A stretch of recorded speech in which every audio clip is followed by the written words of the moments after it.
Okay, I think we're good to go. Coolbet Open finally back after more than a year, but we are in a new country, new city, and new venue, Jason. It's absolutely amazing to be here stage at Mango Casino, the new home of the Coolbet Open. Coolbet Open has a nice history going for it, dating back to now 6 festivals. Looking forward to seeing how the main event plays out with the 300,000 guarantee. Yeah, we're on day 3 of the official schedule. There has been crowned 2 champions earlier on this week, one on Monday and one on Tuesday. We're going to come back to that, but now it's the main event, day 1A, we are going to focus on.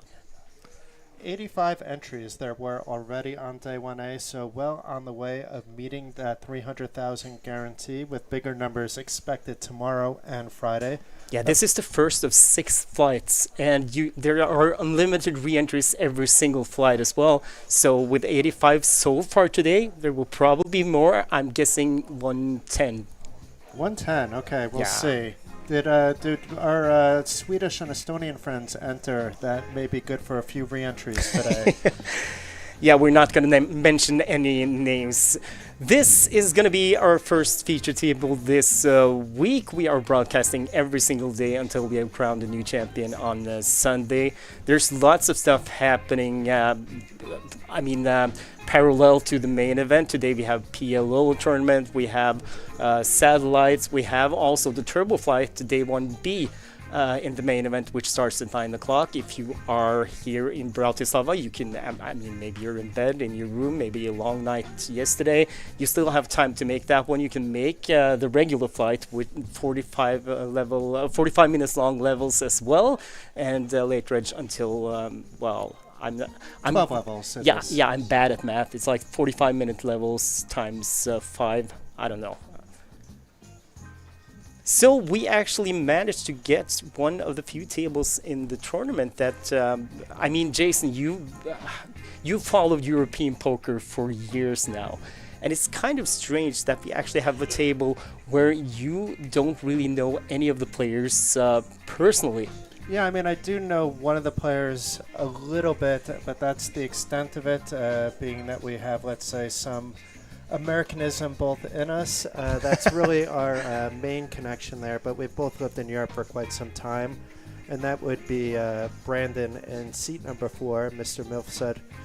Besides that, though, it's a bunch of newcomers for me as well. I did learn that Gudjon Johansson did qualify, a player from Iceland, so when you see a flag you may not recognize, there are a lot of players in from Iceland, and a couple players from Poland, and Simeon Rajewski and Lukas Frajek also in the mix, and 2 players waving the Austrian flag.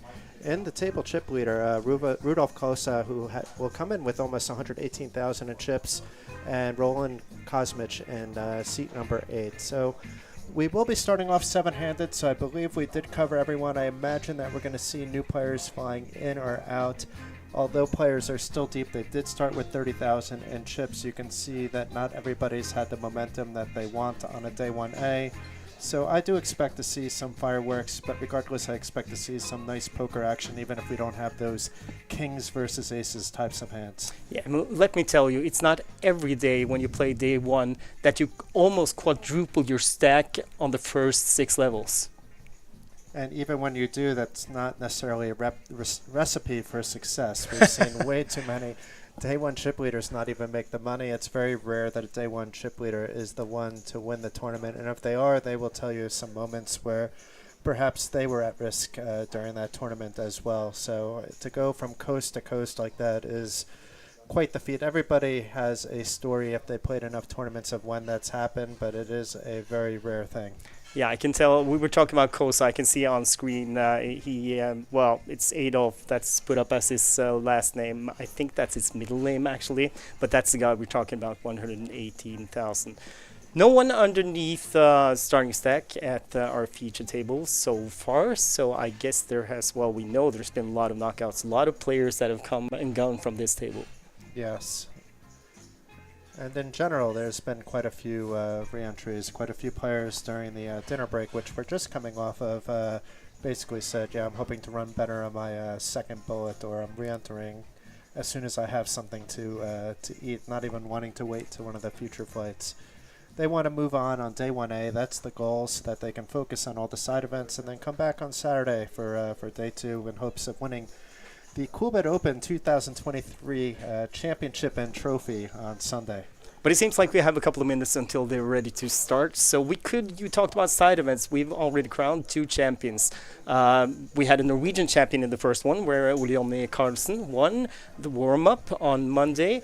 And yesterday it was Deep Singh from Austria who took the victory in the Poker Listings Deep Stack tournament, which was actually a great tournament.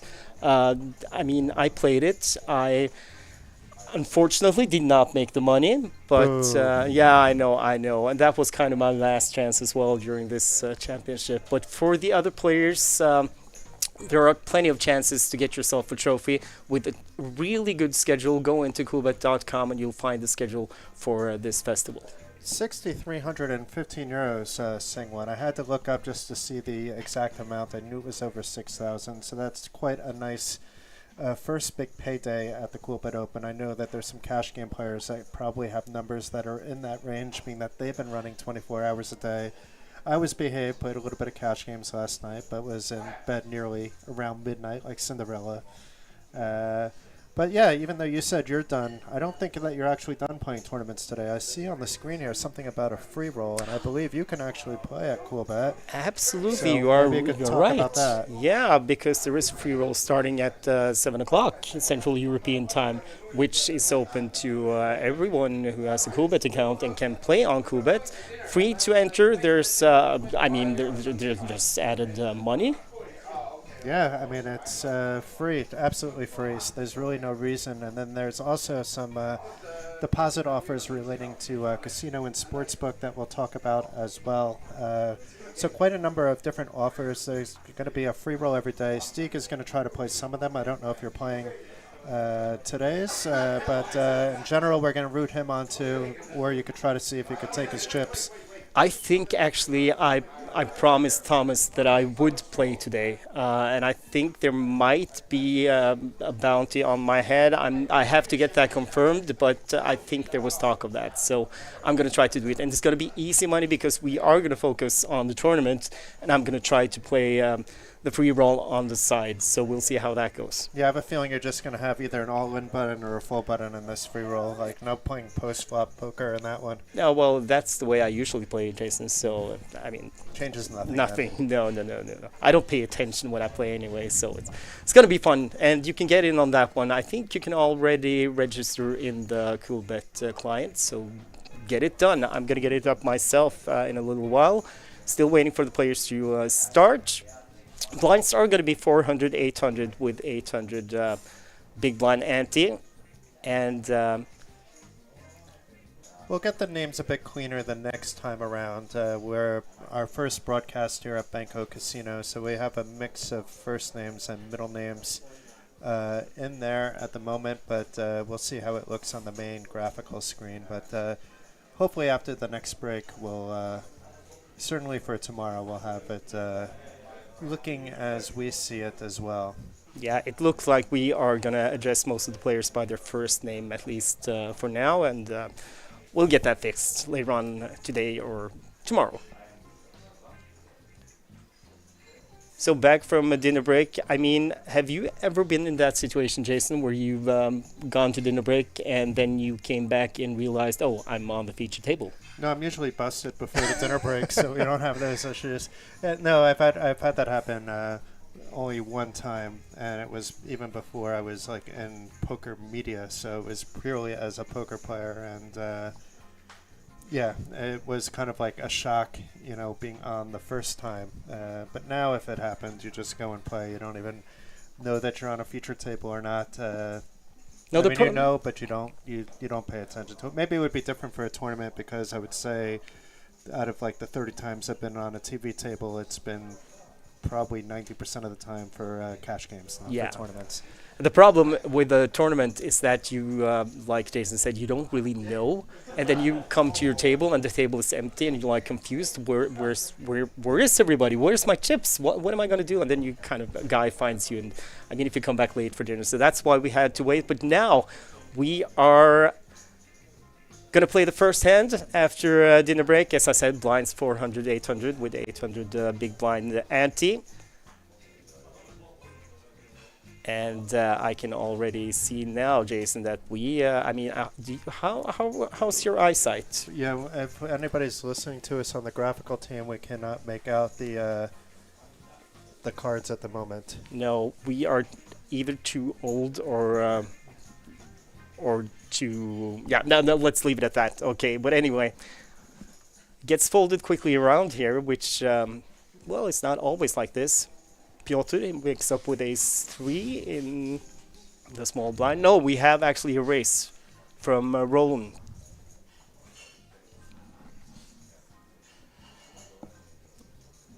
Raise from the cutoff, I think it says. And Pavel with the king deuce in the big blind does not defend. Stig, maybe I hop out real quick to see if we can.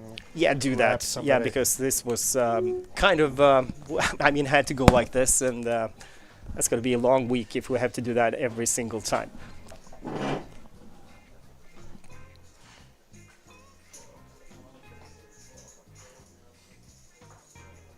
So this, like I said, it's going to be interesting for the first few hands. You have to excuse us because this is going to get fixed, but right now it's kind of impossible, at least with my eyesight. So,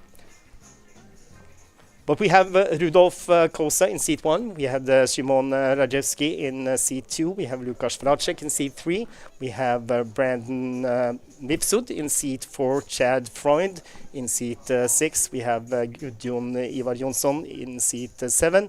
And we have Roland Kosmic in seat 8.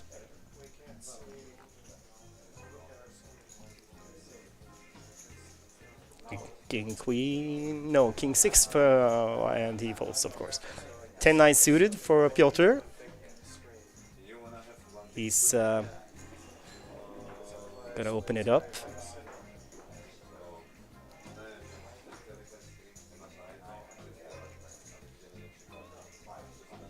Ace deuce for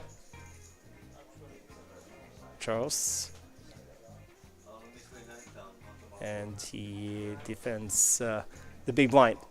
8-3 jack, 1 heart, but an open ender for Piotr. It's also got the backdoor flush draw. Nothing there for Charles. He checks bet from Piotr. And Charles calls.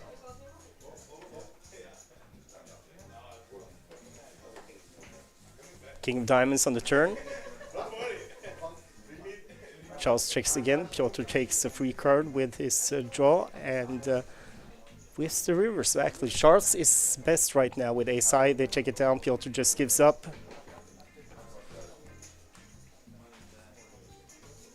And takes down the first one. So Jason has been on the mission and he's back. Are we going to get this fixed, Jason? I was told it should be fixed the next hand. Okay. So maybe a hand or two. And if it's not fixed after that, then I will pop out again. But this is natural to have a little bit of this at the beginning of a stream at a new location.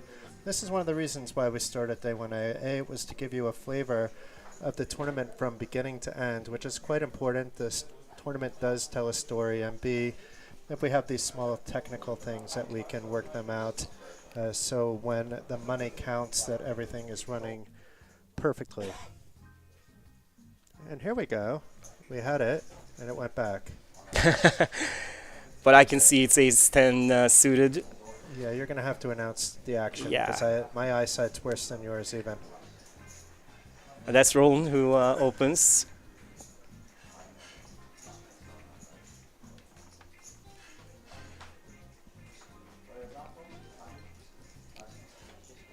And Piotr with the kings. He's 3-bet to. I can't see the bet sizes. I'm sorry, but it looks like it was a raise to 2100 by Roland. Okay, we have our technical guy here, so we'll hold off on guessing.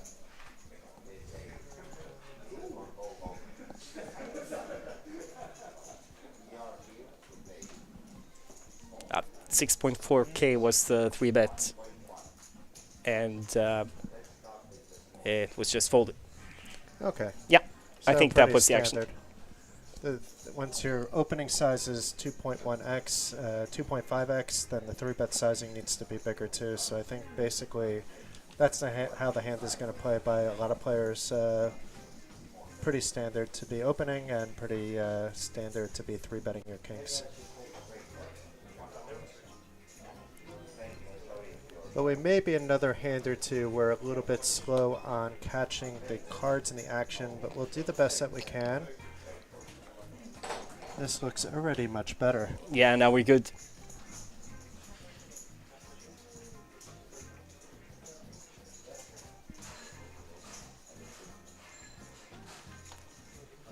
Folded all the way around to Charles on the button. He's got 10 deuce suited, and he raises. This is one of the players that's in with his middle name. That's Brandon.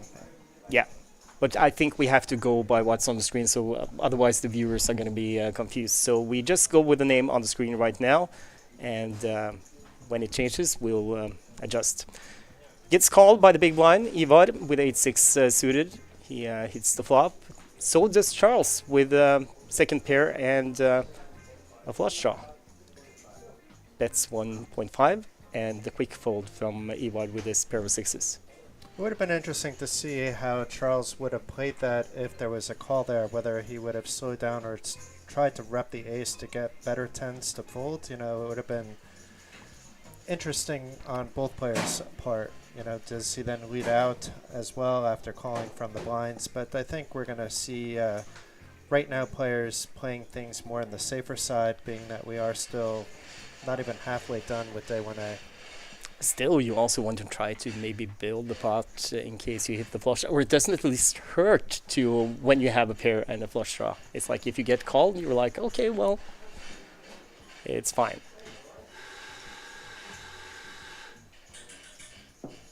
And one thing we can say about these players is they play fast, and that leads me to believe that we have with experienced players, well, they are experienced, Jason. Yes, that you can tell, both on the speed and the fact that they're not basically, they're understanding the speed and position, right? So out of position, these cards are not even being thought about. But here we go with a 3-bet. Yeah, ace-8 from Aaron. Does put Charles in a weird spot, even though he's ahead on this flop. He calls with his pockets fives and 2 overcards to his pair, but he still got the best hand. Checks. Aaron continues. 7,000. And Charles was considering a call, but he lets it go. It's interesting calling off that stack size as well. Like, it was a decent sized 3-bet and didn't waste any time in calling. And then if you're going to play your fives only as a set line and not see multiple streets and see where you're at, see if you can plug it away, then I like a fold better there pre-flop personally. But once again, you don't want to chunk away a good portion of your stack with fives either when you didn't hit your sets. So that's it is what it is. But it's an adjustment you make as you're not as deep stacked. So in the very beginning of the tournament where you're hundreds of big blinds deep, a play like that, calling a 3-bet, becomes very standard because of the implied odds, but not as much as when you get down to a 50, 40 big blind stack. Piotr, he opens Jack 10 off under the gun to 1.6, just goes the minimum. Gets folded around to Aaron. It's Oad Aaron Freund, actually, a player from Israel. Yes. He calls with 9-8 suited. And he didn't travel the furthest to get here. We know there's several players from Chile. Yeah, there are. A lot of South Americans. We'll come back to that tomorrow when we show the Nations Cup final table. Adolf, he has Jack 9 in the big blind, already has 800 out there, and calls. lot of domination here, and Piotr, he's doing his bit of domination, so is Adolf on Aaron, but the flop for Queen wasn't really that exciting. It's still a good flop for the under the gun opener, but he chooses to not rep a strong pocket pair there. And it's still now a good turn after it checks around, especially when the big blind checks there. Piotr, he agrees with you, Jason. He bets 2,000 and gets both players to fold.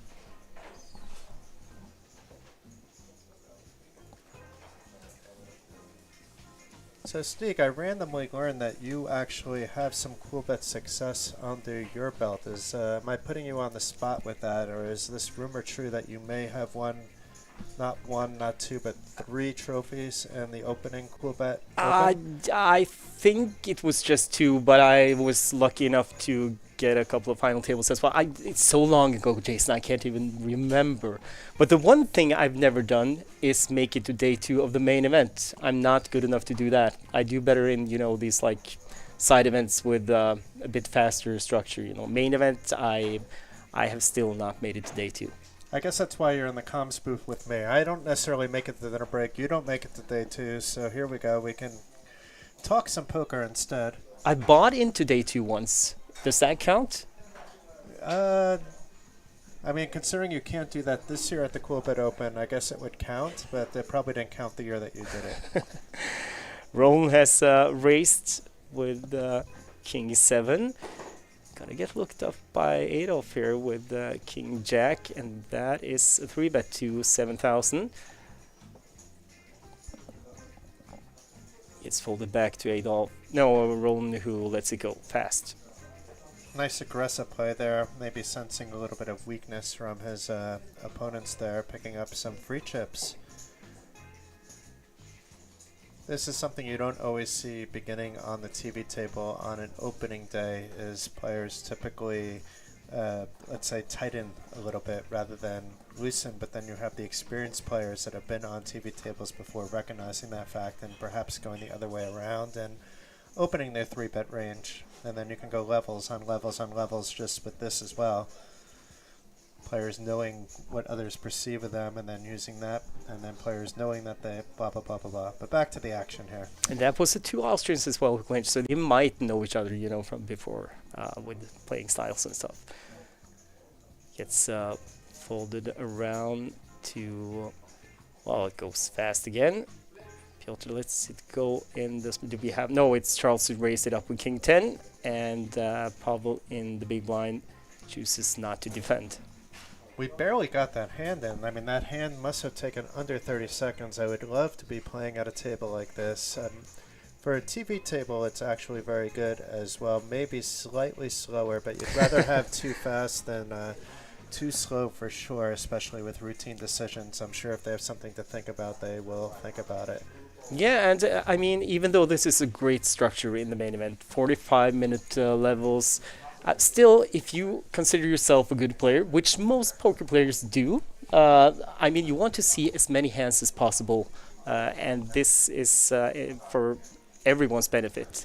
And I was really, I mean, with Rudolph, when he folded to Roland's 3-bet, he did it lightning fast. He didn't like pretend he had a difficult decision. He opened, he tried to steal, and he gave up. So, I mean, you don't really need to act like you have a difficult decision every single time you raised and done it as a steal. You don't really have to waste time to think. Every poker player knows that everyone tries to steal every once in a while. You're not going to give anything away. Kosa has opened, Ace-Jack to 1,800. And again, we get quick folds. Yeah, back-to-back walks for the opener here. This time, nobody's showing up with anything to play against with Kosa. Meanwhile, Kosa still has the most at the table. I believe he started with about 118,000, a little bit under, and now is up to 121,000, so just a few big blinds added. Not a lot of movement in general quite yet, but that can change very quickly. It's been a case where players are deep, and there's just really been one player at the table at a time getting cards that are playable. So 151 big blinds for our chip leader, which is, well, actually he can take the rest of the day off and still make it to day 2 with a great stack. But of course, I don't think Mr. Kosa is going to do that. Now he's gonna open 10-7 suited. He's been pretty quiet until now, so he might get believed. Opens from the hijack. Rajewski calls with Jack-9. Also suited, and also suited for Fraucheck with 9-8 of diamonds on the button. Could be an interesting squeeze spot for him, actually, depending on the dynamics from before we arrived and depending on how he feels, how much risk averse he is with a single bullet. The problem is he kind of have to tread lightly because of his stack size. He's got 27.4 behind after the 1,800 he called. And Freud is getting a wonderful price in the big blind with 7-6 offsuit. Flop, deuce, 4-3, clubs. And Freud has the only club. Also got a gut shot to the straight. Not really the flop anybody's going to be very happy with, though, so any bet will get there most likely. Yeah, this is the big blinds flop, no doubt about it. But the thing is, 3 clubs, even though he has a 6 of clubs, he's probably thinking someone else has a bigger club than my 6 when there are 3 other players in the hand. We know that nobody has a club. Let's see what he does. Yeah, he bets 4.6 Well, this should on get the the turn. job done. Yeah, deuce of diamond on the turn, and Freund takes it down.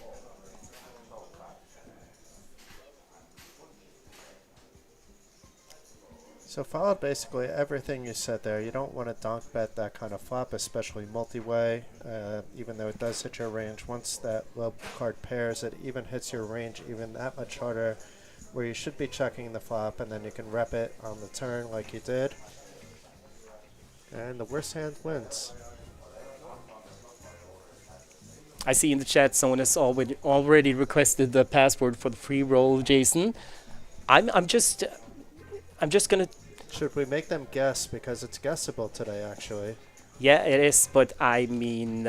We can't be mean, but it's also in the graphics every now and again. Yeah, it will come up on the graphics, so just pay attention. But we will also remind you about it. And I think I'm just going to go in and register right now to see if the password is correct. Or if I remember the password correctly. I believe it is the country that we're actually located in. I think maybe gave enough spoiler away there. I believe you are right. So back to the action here. We have Kosa now, after opening a few times, deciding to open with his 10-9 and gets a few callers already. Where did this action play a little bit differently? No, that we have a 3-bet here actually by Charles here to 3.7k. Mifsud with 6-4 suited. And call from Kosa with the 10-9, same suit as Mifsud. And Rajewski with ace-deuce suited, he calls. The problem with the 3-bet is it was just a little bit too small to not have players call with these kind of hands. 5 ace-9 top pair for Rajewski, pair of 9s for Kosa. Not much there for Mifsud, but he's got some backdoor possibilities. Plus, he could put a lot of pressure on players with the worst hand here, being he was the 3-better. The 3-bet wasn't that big. It screams these very high pocket pairs. I would expect at least the ace-deuce to stick along, but he may get Kosa to fold by betting here. We'll see what he decides to do, though. He gives up on the hand. Yeah, Kosa was kind of faking a consideration. Maybe I'm going to donk lead, but he then checked, and Mifsud with a quick check behind, jack on the turn.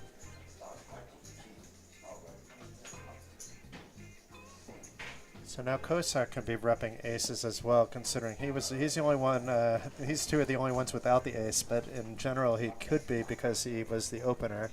you don't expect too many aces other than these weird ace-deuce suited hands to be flatting and then flatting a squeeze and a call. 10,000 from Kosa. Rojeski with the best hand. He lets it Wow. go. And Mifsud has already folded. So nice play by the chip leader Kosa. Yes, probably now thinks that his 9 was actually good and he was betting for value there, but turns out he got a better hand to fold. And it was very interesting that after calling a 3-bet, you flop top pair. There was no action. You should feel fairly good about your hand when you have less than a starting stack left in your hand. To give up at that point, then maybe not calling pre-flop. If you're just playing to hit a flush or a 2-pair, then you should be folding there. So more than 4 times the starting stack for Kosa after just, well, less than 6 hours effective play. Not a bad day's work. Must be nice. Okay, I'm gonna try to get into the free roll now. But if you didn't catch it, the password is Slovakia. With a capital S. If the password is case sensitive, which I believe it is, it would be capital S and then the rest of Slovakia lowercase.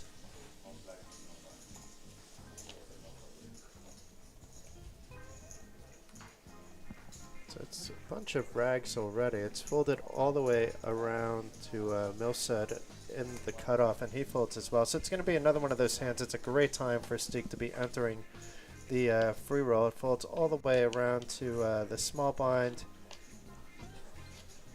who basically limps and then check called a bet from the big blind.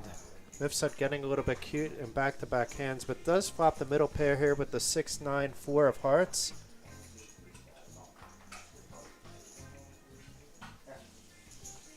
Does continue and does have the best hand at this point in time. And takes down the pot.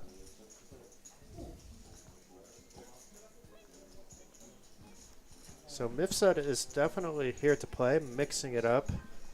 Going to be hard to predict how he is going to play his hands for sure. And it looks like we may have Steek just entering the free roll. How many do we have in there so far? I am in, and I was number 15. So, I mean, it's really good value right now. We are expecting more entries. And how many prizes does this free roll pay? It looks like 24 if I'm reading correctly. You are absolutely right. 24 players, and the first prize is a €100 festival ticket.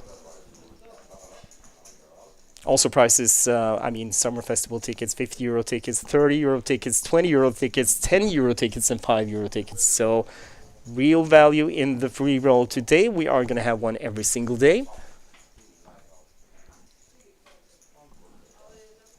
And I believe there is a bounty on my head. I will post my nick in the chat. But I think I'm going to wait a little bit longer until we get more players so everyone gets it. Yeah, it should be that there's only a bounty if we reach a certain number of players in the free roll too. No, that's not the way Coolbet does it. No, if they promised a bounty, you are going to get a bounty no matter how many entrants. I don't know what it is yet, but I'm pretty sure it's going to be something nice. Well, then I'm going to quickly establish residence in Norway so I can download Coolbet, collect the bounty. Yeah, we'll see, Jason. Anyway, back to the table where Fracek has opened the ace-deuce suited, gotten called by Jonsson and Kosa. Flop 5-7 queen, 2 clubs. Fracek still is like has the best. No, he does not. Kosa has a pair, which is always better than ace-high. He checks, Fracek checks, and Jonsson checks. Turn is the ace of diamonds. I'm not surprised the flop checked around, but now I would expect Fracek to be betting this turn. It is scary, so maybe he wants to do some pot control, but then he's going to have to fold to a lot of bets on the river. But he does indeed check. And this is a pretty dry river. Queen of spades. Board paired.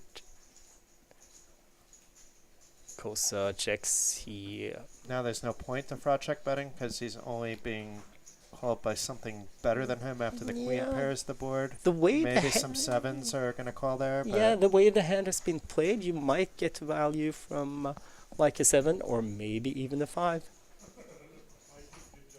or pocket pairs as well. True. And he does bet, but small, 2,500, I think it looks like. Yep. Jonsson folds. Let's see. Cheap leader Kosa, he's got tons of chips. Does not look like a guy who likes to be bluffed. And he calls. So you're exactly right. He did get value out of the 5, so exactly the hand that he was looking to get called by. That's it. Okay, I'm going home, Jason. That was my Yes. one time. Yeah, I'm done.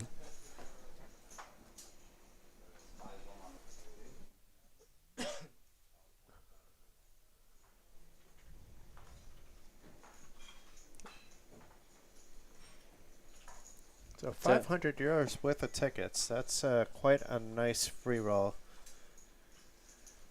And the password is Slovakia. We are gonna keep an eye on the chat, so if you have questions, you can post them there, the chat on YouTube. But if you, I think the chat is probably gonna be pretty active in the days to come.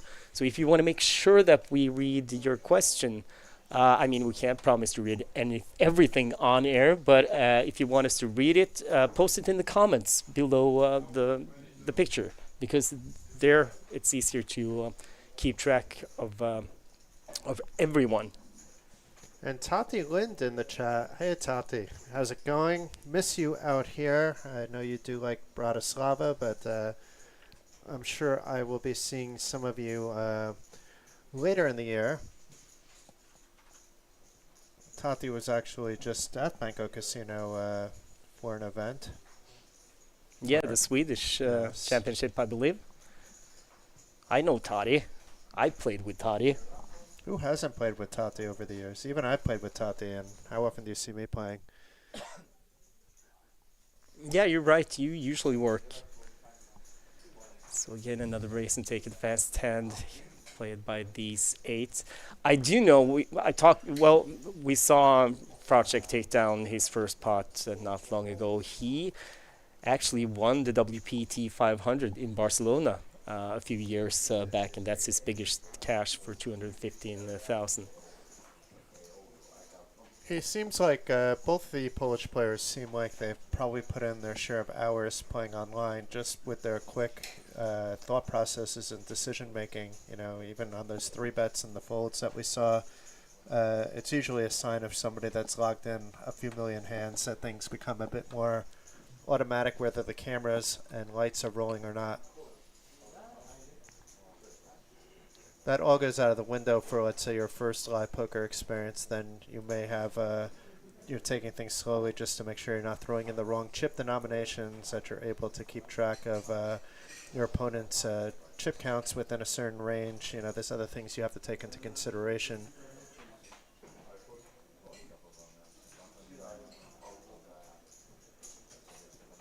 Kosa back at it, but this time with a nice hand with the king-queen. I think it's King 9 actually, Jason. I know That's king 9? Yeah, Okay. the graphics.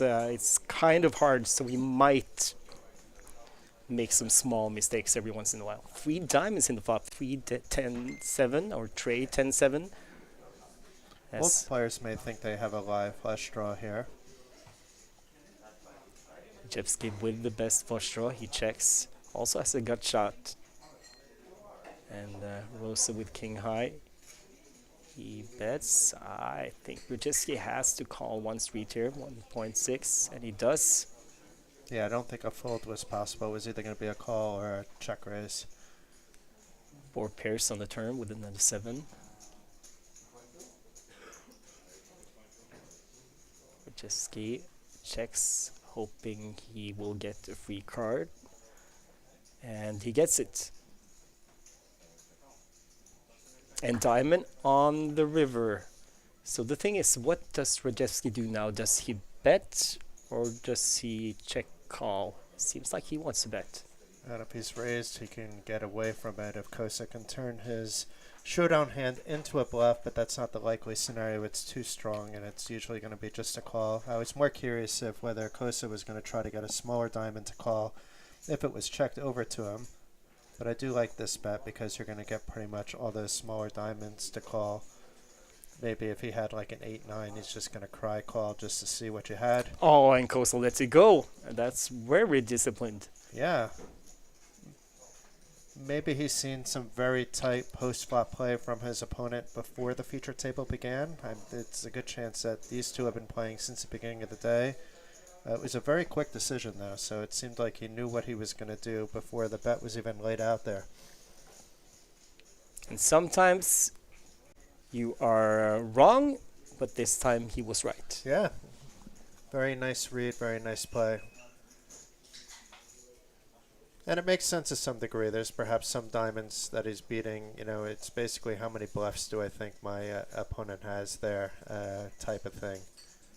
I don't think that a bet is coming from, let's say, the 6 of diamonds. It's either going to be no diamond or something like a full house or a good diamond.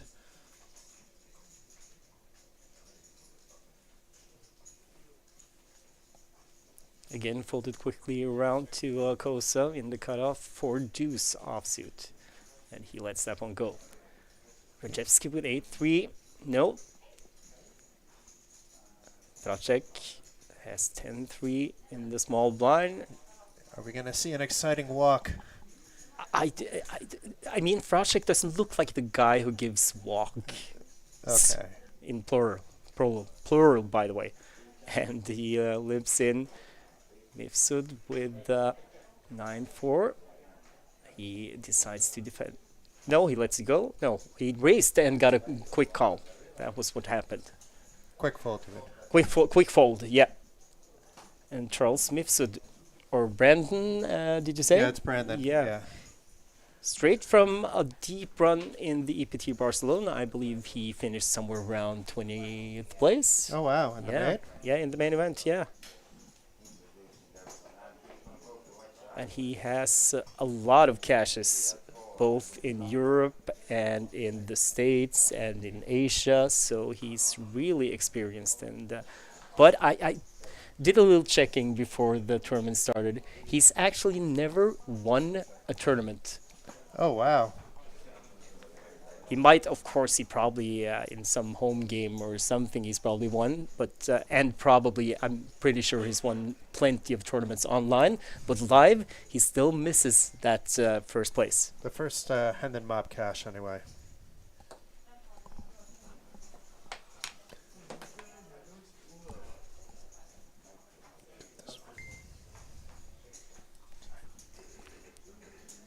King Queen for Kosmich opens to 2000.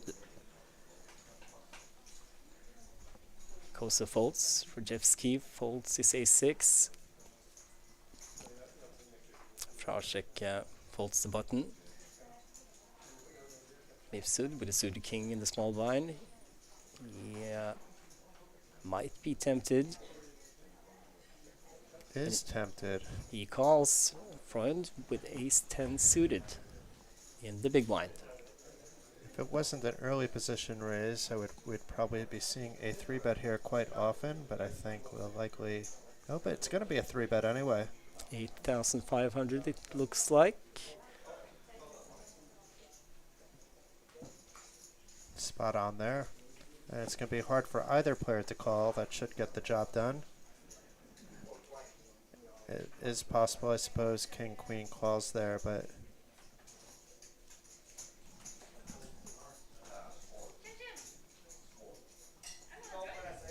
And Kosmich, he folds Mifsud. He folds his king, or does he? Probably doing the math. And he shoves 45,500. Wow. Oh, and look at Freund. Look at Freund. What's he trying to represent, though? I guess aces, really, because, like, what is flatting a raise and then 4-betting over a cold 3-bet? Yeah, because the thing is, when he just calls there, if he has aces, he doesn't really want to let the big blind in. He just preferably be up against one opponent, not two with his aces. So I think this is what Freund is actually thinking about right now.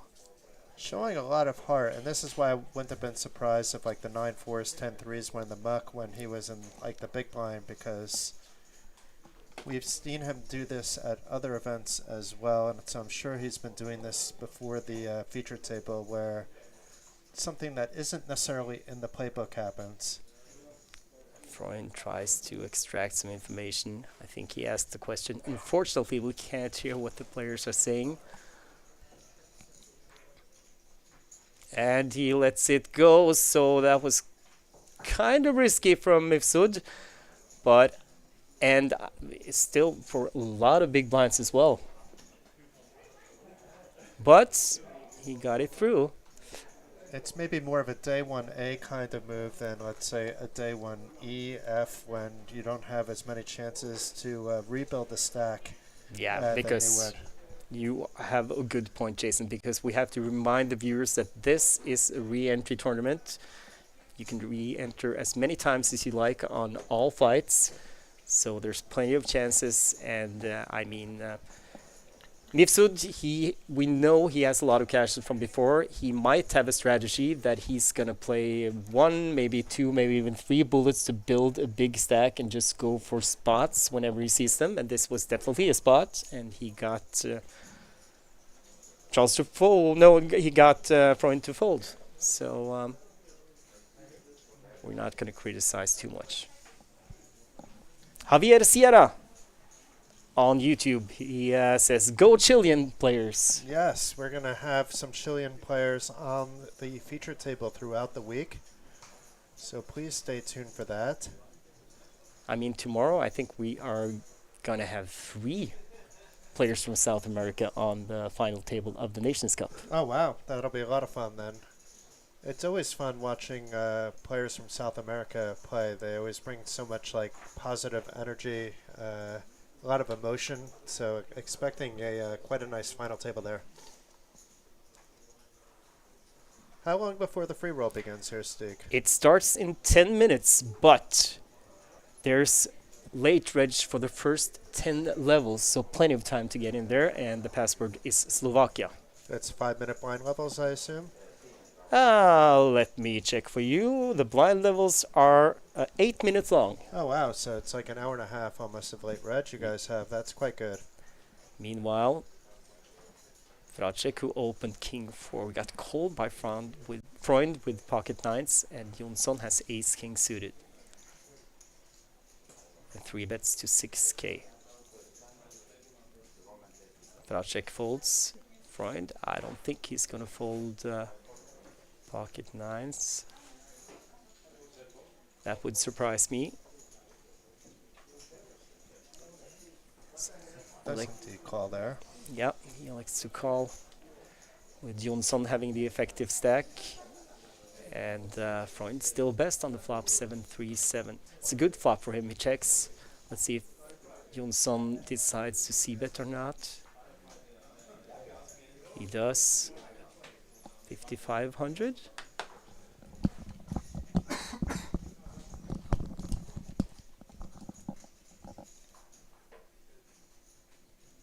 And Freund calls.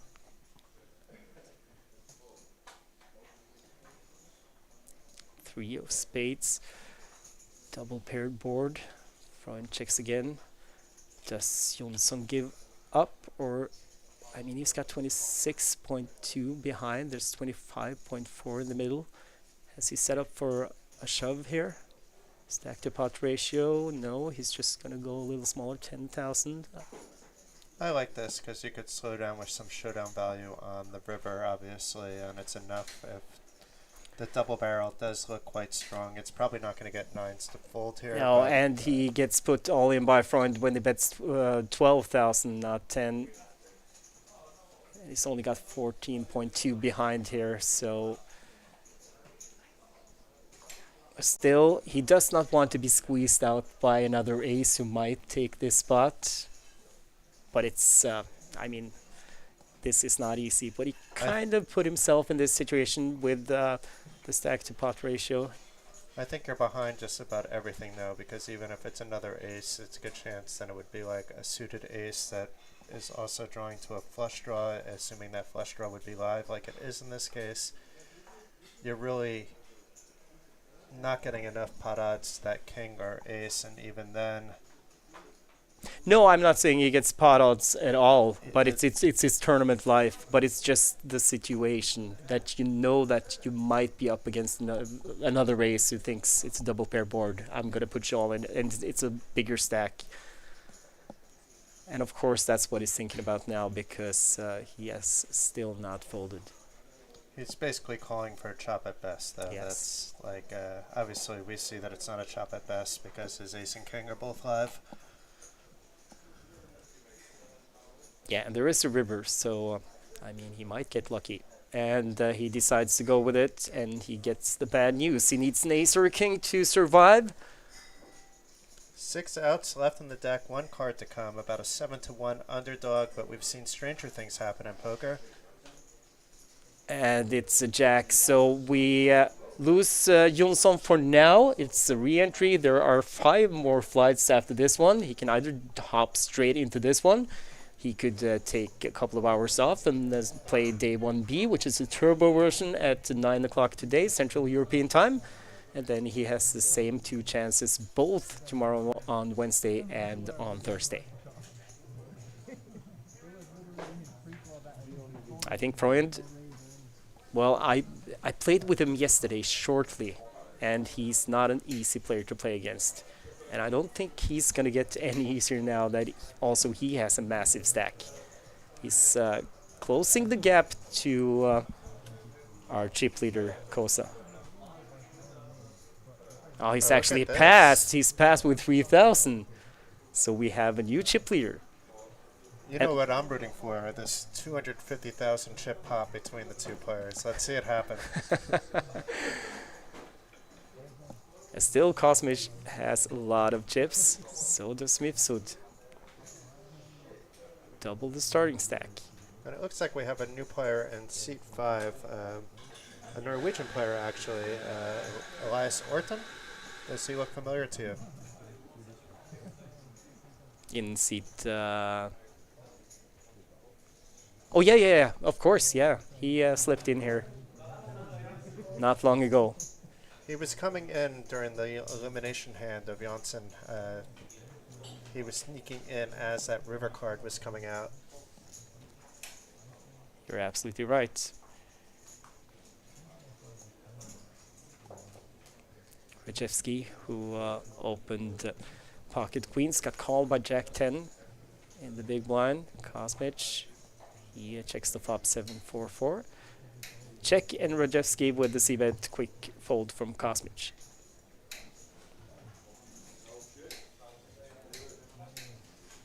How did you pronounce the Norwegian name again, Jason? Is it Orton? Yeah, that's good. Yeah. And the first name? Elias. Yeah, it's close enough. It's the English way. In Norway, we say Elias. Elias. Yeah, but it's, just go with Elias. It's, I think, easier for everyone. Yeah, we're probably going to make fun of each other a little bit with pronunciations. I'll get railed on with all the Norwegian ones and the simple American ones. Like he says, simple Norwegian ones. Stig is going to get a little ribbing now and again. We will definitely butcher some names during these next 5 days. Getting closer and closer to that 100 entry figure mark. We're up to 86 now. Just 53 remaining, so we've lost already 33 entries. Meanwhile, Rajewski, who raised King-Queen suited. Mifsud, also with 2 spades, 6-5, he called. under the gun +2, and then we got well, it's folded around to Kosa in the big blind. He's got suited King 8, and flops not flush draw. No, I think it's King of Hearts, 8 of Diamonds for Kosa. Yes, you're right. It's again, it's the graphics that are a little small. Still So very defendable. no flush draw for Kosa. Rajewski's, who still has the best hand with second pair. That's 2200. Gets a fold from Kosa, and well, it's a pair of fives from for Misud here. Yeah, I mean, he is in position, even though it's a bit sticky, because now if it was checked over to him, he can take down the pot, not necessarily, and then he can obviously improve the trips in 2 pair, but doesn't have any red cards in his hand, and now we see that his opponent improved to 2 pair, so any move he had in mind would not be a wise idea, at least from a results-oriented point of view. But Rajewski with a sneaky check here kind of opens the door. That was a small bet, it looks like. No, it was a small bet, yeah. You're right. I thought he checked. I think you need to bet there at that point because it's still so many draws. You do have a very strong hand with 2 pair, but if a jack or a 10 or any red card comes out, then you need to try to get the value now. I know you're bloating the pot and you're playing it out of position if those cards come up, but it's still better to take it down now or get value for it now. Either way is okay.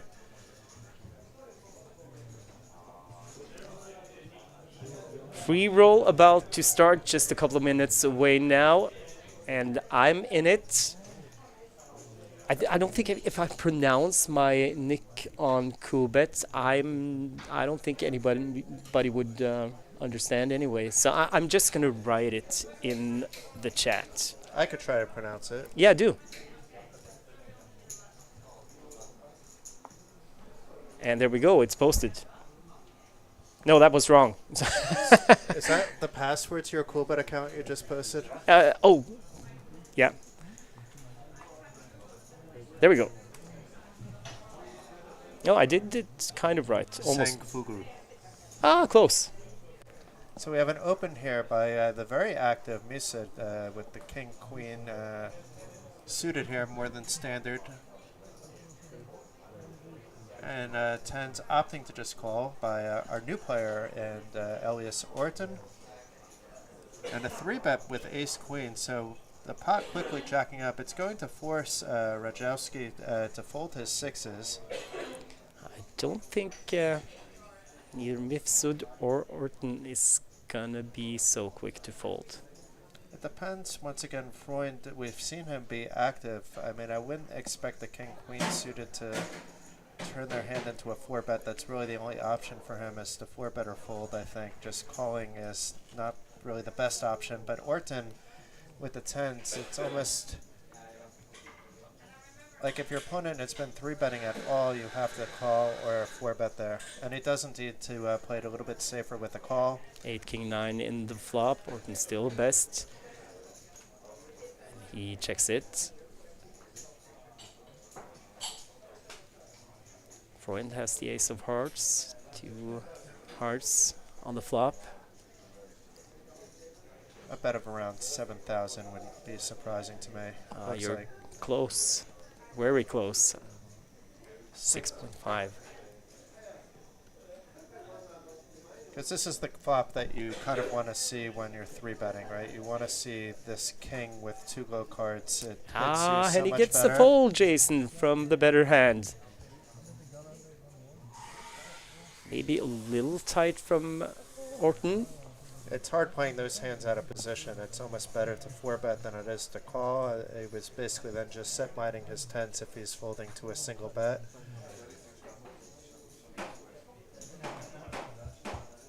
And now the free roll has started. And I will play. I already timed out the first hand because I was watching the poker being played, which should be my main focus. But so if I time out every once in a while, please excuse me. If we weren't violating any rules, we could set up an automatic timer just to shove your stack in every 4th hand.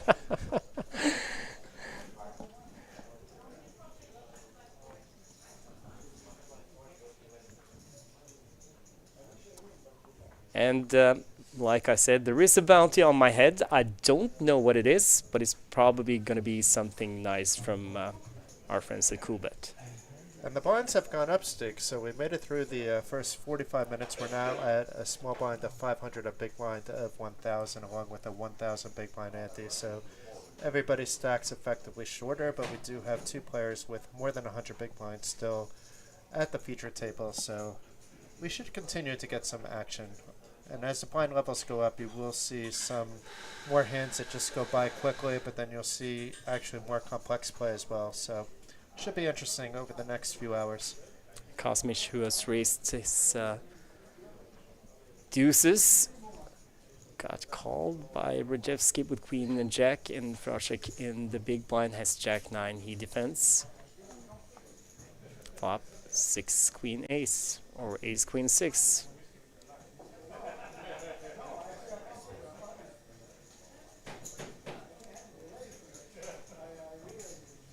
So Repjeski trying to rep that ace, it looks like. And I think it's Kosmich actually who was the OR. Kosmich, I'm sorry.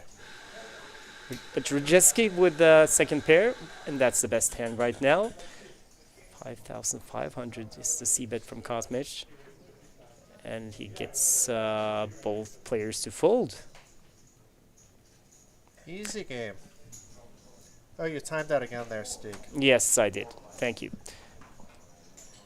No, I don't know. It's like, of course, it depends on your stack size. But if you are gonna call pre-flop and flop second pair, I personally like to take at least one more street.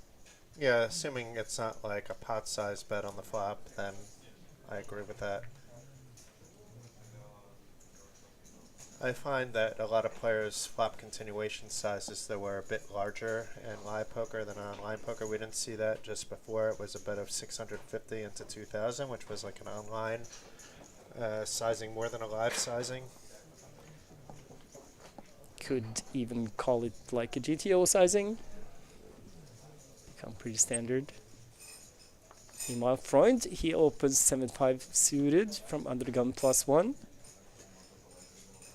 Folded to Rajewski, got ace deuce now. So I like this. Now that he's gone some chips, he's opened up his ranges. These low-suited gappers, when you open them from early position, are easy to get away from if you're facing some resistance. If not, you can represent a very wide range and occasionally hit Yahtzee. And occasionally you run into pocket queens, like Fracek has in the small blind. He's got 26,800 behind here.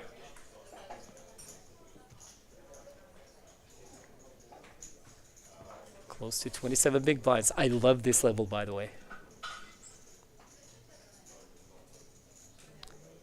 3 bets to 9,000. I thought we were going to see him shove there. I know it's a little bit big for a shove, but there was a caller mixed in there too. Either way, it should work. Yeah, and he gets the folds. Saw also Mifsud there with a suited ace, just let it go pretty quickly. Ace 5. Which, if his opponent was deeper, I think he would definitely take a call with, or maybe even 4-bet.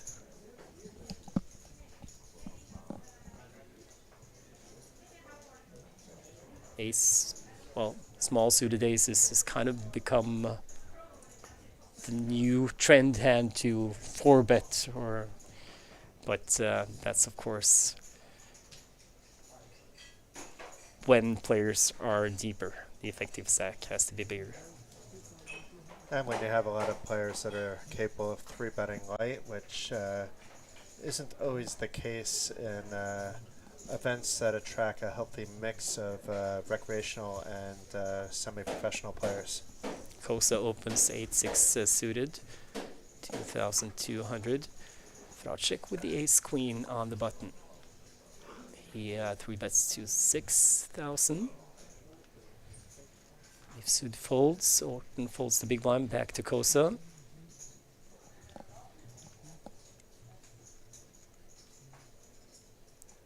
He wants to know how much Frosek has behind here. He had that look. Yeah, I'm kind of surprised that he hasn't tossed this away yet. We haven't seen him really playing games, so I guess he's really thinking about whether he can get his opponent to fold if he 4-bets, or whether he's priced incorrectly to 3-bet, whether he can outplay his player post-flop well enough facing a 3-bet. But he gets the fold. I have to apologize for the players at my table in the free roll, which you can still register to for at least an hour and a half or more.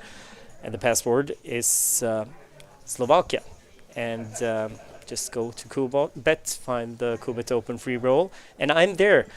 I apologize for having been sit out a lot of hands now. I know that's not when people are hunting my bounty. That's not a polite thing to do. The positive thing is I have less chips than most of you, so you can actually knock me out. Meanwhile, Kosa with the pocket force.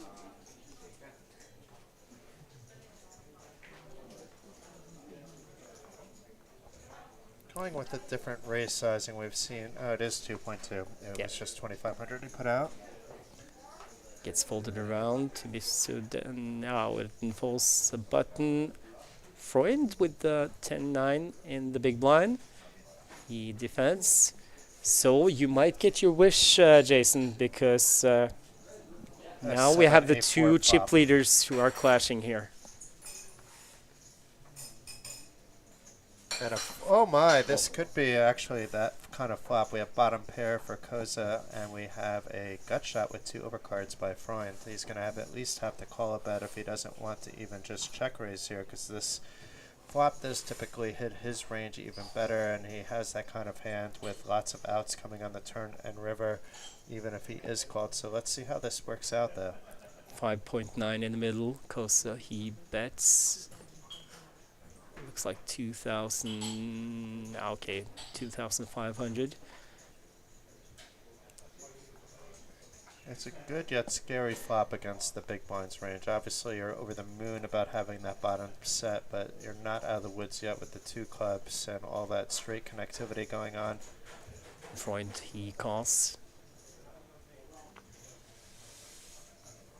Ace on the turn. Freund.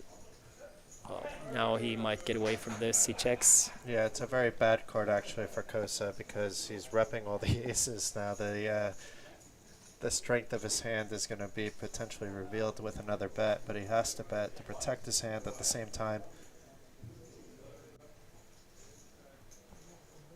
Goes pot, I think. Yeah, close to 10,000 bet, and a snap fold there by Freund. Understanding that he was probably only drawing to a 7 and maybe only 3 of them.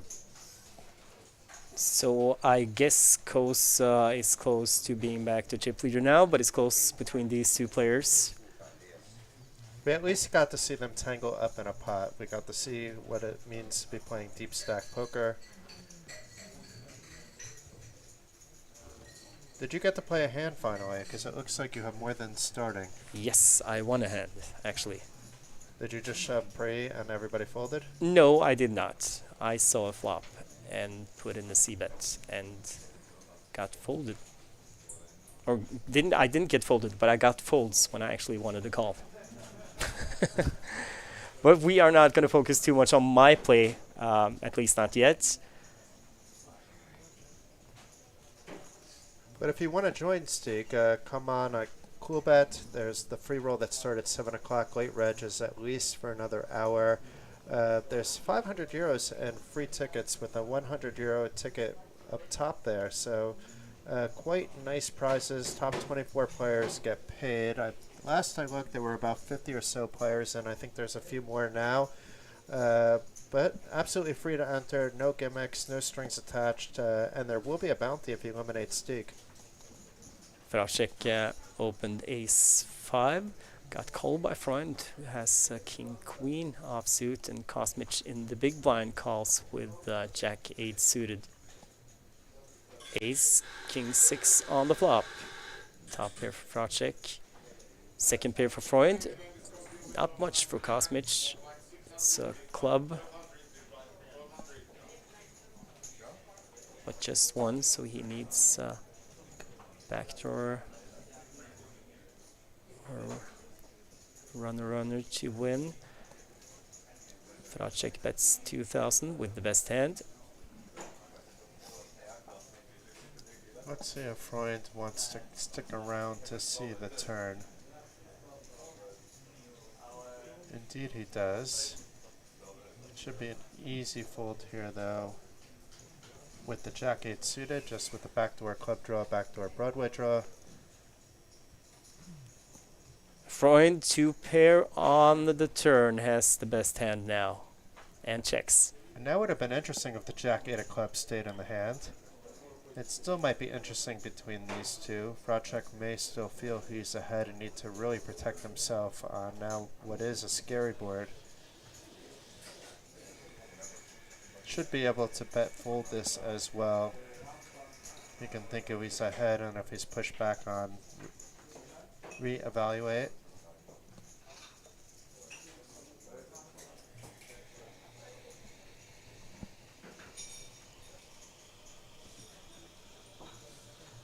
Goes check. And 10 on the river. The board even more scary now. And I mean, Freund, he has 2-pair, but 4-2 straight. And they check it down, and Freund takes it. Yeah, that 10 killed any chance for Freund to gain any value from his turn 2-pair. Okay. Did something happen? Yes. I got, but I'm all in. I might lose here, and I'm out. Got rivered by straight. Mama Gorg. You can expect a present from Coolbet. Probably in the mail. I don't know what, but you will get a nice gift from Coolbet for knocking me out after 14 minutes, Jason. Yeah, I was going to say, can you re-enter for going out so fast? No. Level 2, I believe, as well. So this free roll actually is very well structured, so even though you can listen to Steek, learn from Steek, just do not play like how Steek did in the free roll. Play it nice and easy, 8-minute blind levels, 24 prizes paid. You don't need to be impulsive and overplay your Cowboys like Steek did. I was going to say, in my defense, I had kings, Jason. And he called me all the way with... well, actually, he had some nice draws. But we'll leave it at that. Still plenty of time to enter. And, I mean, even though my bounty is no longer available, there are plenty of nice prizes. I mean, $100 festival tickets ticket for first prize. And only 64 entries so far, 29 players. No, 30 players now actually gets something. Oh. So Slovakia is the password, and you'll find the tournament on the Coolbet client. Coolbet Open Free Roll. Meanwhile, it's Mifsud who's opened the Ace-6 suited, gotten called by Freund and Kosa, and the flop comes King Jack 4. So second pair for Freund. Bottom pair for Kosa, ace high for Mifsud. A bit of an ambitious defend there by Kosa, but he may be able to steal this away even though he has the value. Goes check on the flop, 8 on the turn.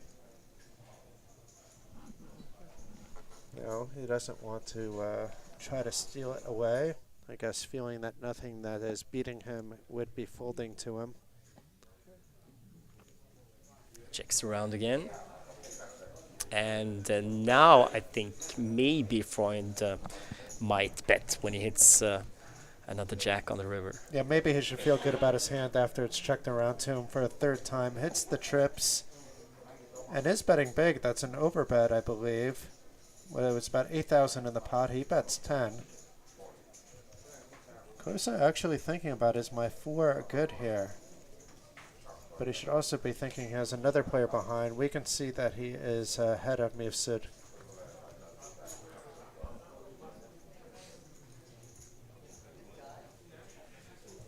I lets it go.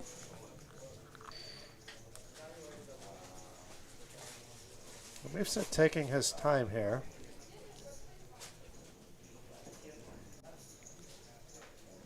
Trying to put the story together. What kind of hands would be checking flop, checking turn? Obviously, it would be hands like we see here, hands that are even better than this. And lets it go.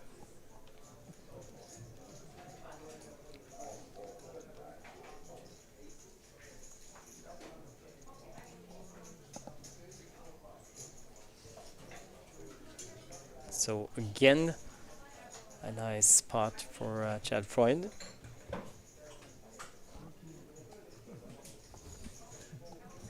Looks like we have a few more people asking for the password in the live chat. Once again, the password to the free roll is Slovakia with a capital S. You can still get in for another hour. There are under 100 people in it. Over 30 prizes, I believe, are.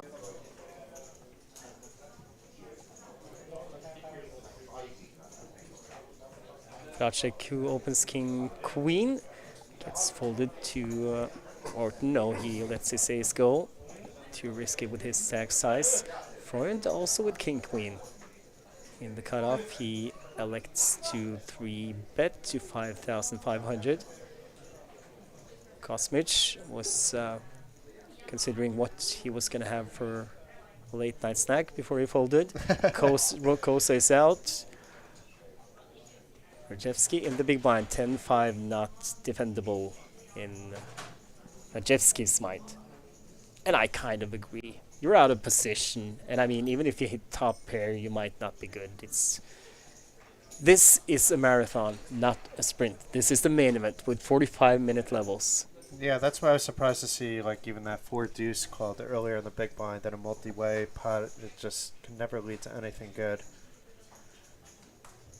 But I love these leveling wars where both players have the same hand, and now it's just going to be a matter of who bets it, or will it be a chop. I kind of hope that neither of the players hit anything, because that's where the leveling wars begin. Well, a couple of 5s and a 7 in the flop. Goes check from Vracek.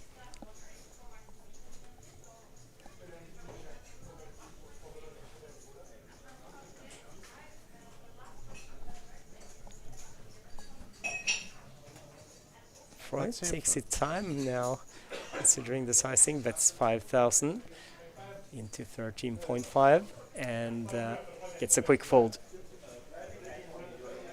The backdoor diamond draw probably helped a little bit there. If there was a diamond in his opponent's hand, maybe we would have seen a call. And we're up to 88 runners according to the graphics, and under 50 players remaining. So we're probably looking at 3 or 4 tables of players bagging chips by the end. We'll get a few more in, as Steek predicts. What was your prediction? 120, I believe. No, I think I said 110. 110? Yeah, I think so. Okay, so we'll probably get somewhere near there.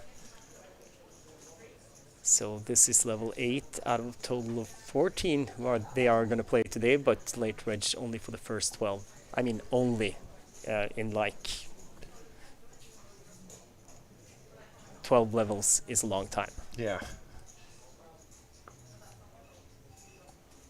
And we are going to be broadcasting the rest of day 1A.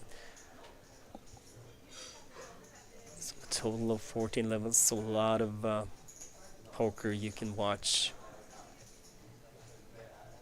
in the coming hours.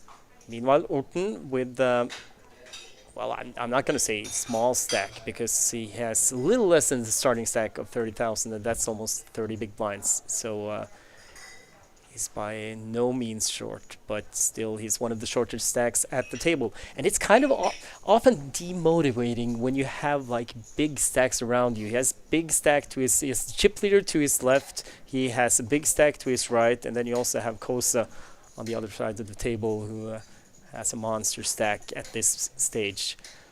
And that's sometimes that can influence players.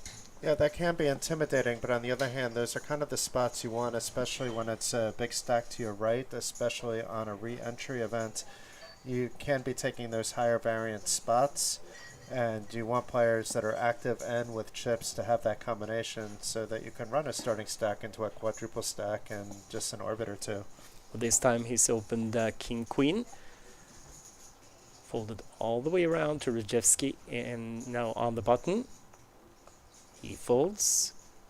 Fracek in the small blind folds a6, and Mifsud with Queen Jack offsuit.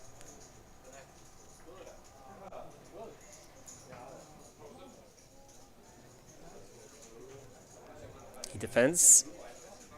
So 2 players to the flop. Should we be rooting for a queen high flop here? No, I'm never rooting for stuff mayhem. like that, Jason. That's only me. I'm the only evil one in the room. 6 deuce 4. Not even close. I like these flops too because this is the kind of hand that the worst hand could take it. I was not expecting a donk bet here. Look at this. Mifsud bets 4,000, leads out into Orton.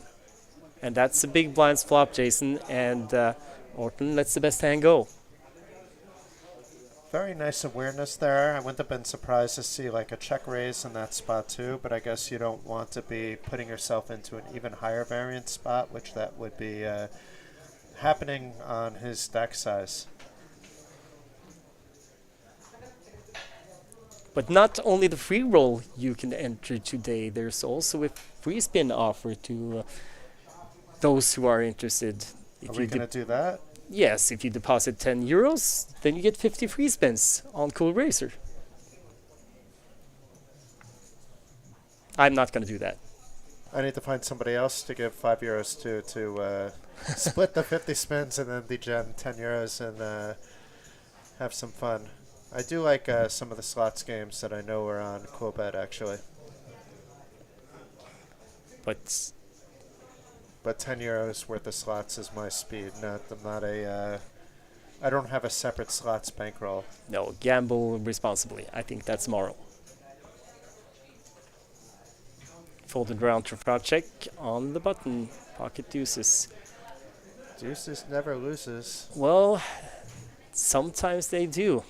And sometimes you have 26 big blinds on the button against bigger stacks in the blinds.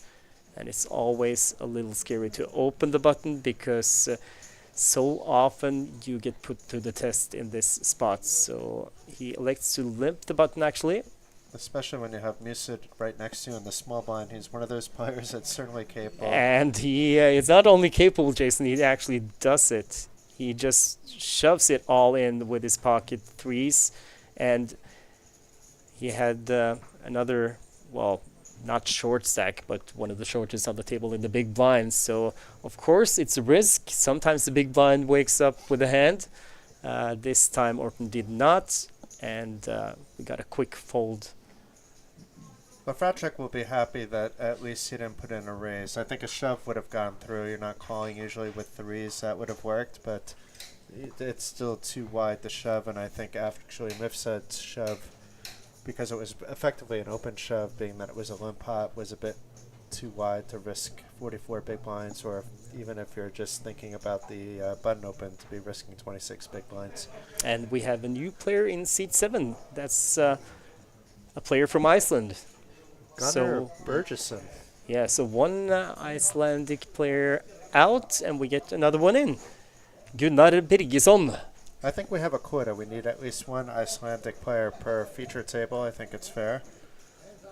Yeah. But to be fair, I think we have a few dozen Icelandic players floating around. That bumped into quite a lot over the last few days. A lot of Icelandic players who qualified for this Coolbet Open, and in the Nations Cup, which was online, Iceland was actually the country with the most number of total participators. Oh, wow. Yeah.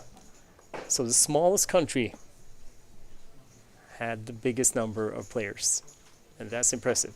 They have a very vibrant and active poker community that travels. I've met quite a few over the years, mostly at the Coolbet Opens, to be fair, because the Coolbet Open's very attractive for the Icelandic and Norwegian communities especially. But it seems like it's different Icelandic players every single time, with some overlap, of course. top pair for Kosa on the flop. Queen 6-5 gets 2 pair on the turn when it checks around. But Freund with that open ender to Broadway. Not much for Rajewski with his ace-9 though. If we see a 9 on the river, we could be seeing those fireworks I was talking about, maybe even with an ace. 5,000 from Kosa. After Freund checks, Rajewski he folds back to Freund with his open ender. And he calls.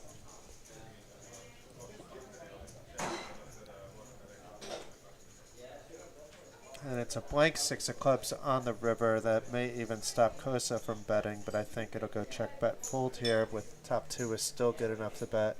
I think so, because Freund defended the big blind here. And it's not likely that he has an overpair to the queen. So I think Kosa thinks it's safe to bet, and he gets a quick fold.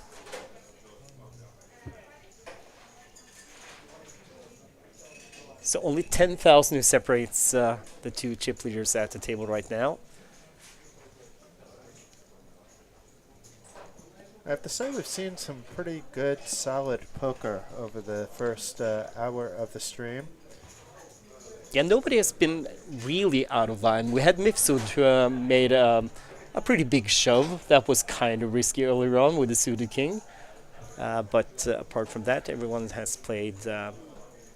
well, not that that wasn't a good play. He got his opponent and better hands to fold, but still, it's been solid from most of these players. Yeah, and I would say that's even probably strategic. He did the same with the threes. I don't think, based on what we've seen with his results and seen with his, general demeanor this week and at other events, that he's going to stop at one bullet. If he loses, I'm pretty sure he's right back in tonight or even later in day 1A or wait to day 1C. But the mentality and how you approach hands, and you take those minus EV spots that are high variance that potentially can catapult you because you have the ability to do so if bankroll is not a factor.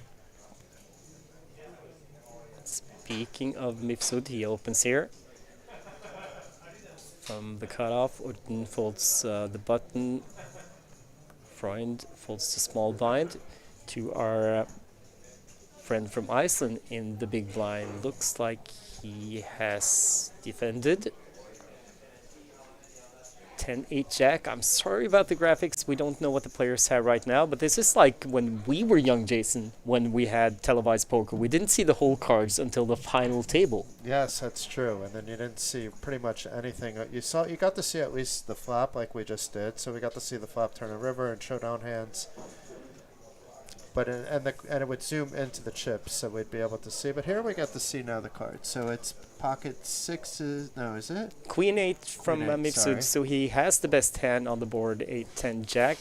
Birgesson, who defended with ace 5, lets it go when we get the c-bet from Mifsud. Now we could see an advertisement coming up for the festival series. So those guys are in town. They partner with Coolbet, so you'll see more action here in Bratislava near the end of the year when the festival series comes to town, and Coolbet's running qualifiers for that as well. But that'll have a 500,000 guaranteed main event. That'll also be a lot of fun here at Banco Casino. Here we got the C by seat. So it's still Freund and Kosa neck and neck.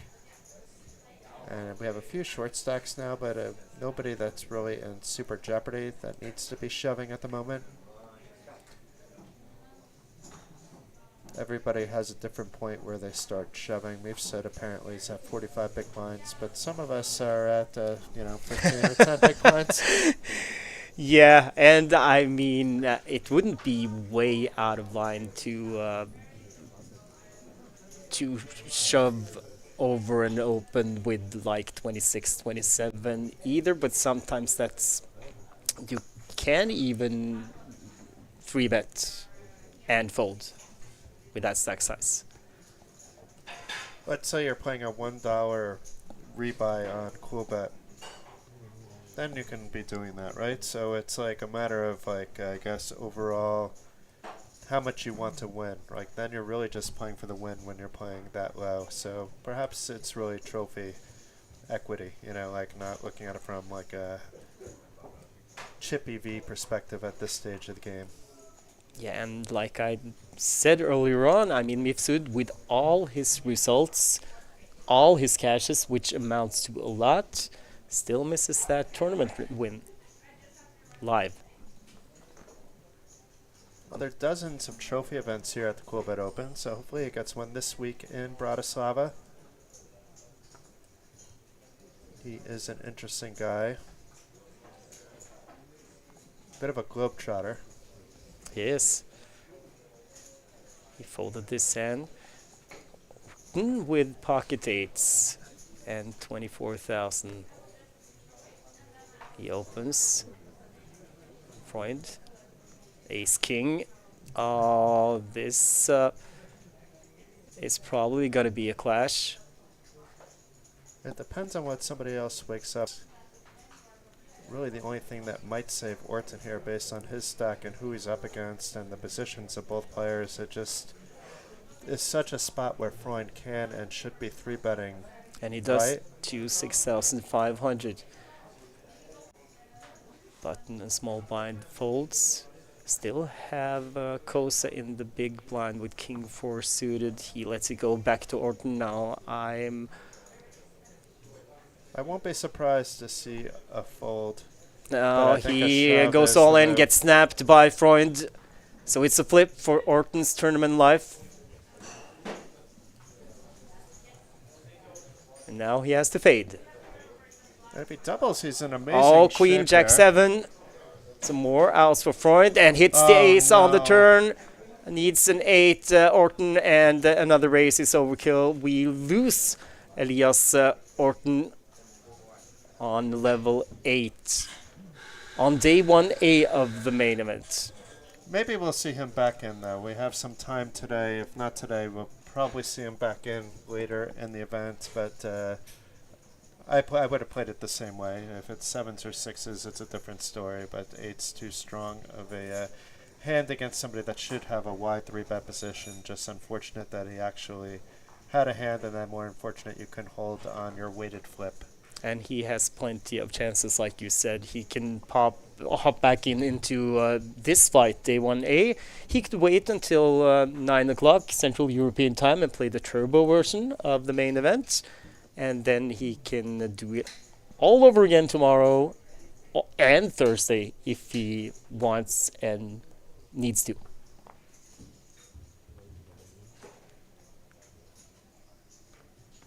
Fracek folded an ace under the gun. Mifsud raises for 3 suited under the gun +1.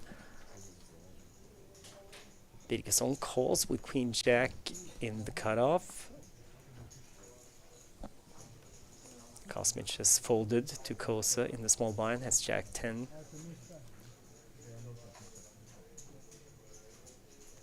And he calls.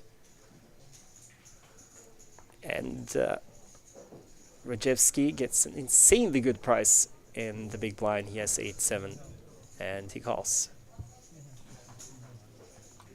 So we saw some 4-way action earlier today, and we haven't seen it for a little bit of time. But interesting flop here. We have Kosa with the open ender.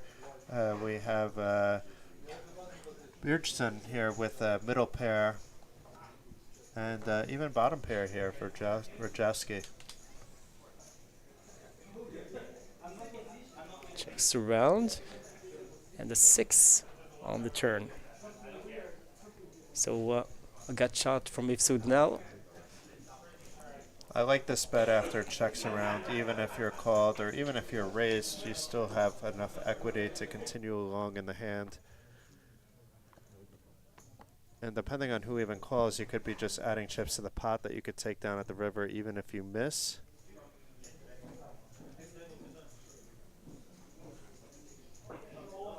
And if it's Burgesson that calls, it's going to be basically a pot-sized bet for Burgesson left behind.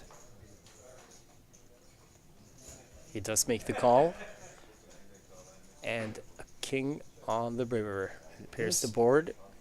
And the third diamond as well. Yeah. I wouldn't be surprised if Bosa just shoves here. It's not going to work, but I like the play. His diamond draw would have been completed. He is repping that he had some kings. He gives up. He checks to Birgisson. With 19,200 behind here, he decides to try to extract value from his pair. Interesting here. It is a small bet. It's not going to do any good here, but I guess he's trying to hope for some crying aces or worse queens or even the 7 or 6 to call there. And he gets the fold. And that must feel good for Birgisson. Up to 38 big blinds now. And it's always like that when you fall below the starting stack of a tournament. And it's kind of those hours that you're under, even though you're not really that short, it just feels bad to be below. And once you get up above starting stack again, it's like, well, the sun is shining, the birds are singing, everything is, I mean, what do you call it in American or English? Peachy? Is that what you say? Everything is peachy. Everything yes. is peachy, yeah. Yeah, it's funny when you get down to like 25 big blinds on a day one. It feels like the world has crashed on you, and when it's like a final day 25 big blinds, you're kind of near the average at least, and you feel like you have some playability, right? It's like a completely different story. And that's the important lesson to learn actually what Jason is saying here. Be patient. You have plenty of time. Kosa opens the button, ace-6 off. Rajewski with 6-3 suited in the small blind. He calls. Vracek 10-4 suited, same suited as Rajewski. It is actually a hand he's priced in even off his stack size. And he calls. Once the 6-3 is called there. Even if not, though. And does flop top pair here. On the 3 deuce, or sorry, the American way of saying it is tray deuce 10, right? You could say 3-2-10, that's fine. Checks around 4 on the turn. Rajewski might be tempted now.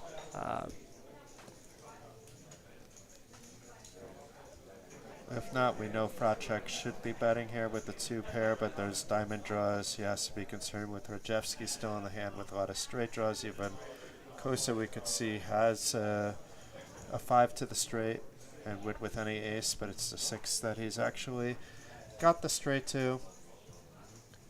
Andrew Rajewski, he leads out here, which is perfectly fine after they check the flop. Sometimes it's fine even though you're first to act after the flop as well, but goes 2.2. Now Vracek can't be playing patiently here. He needs to be concerned despite having top 2 pair with having 2 opponents on this kind of board. And he raises actually to 6,000 and gets quick folds. It's kind of risky. I mean, what does he get called by? Of course, some strong draws. The problem is, what does he do when somebody jams over? I mean, at that point, if like Rajek had made a straight, which, I mean, 6-5, not impossible. But still, you don't want to give away free cards either. So I guess I'm not saying it's not fine, but still, there is always a risk. By calling, though, you're going to get another. You're basically going 3-way to the river. That's the issue with just calling there. And I think if someone has a straight, based on your stack size, based on it being day 1A, then you shake their hand and say, "You got me." Birgisson goes 3x and bets 3,000 with ace-10 under the gun +1, folded all the way around to Vracek in the small blind, and he looks down at pocket queens.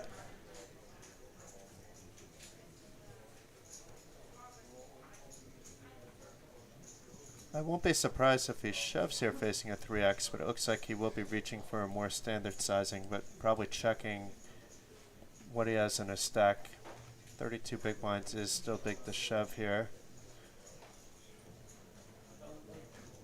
But we haven't seen a 3x sizing from anybody at the table yet. Burgesson is one of the newer players at the table, but he's been around for a couple orbits now.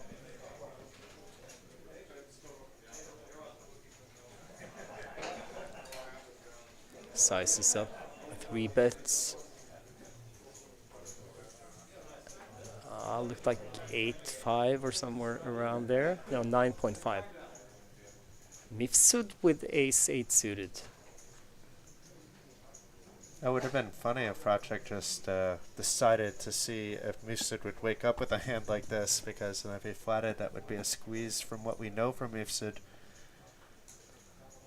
Mifsud eyeing the stack of Fracek, sees that he has 22.5 behind.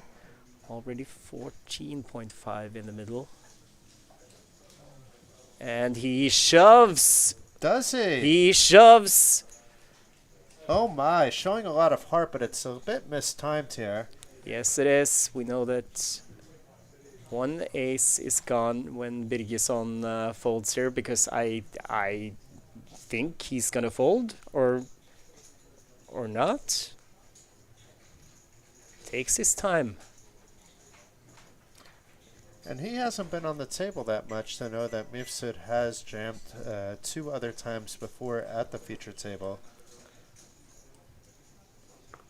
So typically when you're 3-bet and 4-bet shoved, ace-10 is a snap fold. He folded and gets a snap call from Fracek. But I mean, what if Birgisson had gone over the top?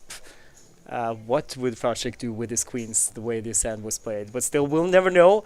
Oh Fracek! my! Wow! 2 flops the flush, and now Fracek was drawing dead, and he's out. Wow. Quite unfortunate there by Fracek. Made the snap call was correct. We were just talking about the 2 aces. We weren't talking about the clubs, which all came on that flop. Mifsud, though, showing a lot of heart. Wasn't called the first 2 jams. Won his 30% there. Wasn't the huge underdog. And now we'll see how he plays with nearly 100 big blinds in his stack. Yeah, and he's still excusing himself for his play. No, I mean, it's like... It's always risky, but I mean, what do we know? He could be a guy who kind of is used to flopping good, Jason. Yeah. Yeah. Like Sveinolaf. Yeah, like Svein Olav. You are absolutely right. So look at Freund now, 167 times the big blind. And I mean, if you just joined this stream, the starting stack was 30,000, and that was just... well, not even 7 hours of effective play on day 1. Must be nice. Have you ever flopped nut flush with the straight flush draw, Jason? Yes. Yeah, okay, yeah. That was just a question. So will I. I mean, if you play enough poker, you will eventually.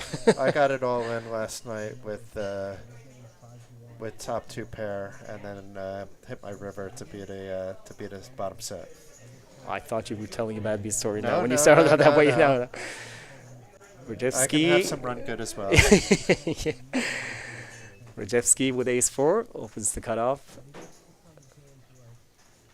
Mifsud thinks, no, I'm not going to play for a while now. I don't want to be rude to the other players. So he folds. He's folded to Freund in the big blind. He's got 10-8. Wants to know how much Rajewski has. I like the call. Yeah, he called, yeah. Doesn't flop much. Goes check though. Rajewski, who decides ace high still has showdown value. He opens the door for Freund to make a play now. And he does, bets 4,000. I think Rajewski probably will call this street when he decided not to c-bet the flop. No, he does not. That kind of surprises me. Yeah, I think it's very hard to do that once you check the flop and you call the turn, and then you have to hope that it gets checked on the river. It's there's really no card in the deck that's going to make you feel all that cozy at that point with your ace-4. But in that case, when you open ace-4 from the cutoff, you often get called by the big blind. And I'm not saying you should see bet any flop. Like I said, I think he checked behind with showdown value with ace high. And then you face a small bet on the turn, which the big blind most often times will do. And you still decide just to fold it. Is it plus EV to open ace-4 from the cutoff with that stack size, if that's the line you're going to take? Probably not, but probably it's not too far off one way or the other. And I mean, queen high flop is a flop that you can safely see bet when you open the cutoff. Yeah, I think at my least. c-bet range is a bit wider than even that. Like I'm continuing pretty much most of the time, depending on the player, obviously. But in like a vacuum situation like that, if I'm opening and it's a single call and it's a queen 7-5 rainbow flop, I'm continuing in that kind of flop. And you can bet really small as well. You can go like 1.5 and still kind of get answers. Yeah. But anyway, he's still here. Mifsud, who called Rosa's open with Queen Jack suited, King 9 suited for Rosa. Freund has Jack 8 suited in the small blind. He comes in and flops 2 pair Freund. Okay, so now we know he is the player who usually flops the world. But top pair for Mifsud here. We may have some of the fireworks, just not between the 2 players I was expecting, but we have the 3 chip leaders at the table, all in the hand, and Mifsud likely thinks at this point he's ahead, and even if he's check raised, there's hands like 10-9 and other hands that would be potentially doing that in this spot. I don't think we're going to see that with the 2 pair, but let's see what happens here. He bets a third pot and gets a call from Freund with top pair. Rosa, he folds. 6 on the turn. Freund checks his 2 pair again. And I think Mifsud has to... No, he does I checked check behind. And then look at that. It's actually checking behind likely saved him because... I mean, this is a scary board for both players. It's going to go check most of the time. If Mifsud does bet, he should get called here, but we've seen stranger things happen. But you shouldn't be that concerned about 7s. He goes for value with his top pair, and he's already been called by Mifsud.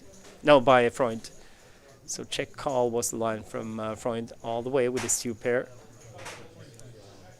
That pot could have gotten bigger, but still 24.9.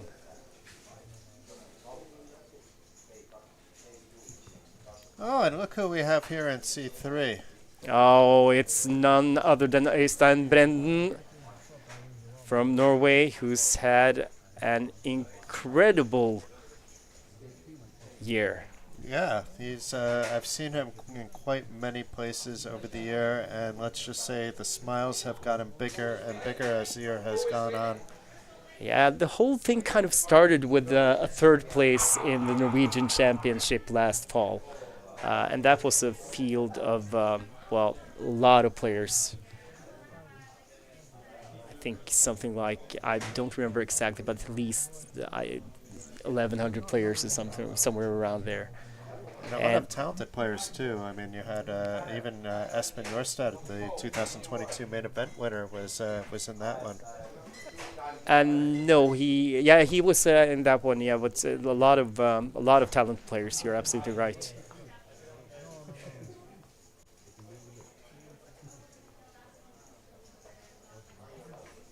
And he's had tournament wins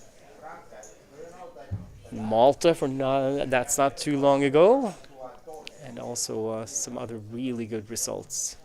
I think he had some good cashes in Nottingham earlier this year as well, so an amazing year for Øystein. But now we are going to see what Birgesson decides to do with his Queen 10 suited. He calls from the small blind after after Freund opened 9-6, and Kosmic who's been quiet for a while, looks down at 2 9s, and he 3-bets to 10,200. Freund, he is out of here, and Birgisson, I know it's tempting with Queen 10 suited, and of course you can flop good, but still you're gonna play the pot out of position, and you only have 30 big blinds behind. You shouldn't ever call here if you want to shove. If your opponent is able to 3-bet fold, potentially you can talk yourself into that, but there should really only be one play at this point.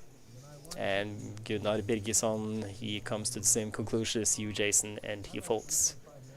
But he was tempted, and I know the feeling. I mean, you've been waiting for a while, you haven't played a hand for a while, and then you call from the small blind, and you have Queen 10, the big blind's 3-bets, and you're thinking about it. You might flop good, but still, in the long run, it's not worth it. So No. good fold from our friend from Iceland. So unfortunately, it doesn't look like Oystein brought a lot of chips to the table, but he has more than a starting stack, and still has almost 30 big blinds. Yeah, I'm not exactly sure when Eystein arrived, but I know it was today. So he might just have bought in maybe after the dinner break or something. He also likes to bag a big stack on opening days. From what I've seen from him, he's like a go big or broke type of player. Kind of what we're seeing a little bit out of Mifsud today at the feature table.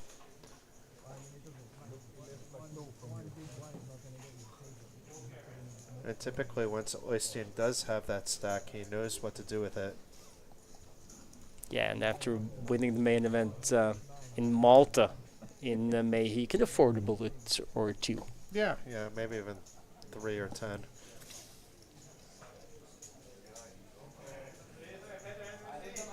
What's the most bullets you've fired into a main event, actually? Or are you too embarrassed to say? Yeah, I'm not sure if my mom is watching or not, so I'd rather not say. Kosa, who decides to raise it up here after Kosmic, I think, limped with a6. Yeah.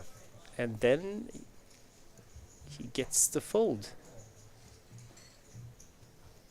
And that kind of surprises me. That was a battle of the blinds, right? Yeah, it surprises me too, unless Kosa has just checked back quite a lot, if that's happened before. I don't remember it folding around to the small blind, at least since the stream started. And then really any ace in a blind on blind situation, you should just call there, I think. I mean, the small blind can even be raising there depending on how you want to play from the small blind, and then can fold if you're 3-bet actually, but even then, if you're playing against very aware players in the big blind, it's they should be 3-betting you light, and then that's why I like the limp, but I would have liked to have a call and just see a flop and take it from there. But it turns out it was a very good fold because we see he was dominated by ace-9. Freund opens a6 from the hijack. It's called by Kosmic, who has jack-9 suited on the button. Kosa folds, and Rajewski in the big blind 9-8 offsuit. He decides to defend. Shortest stack at the table right now, Rajewski, who checks the flop to his king-8. He has second pair. He has the best hand right now, but as we see, Freund with a nut flush draw. Checks to... hold on. Freund does not check. Yeah, it looks like he bet 3,000 there. He did. Gets the fold from Rajewski. Probably should get a fold here as well. Yep. Yes, he does. So it doesn't need to see the flush to take down the pot. Obviously, it would have been bigger if he did hit his flush. If he got to see a Turner River. Yeah, he kind of, by leading out there, he kind of tries to decide his price for seeing the turn. And of course, sometimes somebody raises you, but I think with the nut flush draw, he wasn't going anywhere. And depending on the stack sizes of your opponents, you have some different lines you can choose from in that spot. But it worked out fine anyway for Freund. Even got a fold from a pair. And there has been some folds at this feature table that have surprised me a little bit. Freund, this time ace queen, opens it up again. It's better to be making the mistakes in terms of overfolding than it is in overcalling, and that's very often what we see on day ones. Very often your opponent actually does have it, you need to gauge which players are capable of doing what, which players are willing to bet 10 bullets and which ones are just playing 1 bullet, and adjust your strategy accordingly. But you have to find the balance, because it's dangerous to never call either. But now Rajewski looks down at pocket tens after Kosa 3-bet king queen. 18,200 back to Freund after Brendan folded, which he has. I'm curious what Freund is going to do here, because if he wasn't 3-bet, he's just getting it in automatically. But the fact that he was 3-bet, he's not so concerned about the extra chips he has to put in there, but is concerned about Kosa behind him 3-betting that button. Even with Kosa having a semi-wide 3-bet range at that point in time, it shouldn't be that wide considering Freund opened from early position. In a way, Kosa may be saving Freund. We would see that he's actually behind. One of the queens is covered there. Oh, look at this. Reaching for chips, and he puts in the 5-bet. 32,000. And Kosa, well, 24.5 to call into 60,000. By now, Kosa really should be putting Freund on even a much stronger range than ace-queen. That's probably the worst hand in his range, being that it is a dead pot with those tens already. So he has to have a good enough hand to beat those tens, and he does indeed get out of the way. He'll be happy to see that he was up against ace-queen. So a flip for Rajewski's, well, not necessarily tournament life, but day one life, day 1A life. Safe flop, safe turn, and a safe river. So he gets more than a double up. So it's happy days there for Jeffsky. His tens hold that would have held against the queen king as well. Yeah, now really in the thick of things with that double and a half. Must be at around 75, 80,000 in chips instead of hitting the rail. I'm not sure, because we unfortunately can't hear the players, but I think he asked Kosa, would you have won? And I think he was hoping Kosa would say yes. But alas, but still, it must be really nice for Szymon Rajewski now, going from less than 20k to 46 point something, wasn't it? Yeah, I think even a little bit more.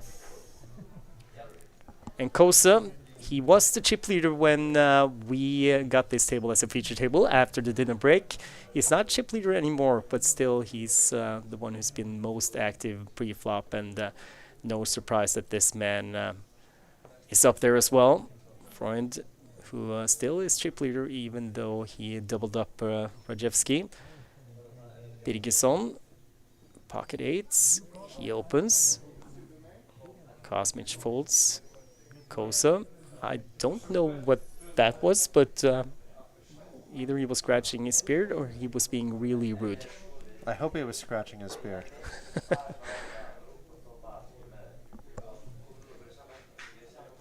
8-7 suited in the cutoff. He's got 3 players behind. If it was a deeper stack situation, I wouldn't mind seeing something. Oh, and he does call. No Yeah, I'm need. not sure I like this against a short stack, especially against a player who hasn't been that active. We did see him 3x with that ace-10 earlier and then folding it out of the way. I can only think of one other hand that Burgesson has played, though, since he's been here, and he's been with us for nearly an hour now. But he got the fold from Rajewski, and that means he has position after the flop, which comes ace 5-10. That's not a dream flop for Birgesson, and he decides to check, and now he actually gives Kosa a possibility to take this down. So instead of c-betting on an ace-high flop, Birgesson checks his eights, and does that mean that he's just given up? We'll find out now, because he's up against a bet of 4,000 from Kosa. I'd like to see him read the situation, that how many aces is Kosa not 3-betting with and just flatting, and then why would he be betting this flop? And coming to the conclusion that, you know what, he's not doing this with a 10, probably ahead. And he gets the fold. But it's easy for me to say that looking at the cards, but yeah, I'm not sure I like the check. You know, if you're going to open with eights off a stack like that, you can't just be waiting for a flop that's all under 8, because that's not going to happen all that often. Or if you're just hoping to flop an 8, yes, of course, that's happy times, but it's not going to happen more than 1 out of 7 times. So in which case, there's really not too much shame in jamming around 20 big blind stack. I don't know. I really would have liked to have seen a bet on the flop, or if your idea was to check the flop and then just check raise flops or check call flops, I think that's better than check folding. Birgesson is still thinking about that decision. I think he's forgotten that he's first to act. Or he is a little frustrated because now he limps 5-3 suited. There are players that can play very effectively limping, but it's not a strategy that usually pays off doing from early position. I mean, we've seen guys like Dominic Nietzsche do it quite well, but it's not a strategy I fully understand, despite it being successful for some players. No, and he's got 25 big blinds behind the limp here, and often at this table we haven't had one limped pot, and I mean, it's kind of like just throwing money out of the window, because you probably get raised. Sometimes if you're lucky you see a flop after the limp, and he's gotten raised, and already Rajewski called Kosa's raise, now Brendan with pocket kings. It's amazing how a limp just automatically changes the dynamic, because if he just folds, then Koso's raise sizing is smaller, then Oystein can't think of shoving, but right now the shove is the automatic play, and he does get it in. 32,000. Birgesson is already folded. Kosa should be out of here, and so should Rajewski, I think. Well, Kosa? No. No. I was about to say it's not so bad that everybody folded. He increases his stack by 1/3, but it's even better news if he gets a call from 2 undercards. This is not gonna happen. This is just Hollywooding from Kosa, and he folds. Rajewski is out of here. So Brendan up to 43.8 after that hand. Wouldn't have minded getting action. Still, I like the shove. You know, it's fine to just increase by 1/3 of your stack there. And if you're going to be shoving like hands like Jack 10 suited in those spots, potentially, I don't know if you would, but let's just say that his shoving range is going to be wider than kings, then you might as well include kings in that as well. Any 4-bet is going to look suspicious, so you might as well make it look the least suspicious with the shove.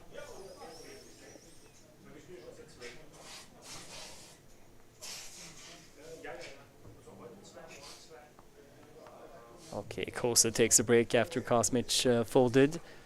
Maybe if it was suited.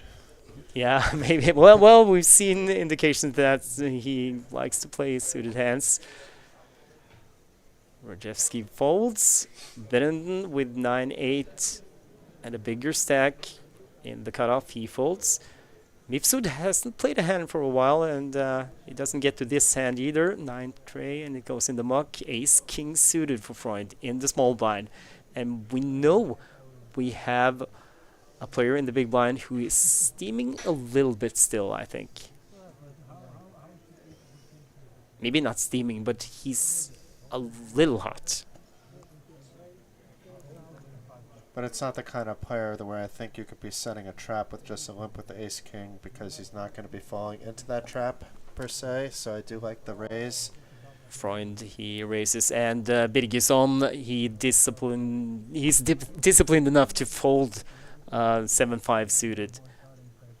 And then if he has a hand like ace queen, ace jack, even much worse aces, then stacks are getting in based on that. Where if you're just limping and raising and then 3-betting, it doesn't really work against a player like that, because very often it's just going to be a limp pot going into the flop.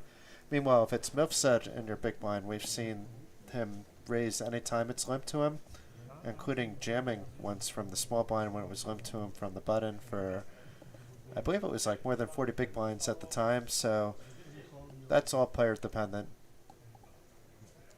Kosa first to act in this hand. Folds King 9. Rudevsky, he's out of here, I assume. I feel like I know Rudevsky a little bit now. He has some personality and spunk. I like the way he tosses his cards away. But that was first after he got the double up. Yes. Brendan, he gets a chance with Queen 8 suited, and he opens.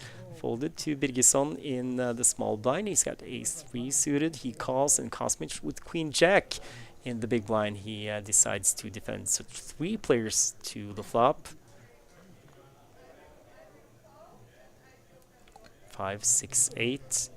Oystein, who made a little bit of a wide raise there. It was suited getting top pair on an otherwise scary flop. I was thinking while the flop was coming, I would have maybe surprised that Burgesson called rather than fold or 3-bet shove there based on his stack size, but it's not going to cost him too much. There's really no reason for him to continue with his backdoors.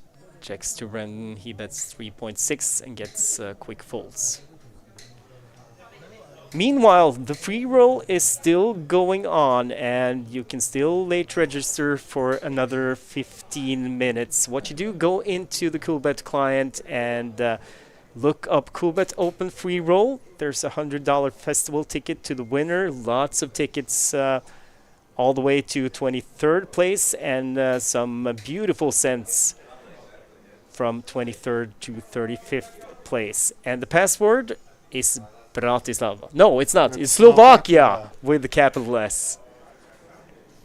So another 15 minutes of late reg in the free roll, and just 116 players from the start. Now they are only 52 and 35 places paid. So get in there if you haven't already registered. Who's winning at the moment? Let's give them a shout out. Villeven. Villeven. Villeven. I think that's the way he spells it. Oh, no, Villeven. Villeven. Villeven. Well, best of luck to everybody that's in the free roll. Unfortunately, you won't get to knock Stig out today. He is already out of the free roll. We want to rub that in a little bit because I can't play it. Yeah, so and he might as well not get to play either. But tomorrow, I think he'll be back in. Today was too quick for him, so maybe there'll be another bounty on his head tomorrow. yeah, it's. I'm sad to say that Mama Gorg, who knocked me out and got the bounty, he or she is unfortunately out as well. Oh, but they did collect the bounty. But meanwhile, look at this. We have an open here by Burgesson. Kosa just jamming it in his eye. I mean, it isn't really as big as it looks because the amount of big blinds. And Burgesson is actually thinking about it here. He only has 15 big blinds behind. He's been at the table long enough to know that Kosa is capable of 3-betting with hands that are worse than ace-jack. He should be doing that, in fact. And still, it's the situation. He opens the button, and the players often can jam on you when you have 17 big blinds behind with a lot worse than ace-jack just because of the situation that he opens the button. It's really the only reason to be opening rather than shoving on these kind of stacks is you actually want to be shoved upon. You want to be able to get a double up spot in this point where you have a lot of equity. And he shakes his head and come on, Birgisson. Is Kosa doing it that fast with an ace king, ace queen too? I don't know. Sometimes I question, I take a look at how fast others are acting, and then I use that incorrectly later too, so I don't necessarily recommend using it as a full tell, but... And he makes the call, and it's the correct one, but Kosa with 2 live cards.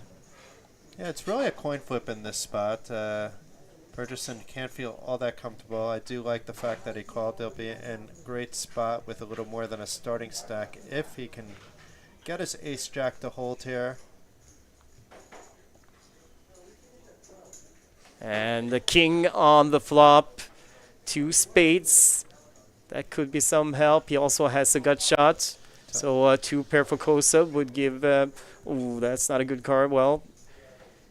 6 outs in the deck. Any queen, any ace. And an ace on the river, and Birgisson doubles up to more than 41,000. What a river there. I mean, I know it was all in pre-flop, but it's nice to have that drama. We have that slow flop and then the turn making matters a little bit worse, and then hitting that 6-outer on the river to save his bullet life. I think we can call it that now because we don't know if it's his only bullet or not. And not only saved it, but is over 40,000 in chips. And he made the right play. In the long run, if you open ace-jack with the 17 big blinds behind and the big blind shoves on you, I think it's profitable in the long run to always call because of the situation. And he came to the right conclusion, got a terrible flop, and that's the worst. You make the correct play and then you just get slapped in the face directly on the flop. But then when you hit on the river, nothing is more beautiful than that. Imagine though if this hand played out where Kosa just made the conservative play and called. It's going to go check, check on the flop, or it could go check, bet, raise, or it could go check, bet, call, but then it's going to get shut down on the turn before it even gets to the river, most likely. Like, the hand plays out completely different with a call, and that's what makes poker fun. You can look at any situation, play it out 100 different ways. And the action in the side room over here where the feature table is gotten a little bit livelier. Yeah, and it will be still players arriving here for the Coolbet Open series, even though we're on day 3. But it's the first day of the main event flights, and this is the very first one out of 6. Freund opens ace-8, gets called by Birgisson, who has, well, now he has plenty of chips. He calls with a 10-7 suited. Kosmich with the queen-9 suited calls the button, and we get Kosa from the small blind with king deuce, and Drzeski in the big blind has 8-7 off, and he calls as well. So 5 players to the flop. Yeah, I didn't think we were going to see that anytime soon. Flush draw for Birgisson on this flop, top pair for Freund. An open-ender for Jevski as well, so a lot of players hitting a piece of something. So Birgisson has straight draw as well, 8 for straight. Kosa checks, Rojeski has checked, 3.5 from Freund. With what is the best hand right now? Kosmich also has a pair on this flop. Birgisson, what do you decide to do with your draws? He just calls, Kosmich, with second pair. He folds, disciplined from what I think is the oldest guy at the table. Kosa folded, Rajewski with an open-ender. I don't think Kosmich is going to be too mad at me for saying that he's probably the oldest player at the table. No, I don't know how close it is even. No. So I'll make it a little bit worse. And now he can look at me. Yeah, Rajewski called as well. And another ace on the turn. Knows that he's probably best. First to act. Checks it. Birgisson, are you going to bet again? You don't have a made hand, but the board is paired now. That makes it a little more scary, and he checks. Rajewski does not have a made hand. Oh But my! now Rajewski hits. He has a pair of eights now, but Birgisson with the straight and the best hand. No, Freund with the best hand with the full No, house. Freund, I mean, with the full house, of course. But that full house gives Birgisson a straight. Yeah, so it's going to be some fireworks Wow. going on. It's going to be nearly impossible for Burgesson to get away. And he goes 16,000 into 24.2. Oh, Birgisson, this is so hard to get away from. I guess he could be worried about. He's not really worried about the ace-8 as much as he would be about, let's say, 6s or 8s or 9s for that matter.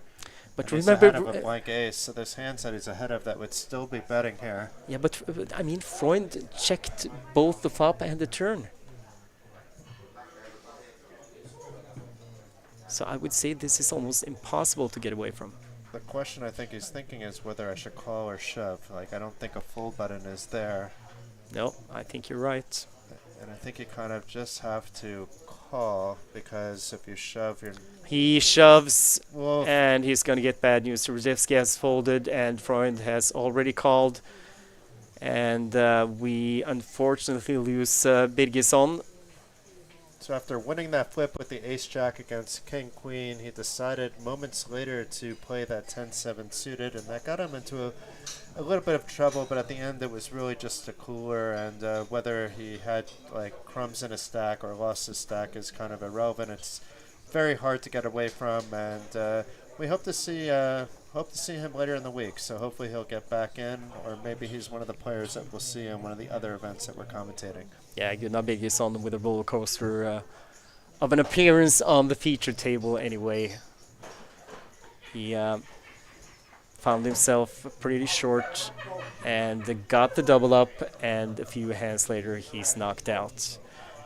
Meanwhile, Freund had a 225,000 in chips after that hand, so that has to be, if it's not the chip leader of the overall tournament, it has to be pretty close. I mean, that's 7 times starting stack already, which is quite impressive. Yeah, in tournaments with a deep structure, like it is in Coolbet Open, I mean, if I double my stack during day one, usually I'm pretty satisfied. Everything over that is kind of a bonus. And now this guy has 7 times the starting stack. Folds 10-5. Kosmich is out. Kosa with Jack Deuce on the button. No, he decides to fold. Doesn't even try a steal.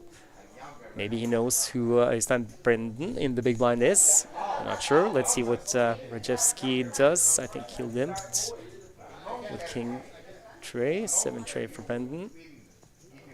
And he checks.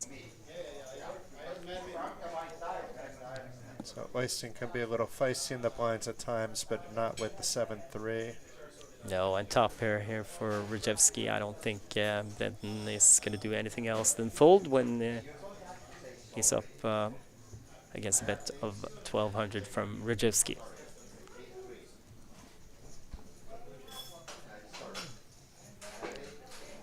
That's the difference between having Brendan and Mifsud in the blinds for you, because if he went that king rag, he would have been raised and would have likely folded, because it's just not strong enough to see a flop, especially off that stack size. In this case, the pot was small, but he still just took a single bet to take it down, and you're never disappointed that you're not getting any action when you flop top pair with king deuce. If you still want to join the free roll, you have to hurry up. There is another 3 minutes of late reg, and the password is Slovakia with a capital S. And there's a €100 ticket for the winner. 42 players left out of 125 who's registered so far. So the password, Slovakia with a capital S, and you'll find it in the Coolbet client. The name of the tournament is Coolbet Open Free Roll, and we are going to have one every single day, starting at 1900 hours Central European time. Freund opens 10-7. Yeah, and Freund now can open very widely. A mistake is not going to hurt him too much. Of course, you don't want to compound mistakes after mistakes. But when you're doing that under the gun, it doesn't look like you ever have 10-7 suited where you can have that certainly opening from other position. It does flop the best hand, but we have now Brendan with the bottom end of that open-ended straight draw. Mifsud, who defended the big blind with king deuce suited, doesn't really hit much. He pairs the board on the turn though. But Freund is still best with his pair of tens. Yeah, I'm not surprised Oystein let out here. I thought that we might see that on a blank kind of turn. He leads out 4,500 into the two other players. Gets a fold from Mifsud, but Freund, he calls. And a 9 on the river pairs Brendan. That's not really good news because Freund with a bigger pair, and he bets again 7,500. I think Freund is probably just going to call here. Is he contemplating folding? No. There's almost no king queens in Brendan's range, and a lot of cards that you would be value betting on the turn, you would be shutting down on this kind of river. So we'll see what Freund is thinking about that. Yeah, Queen 8 though could be there. Queen 8 certainly can, and Queen 8 of clubs most especially. But even a Jack 10 is doing this. There are some hands. And Freund calls and sees the good news. I thought maybe by Brendan getting a little bit of showdown value there on the river would check and try to just hope that his opponent checks back, and if not, potentially think about whether he wants to call or not. But still, he bet the turn, and by betting there, you kind of dictate the size that you're willing to pay. Okay, sometimes you are going to get raised. Other times your opponent, if they have you beat, like in this hand with a pair of tens or something, they're just going to call. They're not going to do anything fancy. So instead of checking and might facing a bet that you feel you have to call, you bet 7,500 and think, okay, if he has a 10, then he has me, and I don't lose any more than that anyway. But it could maybe have gone even a little smaller. I don't have as much of a merged range in that spot as, Yeah. as you and Mr. Brendan have.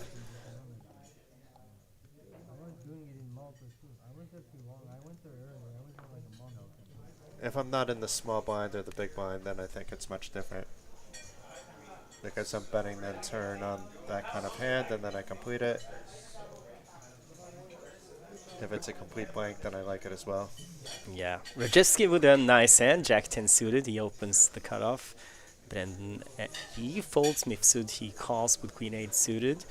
Freund, the chip leader, in the big blind with Ace 4 suited.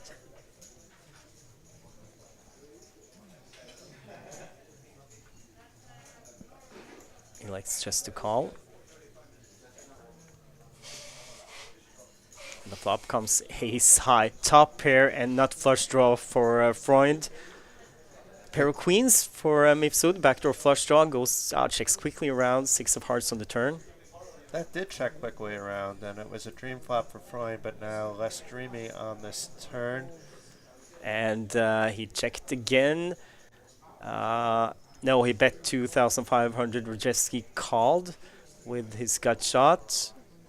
And Mifsud, he folds, and then another race for Freund on the river. Has the best hand now. Might it all.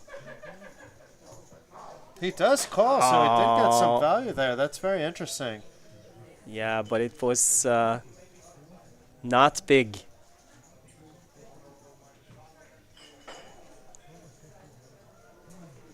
I mean, there's certainly a lot of capable players able to make bluffs in that spot, even on a TV table, but never mind being on a TV table. But it isn't really the ideal spot for that. And it looks like we're on break, so...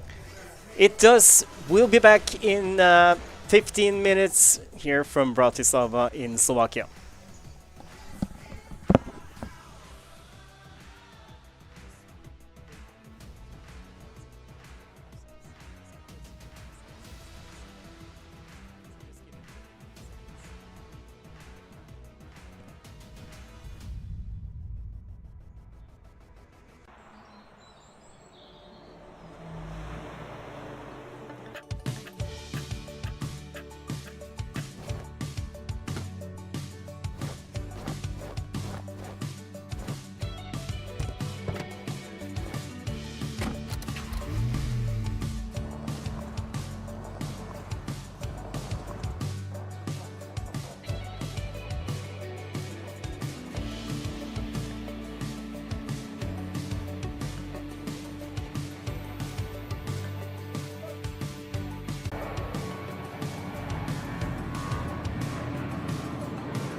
ktorý chodí sem z času na čas. Taký, no. Akože, keby mi povieš meno, tak si ho neviem vybaviť. Tým, že ho teraz vidím, tak viem, že...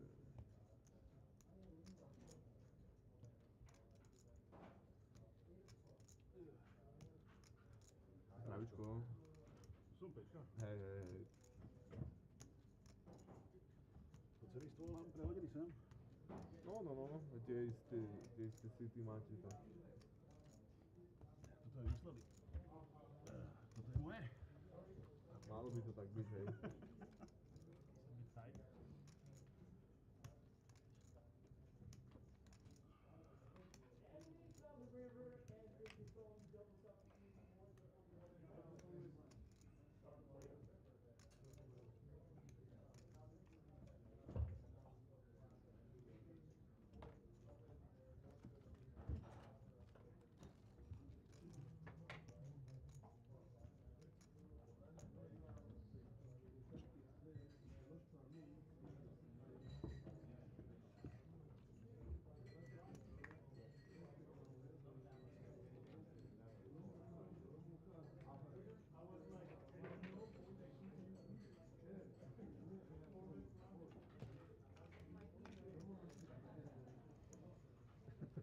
Sorry.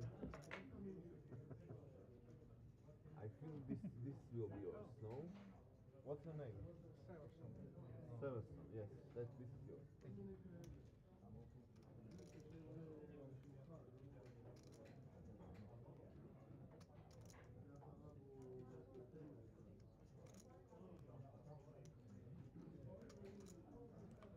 Áno, blinding.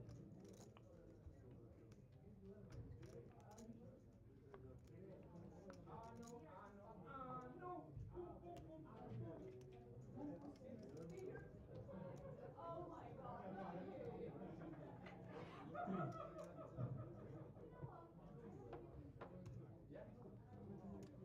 To isté určite prišlo, no.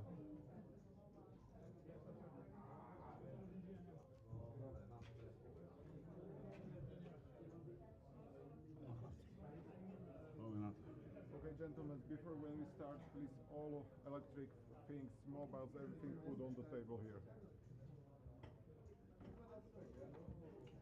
Jak sa budem hrať? Môžem sa hrať? Sir, phones on the table there. Okay.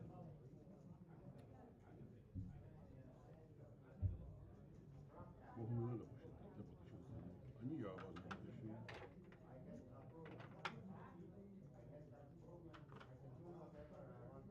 Vidíš to? Tak, dík. Yes.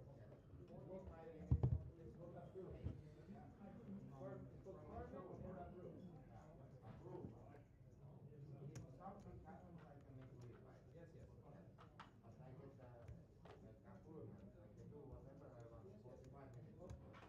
And you know there is one deal? Yeah. Now here, for 45 minutes. If I fall, I might lose. You was the big one before, no? Okay. Hello.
Button je 8 a 2 nehrá, lebo je nový hráč a je medzi blindami, takže je blind.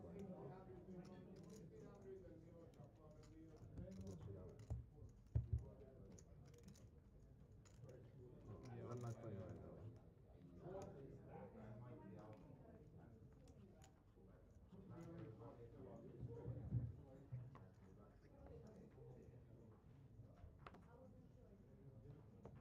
Call, teďka. 6 pas, 7 pas.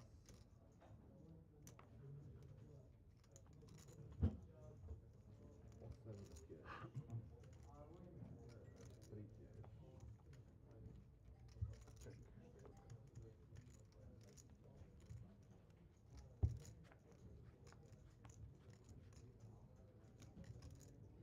Heads up. 4 check, 3 check.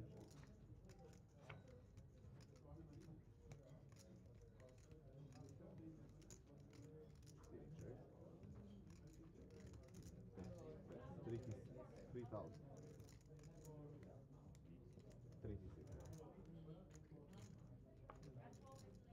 Pas.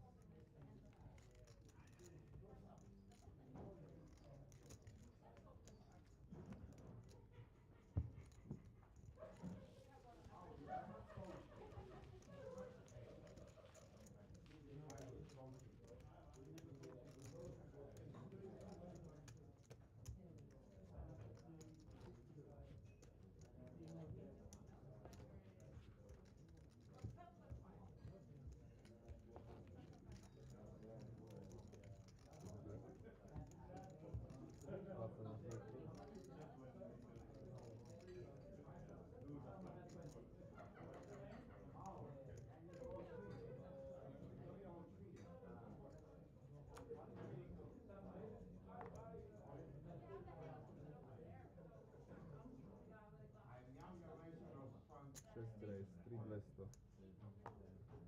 3 punch swing, 7 pas.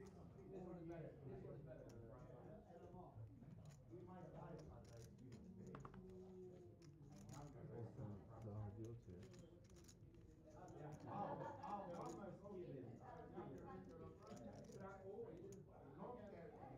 Dvojka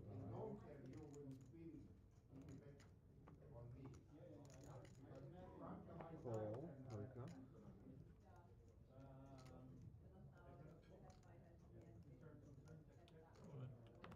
Štvorka, raise all in. 5 pas. How much is it?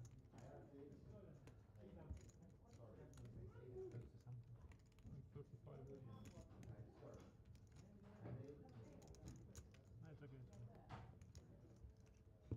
it's okay. Voitte pyytää tarjoilijalta. Pas. Tai pas.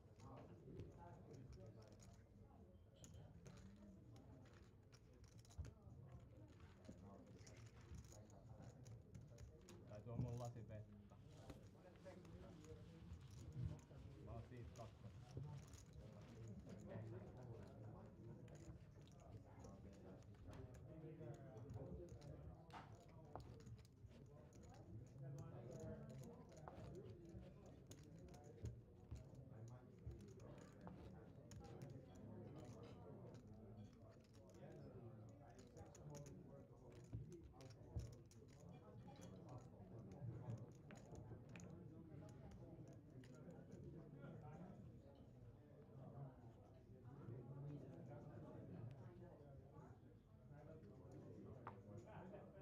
Pas. 7.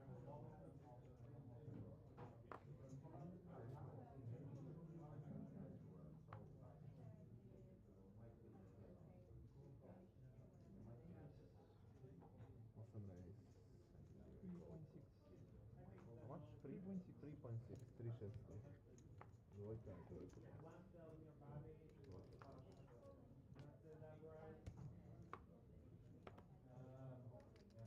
Peťka tiež. Nää on hirveä kokoisia stäkkejä täältä. Tai no itse asiassa ei oo. Ei oo.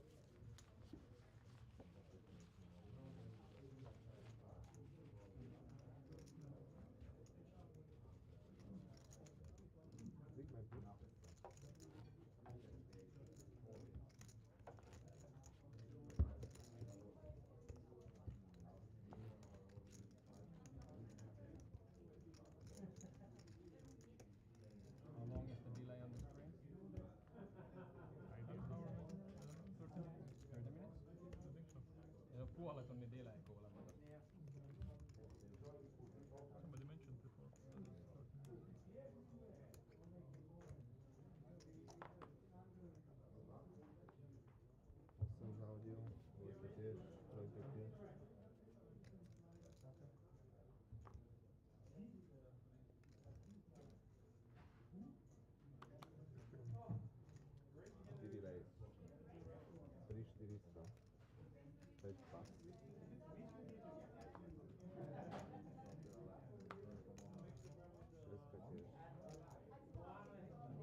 Idem right, 11,000.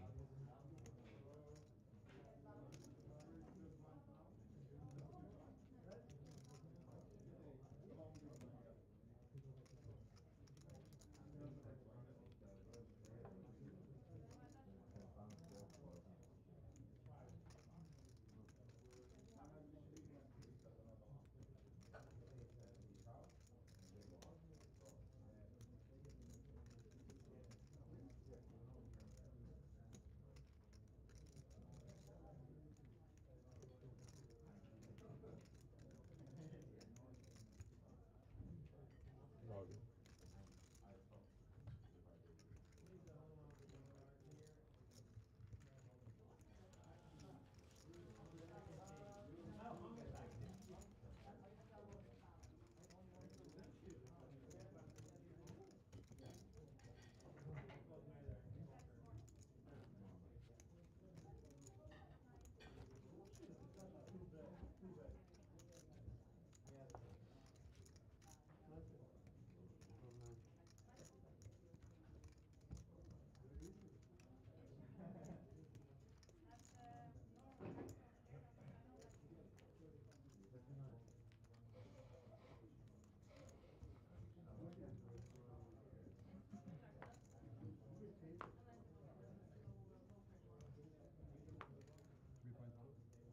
Dvojka race 3200, 3.2.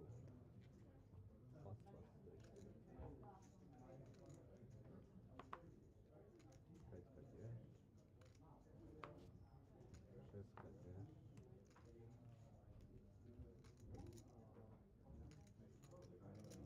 Call.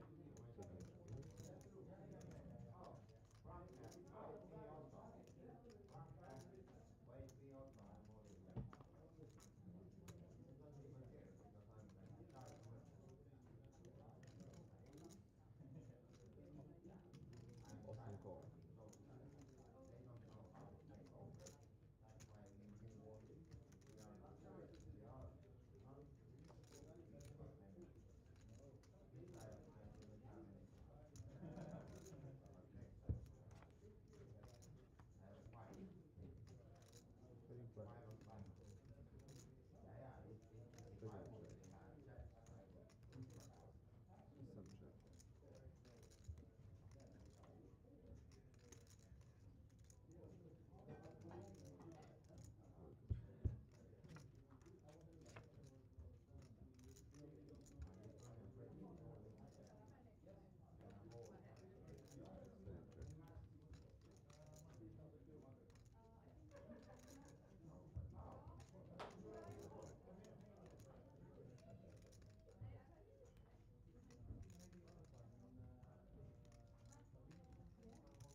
Check, sedmička.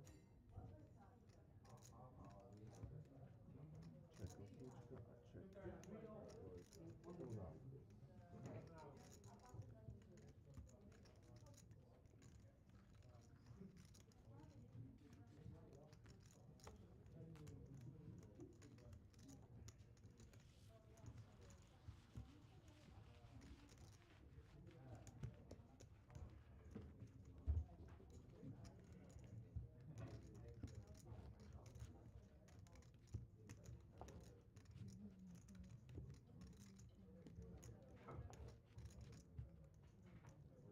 Big entry.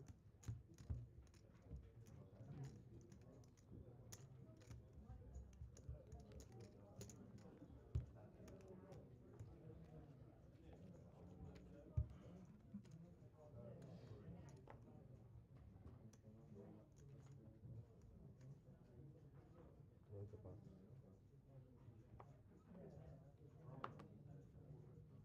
Štvorka, peťka tiež. Šestka tiež. Sedmička tiež. Osmička tiež.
600, 3.6.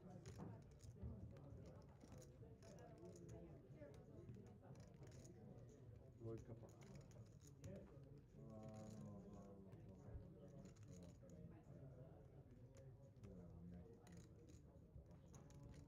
It's 10.5. 10.5.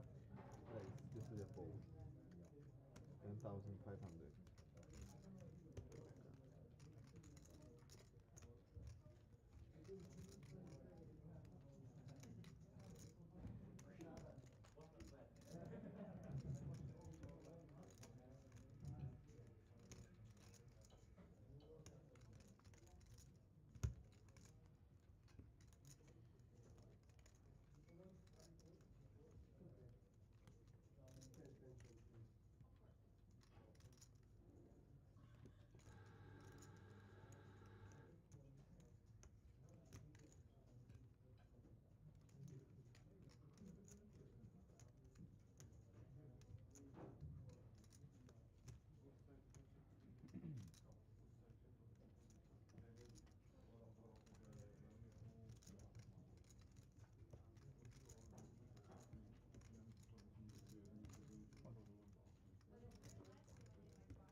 Queens?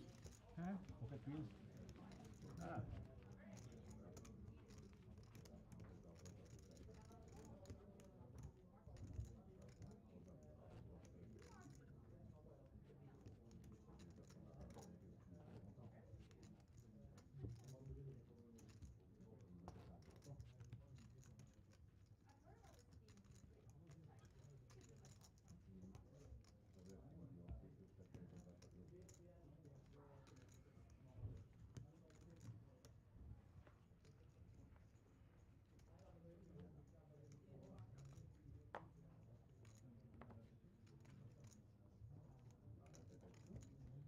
Raise, späť 4000. Šestka pas. 7 tiež. 8 tiež.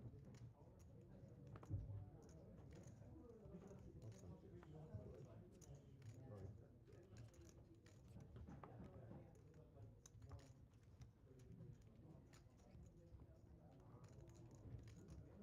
Call.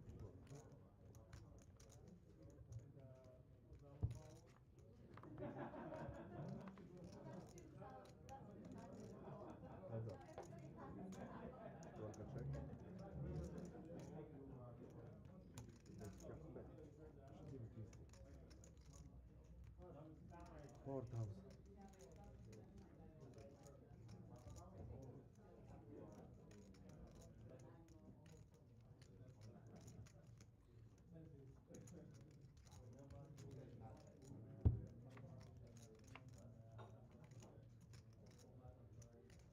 Check.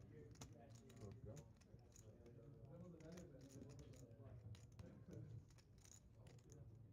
Šestka kolbová. A peťka, 7,5 tisíce.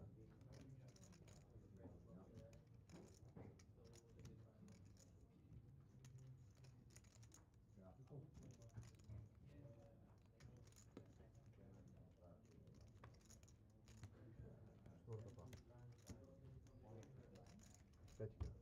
Beto 7,5 a on dal hodil.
fold. Limit kapat. Nasıl kapat?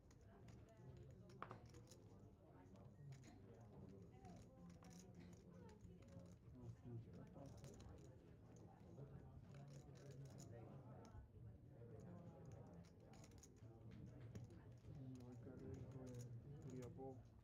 3,5.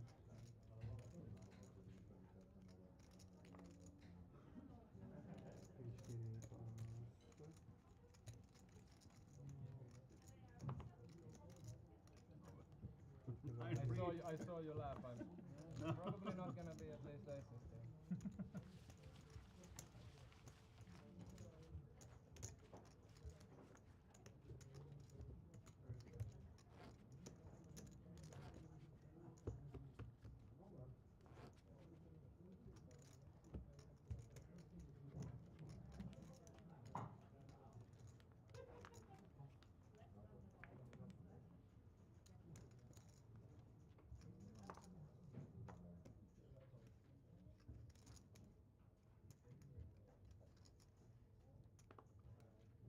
Единичка raise, 3700.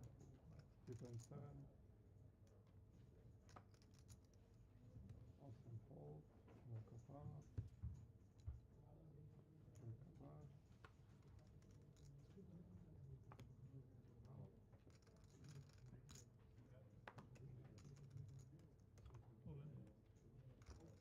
Štrka all in. Teďka šestka za hodiny.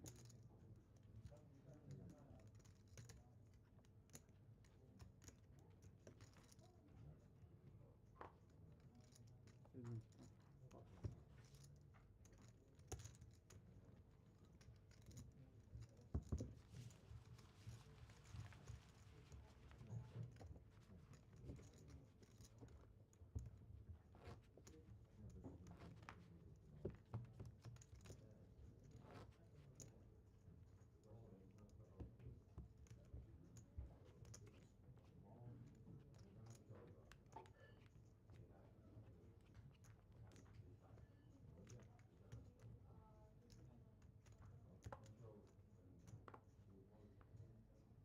Osmička pas.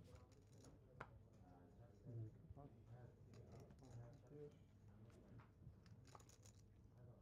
4 pas.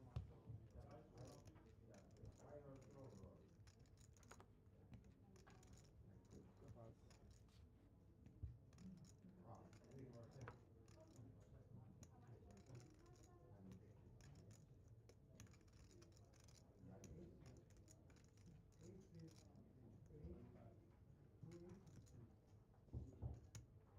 Šestka kolová.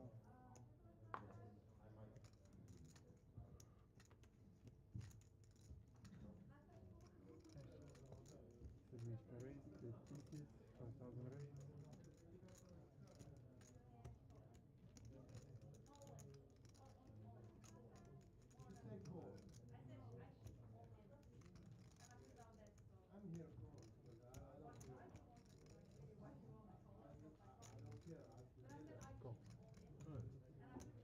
Call. Sorry, not call. Raise.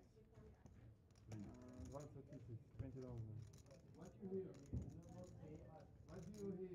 Possibly cost him some money because what does I like it He- though. I mean, I don't like it in this spot, but from what we've seen of Severson, he's been a quite active player. So if he's raising every time that it's limped in the small blind, and then you can start with the meta because he knows that I know that he knows that I know, and pocket sevens is so strong in this spot. so then you go back to level 1. I have pocket sevens. I'm four betting or 4-bet shoving even. And He he is. does. And put Sukas to the test now. Sukas kind of has to fold, and he has already folded. So quite aware of his own image as well, Seversson. I believe we can already say, after just seeing him play a few hands. Yeah, it would have been interesting actually if Sukas actually raised. We probably still would have seen a 3-bet by the sevens, and then it would have been up to Sukas. Am I being 3-bet light? And if he 4-bet shoves, he maybe gets the sevens to fold. Everything can play differently if it wasn't just a limp. Yeah, I think you're absolutely right. I think all the money could have gone in the middle in that spot with this dynamic between the small blind and the big blind and those two hands. And then if Sukas gets away from a single 3-bet, he's actually donating less chips than he did with 3-bet folding. And here we go again. Lipovoy with pocket fours. Opens. Pullover decides just to call with the ace-queen. But yeah, that's from the hijack. And they are playing short-handed as well. So kind of affects the dynamic as well. But I'm a little bit surprised not to see a 3-bet when they are playing short-handed here. I think he would have 3-bet shoved if he was slightly shorter, but maybe doesn't want to put a good portion of his stack in on a 3-bet. I'm just trying to think of the reasons just to call. Yeah, and when I say short-handed, I mean we have one seat open, but so we're playing 7-handed, so it's not really short-handed, but shorter than full ring.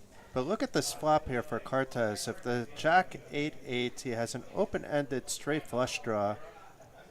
Nobody else really hitting anything. This may go a bet by Lipovic. And I have to practice saying his name, but by our Norwegian friend here.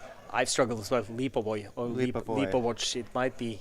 So, but anyway, he c-bets 5,600. Pullover calls.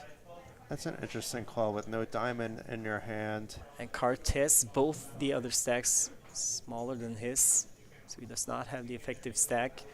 Lipovoy, slightly bigger than Pullover. And he's out of position. I would like to...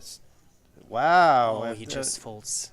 Unless this board is not right, which is possible if a card hit the muck. Yeah, there's a queen. There's a queen. That's okay. Yeah, that makes I had a feeling, because otherwise it doesn't make any sense. It must be, though, that the Jack of Diamonds was the first card that came out. Basically, it's the burn card. Yeah, so there was no open-ended straight flush draw for Cartes.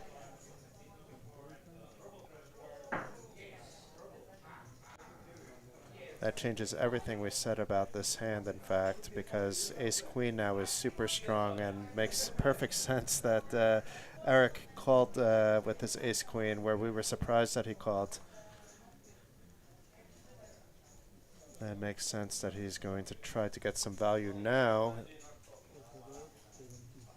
after it was checked over to him. And Lipovoy should be folding his fours here, but we'll see. We know it's queen 8-8x on the board. Wasn't a 4 on the turn.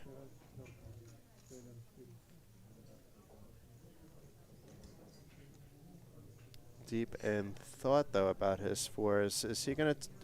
Something just happened here. I don't know if it was a call or a raise, but the fours didn't go into the muck.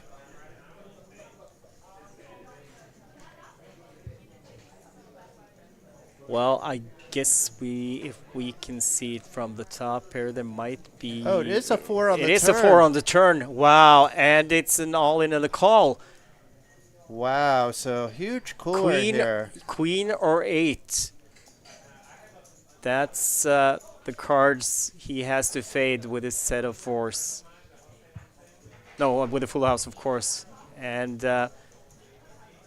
it's a 2 of diamonds on the river. Wow, no help for Pullover, who's out. Quite the cooler there. And Lipovoy now with, well, he's closing in on the chip lead at this feature table. They're just going to do an exact count because there were quite similar stacks between those two players. But the graphics were right. Lipovoy had slightly more, and we lose our player from Estonia. It's quite unfortunate. I do like the call on the flop. I'm not going to go back on that just because a 4 came on the turn and just, you know, you're basically got so cooler there that the 4 just seems like such a blank. And if your opponent has an 8 is really what you're worried about. You're hoping he was either bluffing or has a flush draw or a worse queen. Anyway, Pulvier can get back in just like anybody else can. It's maybe a little bit late to get back into day 1A, but he has a blind level and change to still do that. He may even be hopping into day 1B, which began moments ago, about 15 minutes ago, with 20-minute blind levels, or there'll be 4 more opening fights across the next 2 days, so no shortage of chances. If he was playing since the beginning of the day, it's doubtful that a player is going to immediately hop in with all the other opportunities out there. Daniel Melios Lipovoy now plays more than 90,000, which is 3 times the starting stack in this tournament. From being, well, he was kind of in that zone where you don't really have that much room for play, but now he does. And we have some big stacks at this table as well. I think I finally saw him crack a small smile there, so that's maybe now he's in his happy zone. He has some chips.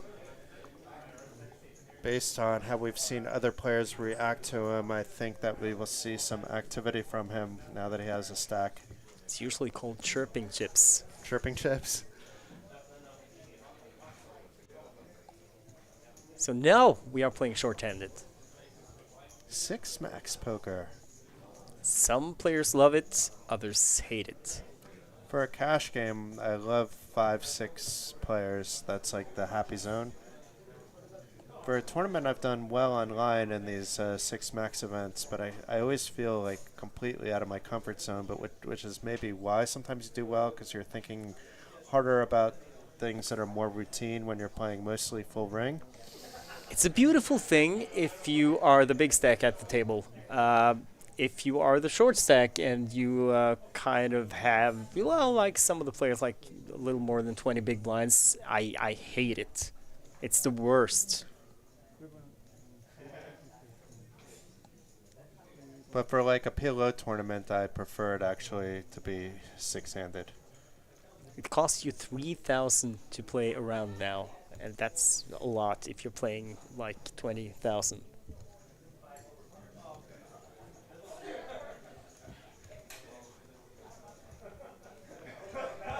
On the other hand, you need to build stacks, as you mentioned, so it's either now or later. Even with 45-minute blind levels at this point in the game, if you're just getting in, you can't just sit around forever. You can sit around for a little bit. If you enter now, you have a little less than 20 big blinds, about 18 and change. Doesn't mean you have to be jamming even right away, but you're entering already almost in danger zone. Sukas opens ace-9 suited. It's folded to Cortez in the cutoff, Queen Jack. He folds. Pira folds. Lipovoy folds to Kanta in the big blind. King Deuce suited. A wise friend of mine once told me a few years back that I defend with any 2 suited cards in the big blind. But then again, he's not that good with 2 cards. He's quite decent with games that involve more than 2 cards, and also games that doesn't have a flop. He goes by Senkel online. I don't know. It's like, but you just that mixed game fish. yeah, mixed game fish. Yeah. Shout out to Senka, though. Mad respect for what he does for the Norwegian poker community, and I kid, he's possibly, he's certainly top 5 mixed game player in Europe at this stage. And maybe not, maybe even in the world, who knows? That's hard to say. It's hard to say. There are some other Norwegian candidates as well, but we're not going to go into that now because Canada flopped top pair here, and he's still best. But Sukas with the turn flush draw, so I'm betting quite big into this pot. It was a pot size bet, so putting actually a lot of pressure on Canada. 15,000, and it was Sukas who opened from under the gun.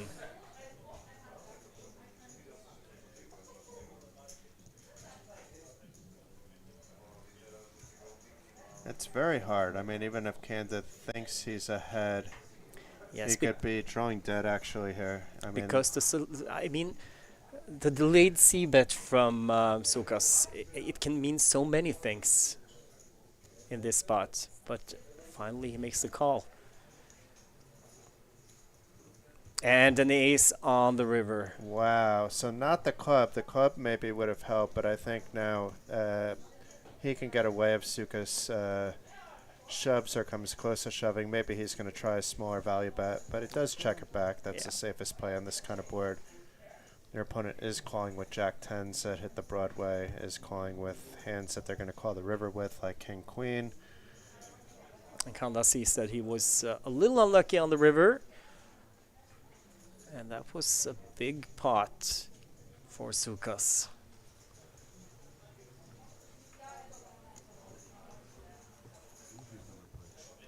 Does not seem happy at all.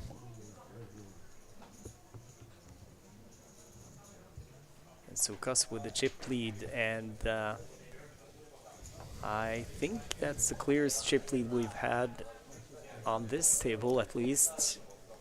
Yeah, on this table for sure, but on the last table, I think Freund left with what, about 225, 230,000. Yeah, he was at 240 or 250 at one point, so he did well. Sevarsson with ace king suited.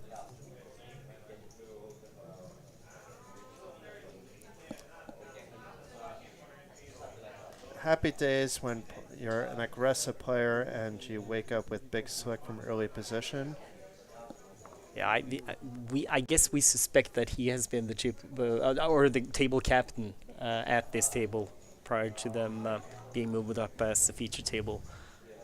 And now he gets respect all the way to Kanda in the small blind. Again, king 4, but not this time. Sukas, though, in the big blind. He's got 91,000 now. So he's not chip leader at the table yet. It looks like he's going to defend.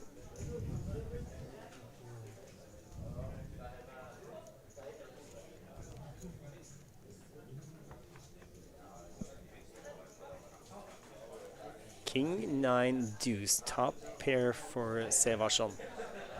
Gut shot for Sukas.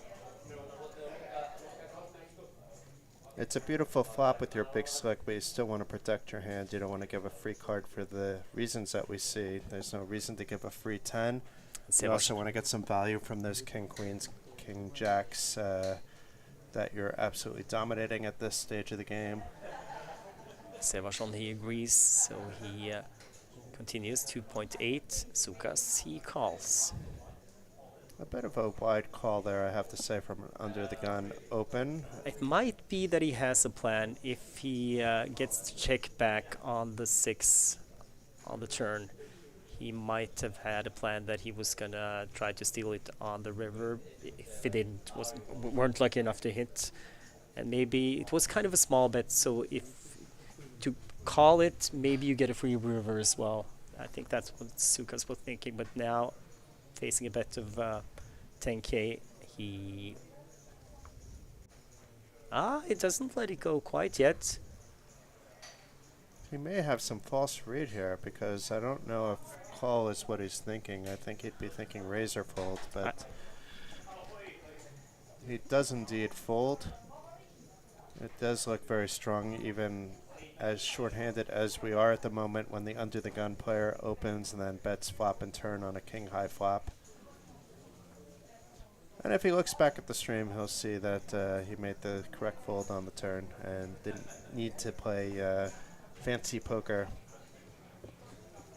It seems like a table full of fancy poker players, though, so it could get interesting. Yeah, when you say fancy, I like to say thinking poker players. Yes.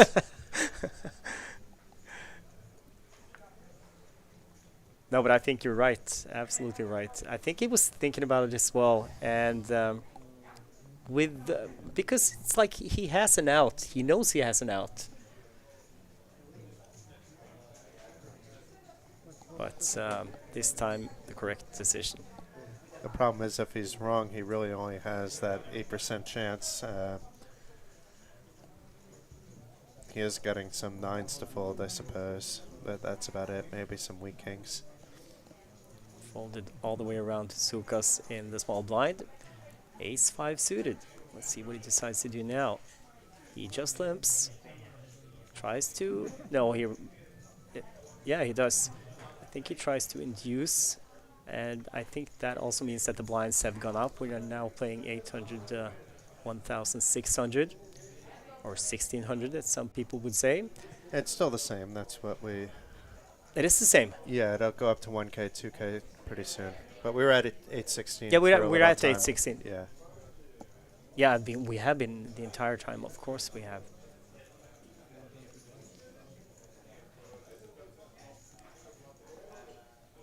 Let's see if we have any stubbornness going on here.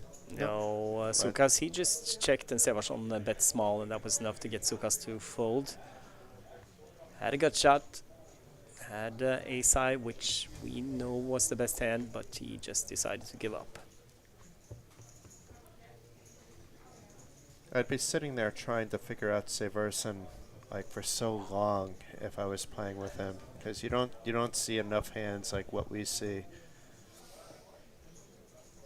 And then I'd always be thinking, how can, he can't always have it. And then you have to try to pick out those moments you think that he doesn't have it and try to exploit that. But then I think he would catch my hand in the cookie jar. Kanda in the cutoff, ace-8 suited. He opens. Let's see what his sizing was. Yeah, he was. I thought it looked pretty big. Sevarsson with ace-9 in the small blind, but facing such a big raise. Yeah, well, he calls. Yeah, we thought in this case the sizing actually benefited Kanda because you would get those hands to fold from the small blind. But Sevarsson, he proved us wrong. Yep. We were thinking exactly the same thing, Jason. He may have 3-bet actually if it was smaller. Who knows? And flop comes king high. That's kind of in Kanda's favor, but we'll see what happens. Sevarsson checks. And Kanda checks behind. It's also in the small blind's calling range as well. But and now hits an 8 on the turn. Kanda has the best hand now. And now Sevarsson may try to rep that king after all, because it did get checked, but no. And Kanda feeling that he's ahead after it checks again. Sevarsson, he might convince himself that Sevarsson had an underpair to the king and check behind just to make sure. And yeah, he lets ace-9 go pretty quick there.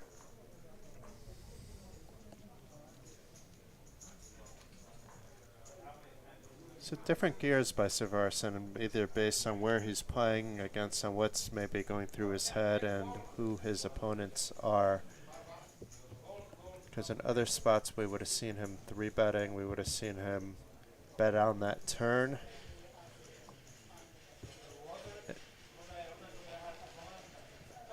He did save quite a few chips probably by not betting on the turn.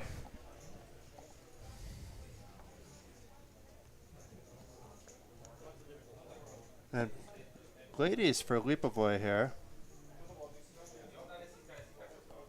He was active when we first got to the TV table, but then went card dead and decided not to go with it. Does min raise though.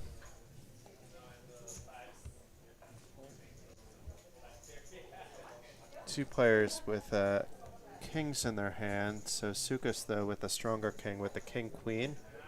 Looks like he's reaching out for a 3-bet. It is a 3-bet. To 9,200.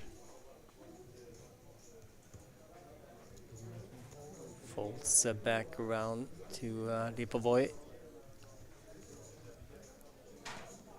I'm curious how much I'm only going to be surprised if he calls here. I'm just curious what his 4-bet sizing is going to be. But he's going to prove me wrong by calling. He does just call. I don't really mind the call. I mean, of course, he might be scared of a flop, but not do 6-4. And the thing is, he might be thinking that he can get a c-bet out of Sukas, try to, check raise the flop here. And Sukas is not in the best of shape, at least card equity-wise, because... Or you could just lead out. Yeah, we saw a king in someone else's hand. This will just get the job done here.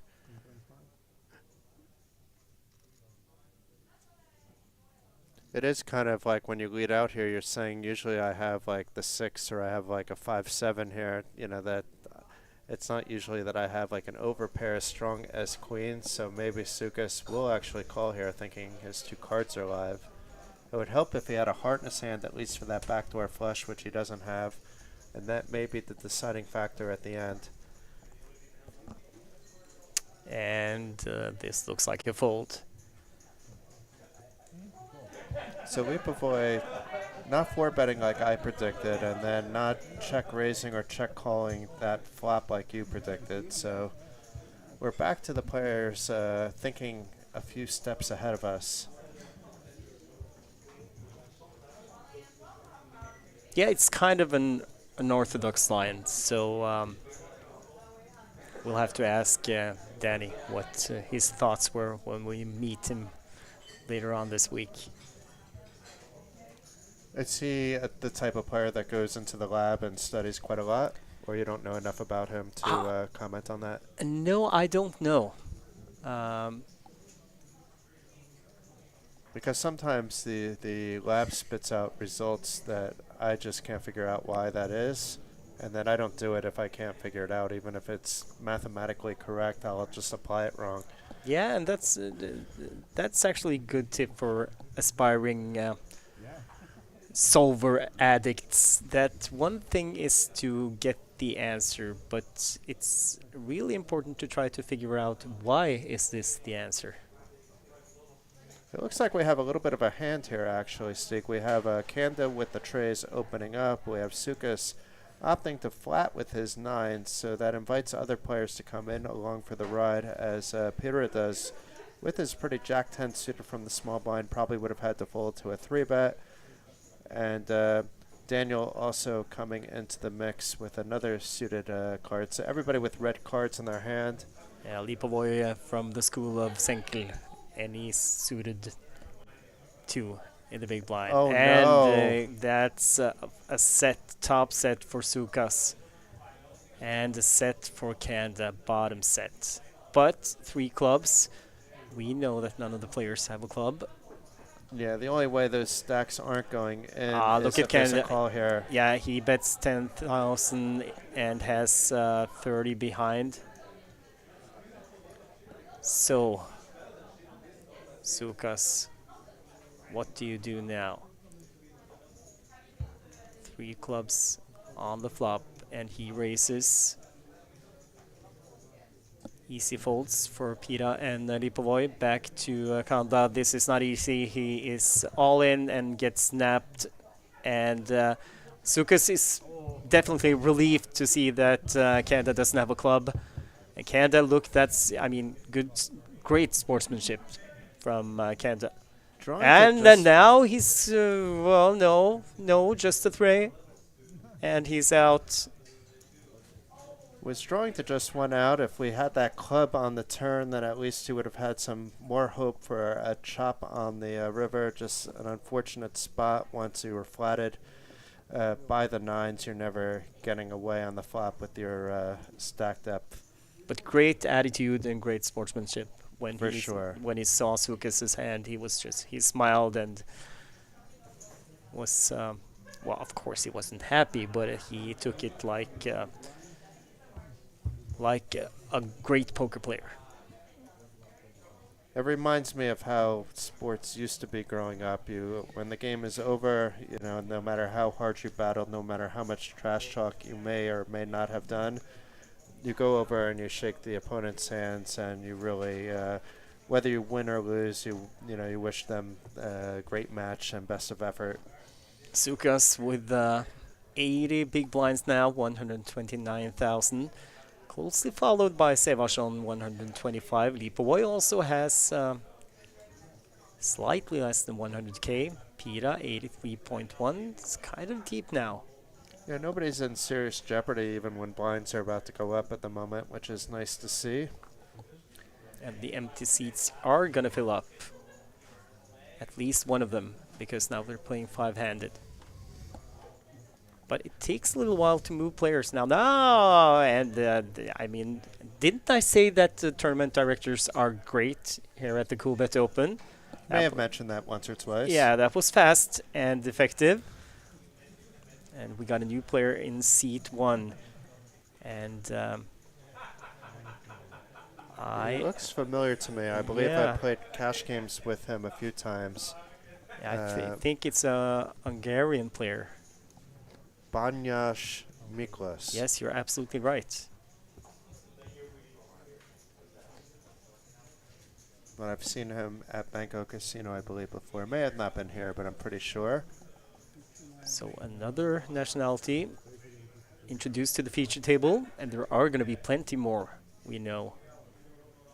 Still haven't had any Swedes. Do you know in the deep stack last night that the final 7 players were all from different countries? So Yeah. that was quite impressive to see. And finally won by Deep Singh, which I guess, I mean, he's registered as Austrian, but I'm guessing Deep Singh, it's got to be somewhere in Asia.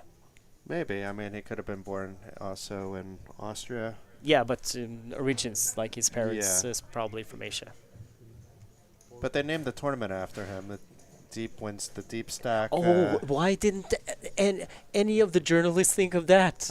Who wrote the article for Coolbet Oh, Open this morning? you did think of that. Oh, It's in the article. I see you don't read the content that is written, but for daily recaps, that's a good reminder. Head to the coolbetopen.com website. There's a whole ton of information there, but if you go to the news section, you can read about what happened the previous day, each and every day. I wake up early to get that done for everybody. But that's not the only thing to see. That's just a fraction. The whole schedule is there. It's laid out very nicely for each and every day. Our stream is there, so another place you can watch it. There's also live updates, so you can see who's still in the variety of events. In each and every event, you can click on a live update link, and it'll show you the names still in, who's out. If it's already in the money, it'll show you the initial payouts, etc., etc. So quite a lot of stuff there, and quite a lot more to come. Also check out the Coolbet Open Facebook channel, but we're going to hop back into this hand. Cortez, who opened under the gun and got called by Peter with ace 3, Sukas 3 bets ace jack, and now it's over. So back to the social media. So some of you are watching us at the Coolbet Open Facebook channel. We're paying attention to the chat to some degree on the Facebook YouTube channel. They're both great places to check out some content. There's videos up on both places. Photographs by a number of photographers I've seen up there. Primarily, shout out to Dominic Demchek, who is the photographer at many events here at Banco Casino. That's doing a fantastic job, and expect nothing less from Dominic. And yeah, Dennis is also doing some reporting on the Banco channel, so you can check out their site as well, the bancocasino.sk website. But all of a sudden, we went down to 31 entries. I don't know if it's being updated manually, but we're down to 1/3 of the field, so that means that the average stack is more than triple the starting stack now. Which again goes to prove that you should not really care about the average stack, because that doesn't necessarily mean anything. It's you have to think in big blinds. How many big blinds do I have? This is a tournament with deep, good structure. So the average, I mean, does it really matter? How many big blinds is the average stack at this point? It only really matters when there's a few tables left, to be fair. It's true. Sevarsson in the small blind against Cortez. Battle of the blinds, not a big battle, but Cortez with top pair, he bets. Sevarsson has second pair, and I don't think he's going to fold I think he to has to call. 2,400. Yeah, he does call. Turn is the 9 of diamonds. Sebastian checks again. Let's see if Cortez goes for more value. I don't mind the check back here because it disguises at 7 also to some degree. It disguises the fact that you have top pair. I know you want to build the pot. Maybe you'll get a call from an 8 still. And he does check He back. also has that diamonds. He just had too much in his hand. Didn't complete anything, but still is ahead with top pair. More than happy to call any bet by his opponent. 10 And if on it's the checked, river. maybe he'll look for some thin value. Sevarsson checks again. Cortez now he has to decide whether to go for value or not. It's not as easy as it seems. There's not really any two pairs that are checking after it was checked back on the turn, I don't think. But are you getting a 8 to call anymore? Perhaps you are after it went check on the turn. So these are the things that Cortez may be thinking about at the moment. He has to think about whether the risks outweigh the rewards here. And he does go for value, bets 5,000. And Sevarsson now with the decision. It looked like he was reaching for that snap call and then took a step back to think about it. So I always say that you should be thinking when you have to think. Oh, that's disciplined. He folds actually. And I mean, it could have been a different situation if 9 and 10 hadn't come on the river. I think he would have called with pair of 8s. But I mean, 2 more overcards that are in Cortez's range was kind of the thing that led to his fold. But I think you were right when you were seeing that he was about to snap call and then he thought twice. And although we appreciate the quick actions, especially pre-flop, where often you know what you're going to do.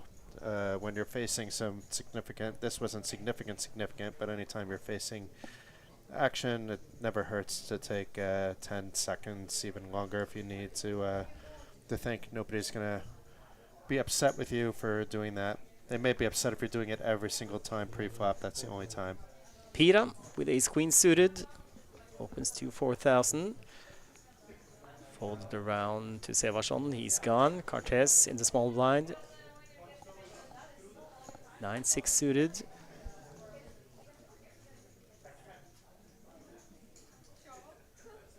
Of course, tempting, but still out of position. And he knows that if he calls, probably the big blind comes along as well. He could flop well, but still he's kind of like 37 big blinds. No, that's Pira, and he's not the effective stack. Cortez has 27.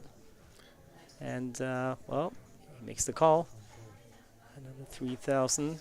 I thought maybe he was thinking about a 3-bet there. Yeah. Banyash with Jack 7 suited in the big blind. He calls. So now if hearts comes, it's going to be big problems for Cortez. Yeah, but still a lot of hearts out there. Just one heart, and Pira with the top 2. Certainly can breathe a sigh of relief. But the question is, can you get any value here? Oh, he can if he checks it and lets player maybe bluff at it, and full house on the turn. He just has to hope there's a player on that club flush draw or that would overplay a queen. Neither is the case, and nobody is falling for the bait, it doesn't seem. Yeah, so Banyash also checks. So what do you do now? It's like to check one more street. You want to try to get value from a full house, and you're not going to get it by checking. So he bets, and I think this hand is over. Yeah, you're not getting much to call. Maybe just a queen or a club draw.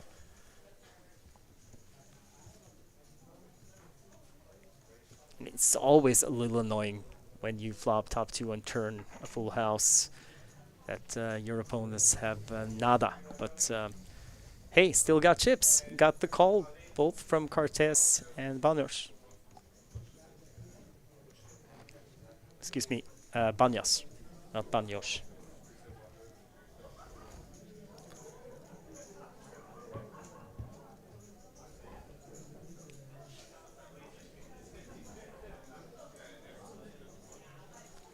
Lipovoy first to act. Wearing the lucky Coolbet shirt, I see. Yes, he is. And the wristband that tells us that he is one of the online qualifiers. He won a package to Coolbet Open. And not by being lucky, by being good at playing poker. He seems to know what he's doing at the table.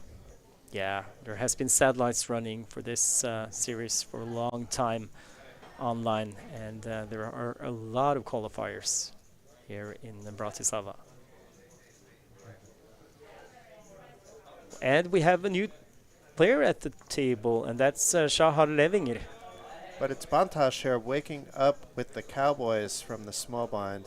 After Levinger, who opened Jack 9 suited. We don't know anything about Levinger yet. We do know that he can open wide apparently off a 25 big blind stack. But do we know that he can call a 3-bet with that in position? And it is a 3-bet by Banyas there to 14,500, so about 7.3 big blinds. Folded back to Levinger, who lets it go. I think he is one of, I might be wrong, I think he's one of the Israeli players we have here. So it might be Levinger then. Yeah, it might be. But yes, he is from Israel, Shaha Levinger. So for the second time, we have an Israeli player at the table.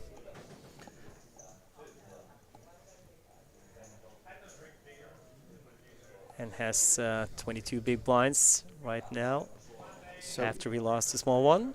each of the 7 players from 7 different countries. So we have Banyas in from Hungary. We have Pira from Finland.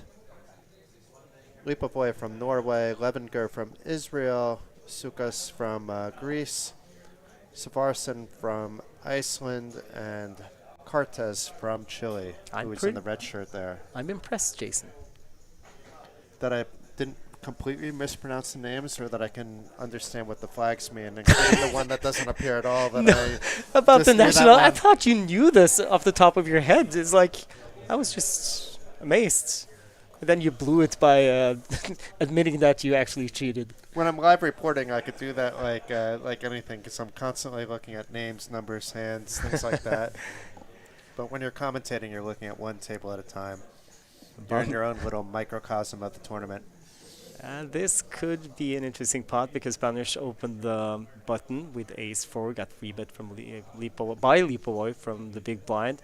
And this is again the dynamic between the button and the blinds, but Banish, he makes a disciplined fold.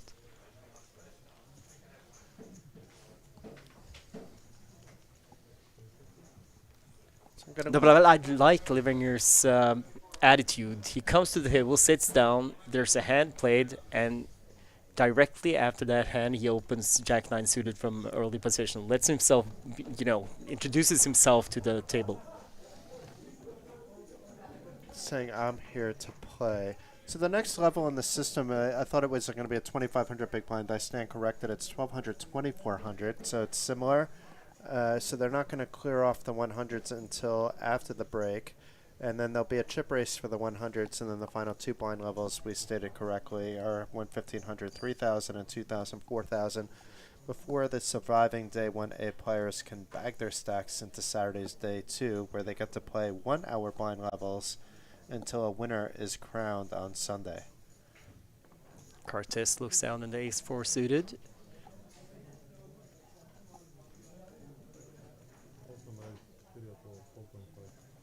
3,000, no, 4.5, of course. 3,000 would have been not enough. Banyash with Queen Jack suited, pretty hand in the cutoff. Still with capable and aggressive players behind, he decides just to call. Gets the fold from both our Finnish friend and our Norwegian friend. So heads up to the flop.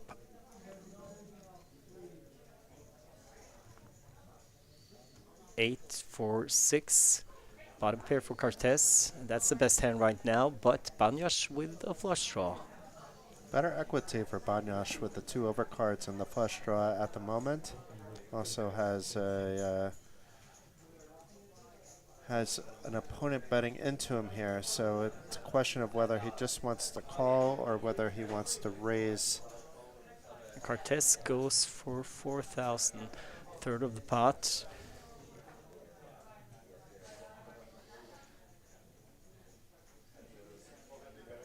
Does not have a made hand yet, but gets a pretty good price. But I like the raise here. Yeah. Well, and you got to be willing to get it in if you're raised over the top.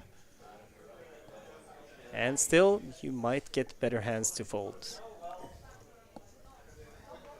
Even in this spot, I mean, it is a better hand, but it's technically he's ahead. You're happy just to take it down and not have to realize the equity of your coin flip. Just take 100% equity at this stage of the game.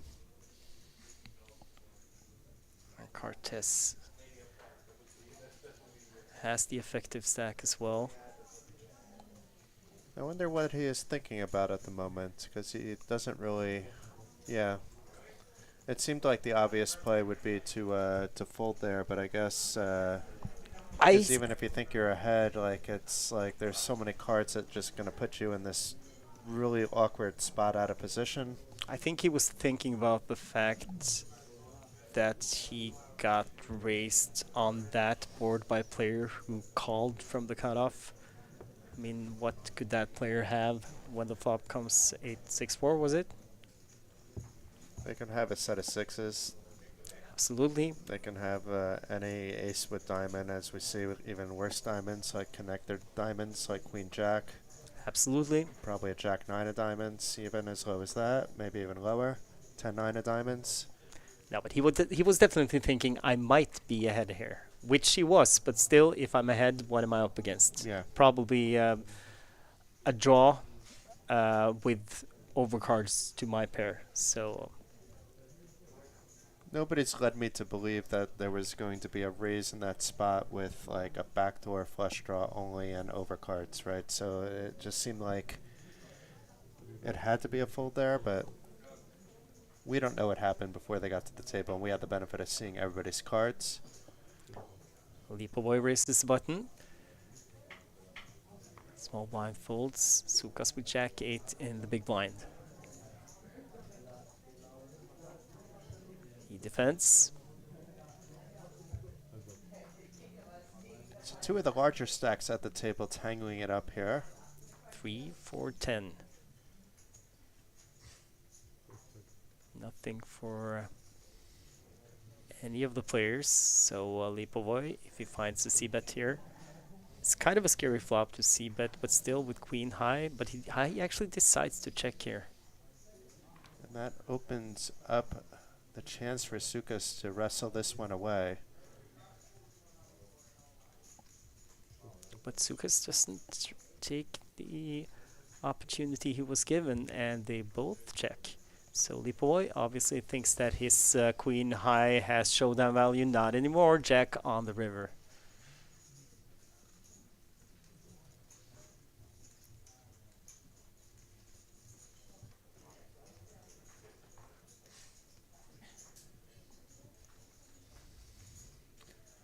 And while he might get some calls from some aces, it's not going to be with some queens. And that's a heavy bet.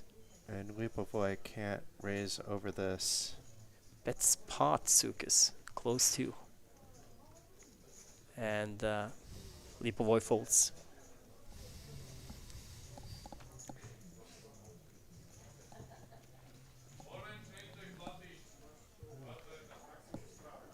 We see another banner there for the festival series on November 27th through December 3rd. You can qualify for that as we speak with feeders and satellites running at Coolbet.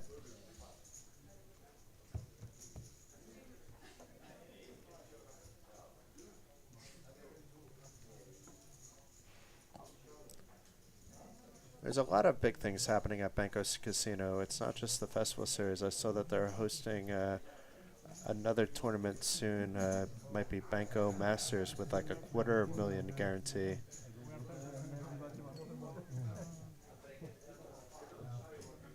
I know a lot of players are now calling Bratislava their home because of all the great action here at Banco Casino. Meanwhile, the big slick here for Levinger.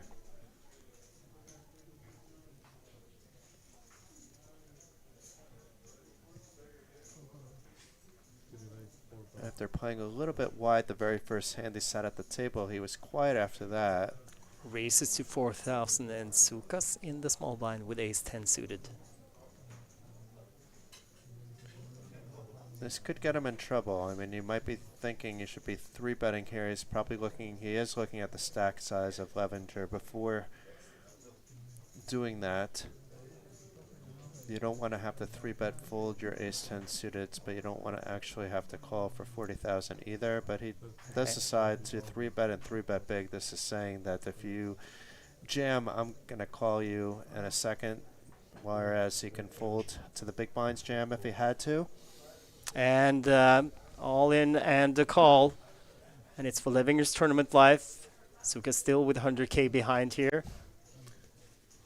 So Levinger, the new player at the table at risk, is a heavy favorite, but we've seen stranger things than 2-1 favorites hold.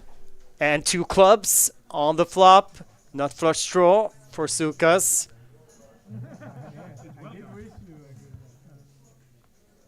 Turn is a jack. And a 3 on the river. And Levinger gets the double up, but I guess he had a couple of nervous seconds there. I was on the edge of my seat after that flop. You see those clubs, and being it's like live stream, you always think, like, as you see these cards sometimes in slow motion when you're playing your own events, the club is definitely coming. But Levinger gets to stay with us for a bit longer, and a big smile on his face as he now has a healthy stack. Oh, it's so nice to dodge in those spots. The worst is when it's like ace-king against ace-king, and then you have to sweat that. You know, it's Sweat the no four flush. Yeah. Yeah, it's terrible. It's at least here he was sweating a double versus just sweating a chop. absolutely. And well, still Sukas back on the back in the saddle. I guess it's called back on the horse. Maybe I don't know what's Back in the English. saddle again. I guess that's when you are back in the saddle, but you have to get back on the horse, right? They have to get back on the saddle to get on the horse. I guess that's a Norwegian saying that I Yeah. tried to translate into English, which was not. It's similar though. It correct, is yeah. back on the saddle. It's the same thing. It means we're going to give it another try. Yeah. We have this saying, if you fall off a horse, get back on it, something like that. Yeah. But gonna leave. Probably if you fall off a horse, you should go to the hospital and then rethink about whether you should get on a horse again, to be fair. But Yeah, but we can that's go with your method. that's the origin of the saying, because if you don't get back on the horse, you're never gonna ride again, and so you have to. Okay, now forget it. Well, okay, was that a walk or was it race and take it? I think it was just a walk. Yeah, I think so too. Haven't seen too many of those.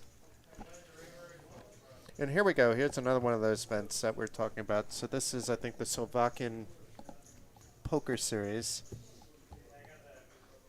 Whereas it's Slovak Series of Poker, I believe, is what it stands for. And they're having a 300,000 guaranteed main event with the 250 buy-in later in the month. So you may, if you're here for the Coolbet Open, just stay out to the October. Why not? They won't mind you to do that. Or better yet, come back next month and there'll be a nice high-value tournament for you to play at Banco Casino. Yeah, there is a lot of stuff happening in Bratislava. It has been for a while now, close to a year. Meanwhile, Sevarsson opens the button with 9-7. Cartes looks down at ace-9.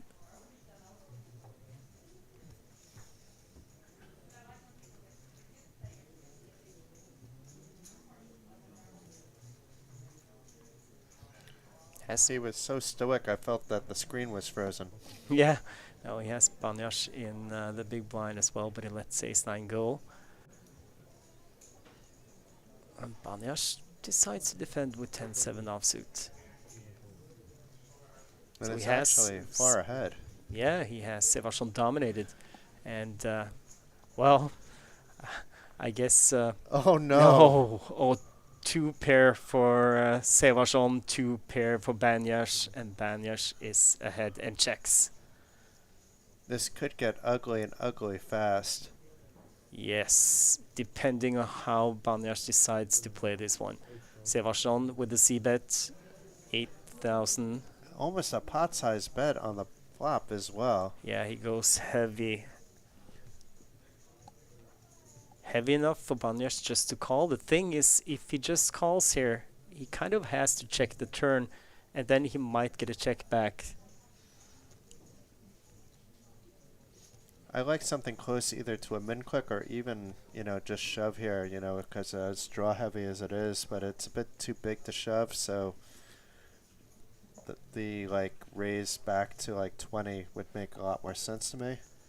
Yeah, and of course you are in these situations, you are always sometimes, well, if you're not thinking the worst, Jack 8 is in the opening range of the button, but still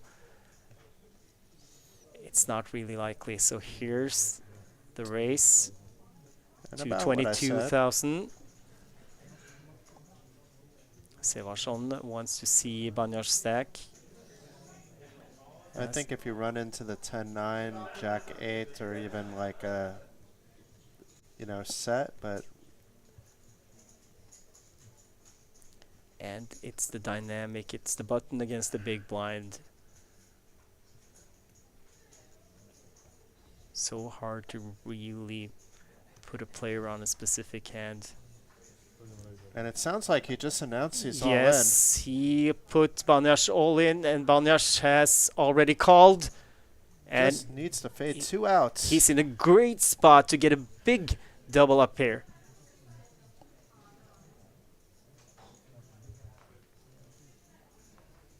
$10 on the turn, that seals the deal. He was actually, now that was, it's just unlucky with that spot. And Sevarsson, from being the chip leader for a long time now, sends the chip lead over to this man, Miklos Banyash. And this is what happens sometimes when you're playing a lot of hands. You'll go through these swings and you'll find yourself sometimes in these spots. Very often in that spot, if he's playing around with that, he's going to be up against flush draw with some overcards, those kind of hands as well. It was unlucky, but you can avoid those spots just by cutting also some of those cards out of your opening range.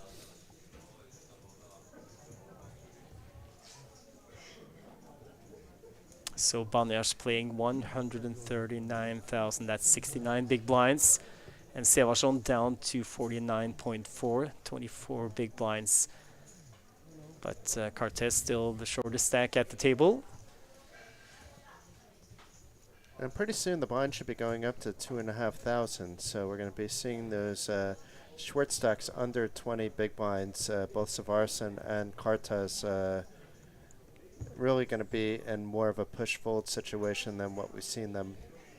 The other players also will have shorter effective stacks, but will still have quite a bit of playability. But we're at 1K, 2K now, and the final level of the day is going to be 2K, 4K. So the job of the players is still to maintain and accumulate chips. Folded around to Sukas, who looks down at ace 10 offsuit. Was that a call? No, he raised to 4. I guess he said 4. Yeah. Looked like call. Sevarsson still a little shell-shocked from that last hand. Gets folded around to Pira in the big blind, 6-5 offsuit. He decides to defend. And flops an open-ender here. And Sukas should be betting this kind of flop opening from the hijack because of that king. And he does. It goes small, 2,500.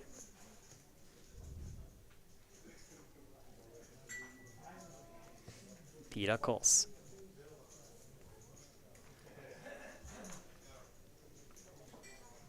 and hits on the turn. Now he has the best hand. And he checks again. But if he's facing now big action by Sukas on the turn and river, which would be hard for Sukas to pull off, then he would have to get off his hand, assuming he doesn't improve to a straight. And Sukas checks behind. And another king on the river. Well, let's see what happens. But Pira checks. Sukas checks behind with ace high. And Pira takes down a small one. I think at the river there's no point on either player betting, so I like the checking. You're not getting called by really. Are you going to be called by ace 10? That's the kind of hand you want to be called. I don't think you're going to be called if you bet out your 6-5 there. No, Pira's plays, I mean, I guess the only play. The thing is, I think he was prepared to call a bet on the river. Yeah, after it was checked on the turn, most likely. Yeah, when the board pairs with the king, it's... I mean, sometimes you're unlucky, and your opponent has played the hand unorthodoxly, but still, in the long run, to call the way that hand had been played. I think that was his plan. We've been stuck at that 94 number. I think what's happening is that we're getting players to join day 1B. So while the next hand is going on, I'm going to quickly see if I can get an update about what's happening early on in day 1B now that it's been going on for about an hour. Banyash, who raises the button with pocket deuces, gets a call from Pira in the small blind, queen 10. Lipovoy with jack 3 in the big blind. He calls. So 3 players to the flop. Queen high. Top pair for Pira. And he checks. Lipovoy checks.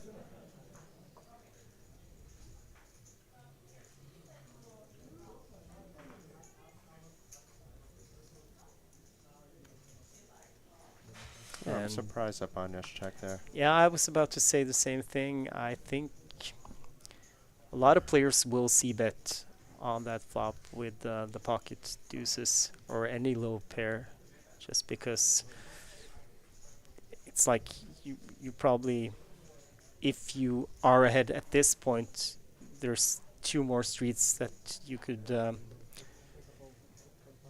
that they could hit to be ahead of you. So against 2 players, I think I would have seen it as well. 7 on the turn, board pairs, and Lipovoy tries to steal this one. 6,500. Yeah, I'm surprised that Pira didn't bet out his queen at that point after a check through, but after a check that it's Lipovoy trying to rep the 7, rep a queen, but it's not going to work at least on the turn. Banyash folds, Pira he calls. And 9 on the river. Pira is still best, he checks. Lipovoy, do you give up now? I mean, you know you have to bet to win.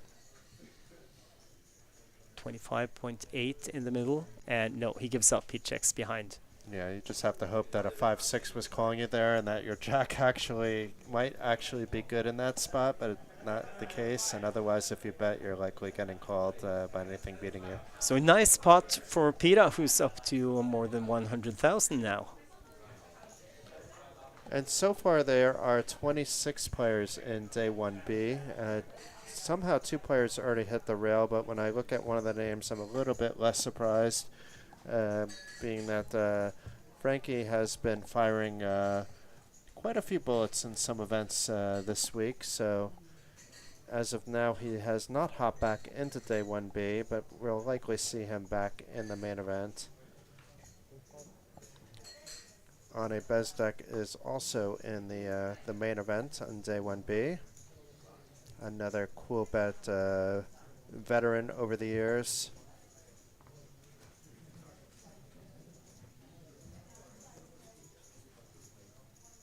But now I'm going to go back into day 1A and let's see what we got going on here.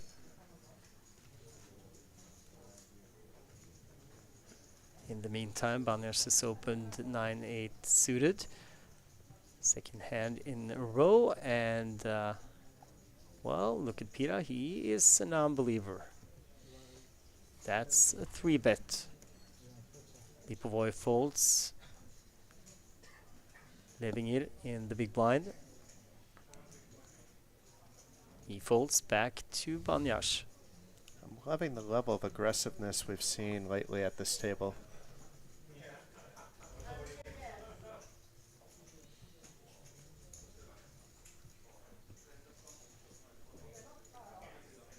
Is he going to 4-bet? No, it's just a call.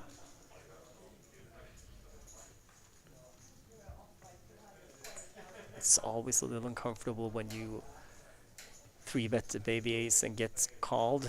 And I mean, that flop is kind of scary, but it's also scary for Banyash, so this might work out in Pira's favor. It's definitely a better flop for the 3-better than the one calling the 3-bet in terms of range advantage. And Pira, he agrees with you, so he is gonna c-bet. Doesn't need to go big here. And I don't think he did. Looked like 7,500 or somewhere around there. It's a case where you know that if you're getting a fold that you had the best hand, but you don't want the, you want the fold anyway because it's just ugly playing ace-6 in general, and then playing it on that kind of flop, you're just happy that the hand's over regardless of being ahead or not ahead.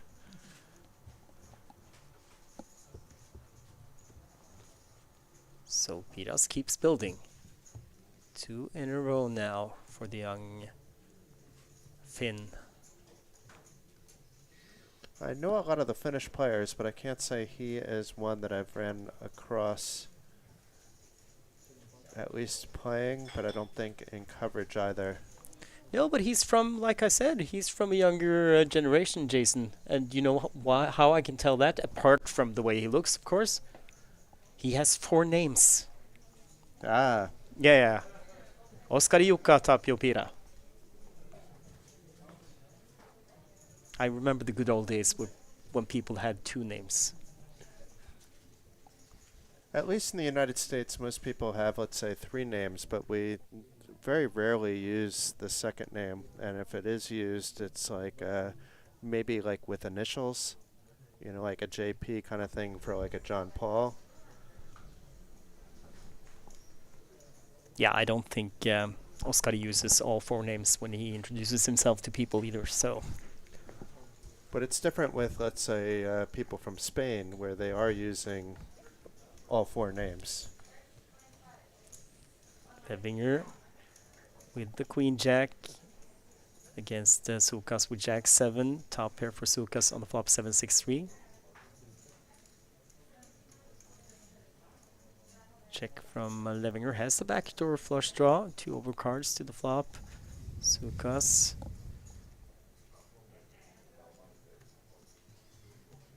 He bets pretty small, 2,500, 3 maybe, 3.5, yeah. And Levinger knows that Sukas knows that that's the big blind's flop, so he calls. And he gets a flush draw on the turn. Trips for Sukas now. Check again from Levinger. How big do you think Sukas is going to size now? 19.6 in the middle. It should be around 10 to 12.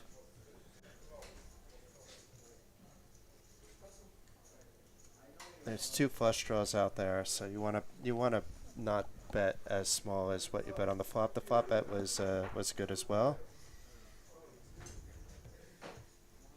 And it looks like he agrees. Oh, he goes even bigger. What is it, 17? 18.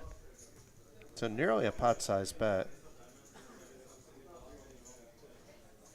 Just wants to shut down all the equity there. That's what that's saying. Where if you bet a little smaller, you could be getting people to call in a minus EV kind of Oh, look spot. at this. Jason Levinger, he calls with a flush draw. He might convince himself to think that if it's a queen or the jack, it's good. 9 on the river.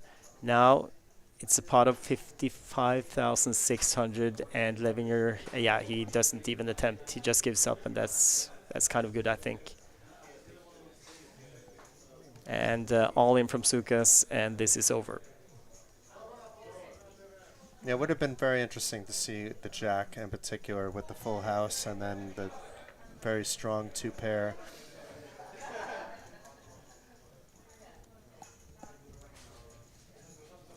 Yeah, I mean, implied odds or not, it was a paired board, and if he hit this flush, he couldn't really be sure he was good, and still to pay 18,000 to hit a flush that might not be good. Sometimes it's gets expensive to chase your draws, and this was one of these times. Yeah, especially out of position, you're not going to realize all that implied equity that you might have with the flush draw, and even if the bet sizing was a bit smaller at the like 10 to 12 range that I suggested, it's iffy to call there. Juho Erinen on the chat. He Welcome, says, Juho. Oskar Ipira for the win. But it's no doubt who has the most friends watching right now. And that's Cortez. Yes, Jorge has it. Vamos, Jorge. But meanwhile, even though we have all the Jorge hands, it's Levinger here with the big slick on the button. A suited big slick nonetheless. Gonna try to get some of the chips he gave to Sukas back. Sukas with 10-8 suited in the small blind. I don't think he's going anywhere. It's a question of three better call. It looks like it's going to be a call. Yeah. This may not be a hand you want to defend here. Oh, and Sevarsson, I'm actually happy to see that you can let it go. I think just cool off. He was the chip leader. He's still here, and he's still a double up, and he's right back in it. Not flush draw for Levinger. Not much there for Sukas on the deuce 6 deuce flop. Checks to Levinger. Despite that, maybe Sukas has a plan to take it away on this kind of flop, but I think once again, it just seems like this should just be one to get away from. Yeah, it's hard. If it was in the big blind, maybe, but the small blind with deuce 6 deuce flop, it's really not your flop either. Yeah, if it was a two of diamonds in there, then maybe you can consider doing something fancy, whether raising or calling. So Jorge in the big blind now.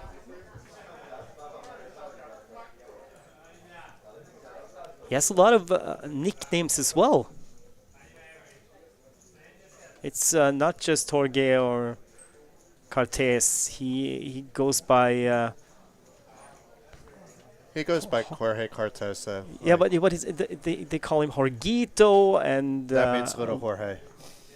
That means what? Little Jorge. Little like Jorge. It's Oh, like an okay. affectionate way of saying Jorge. Ah, nice. What about Puro Cortecito, Uncle George? Where is that? You said that too fast. Okay, I probably misspelled I'm it. pretty sure Uncle is. I know what Uncle is. He's using some English. I was wondering about the Spanish part. Well, anyway, Sevarsson against Cortez, and it's the battle of the blinds. None of the players hit the flop ace 4-8. Sevarsson checks, Cortez checks behind. Or has he? Yeah, because we got a 3 on the turn. Sevarsson checks again. And another check. 6 on the river. Hits Sevarsson, has the best hand now. He deserves one. Yes, he does. Not that Cortez deserves to lose one, but he was in the big blind anyway. And Sevarsson, he just was coolered half an hour ago. And Cortez lets it go.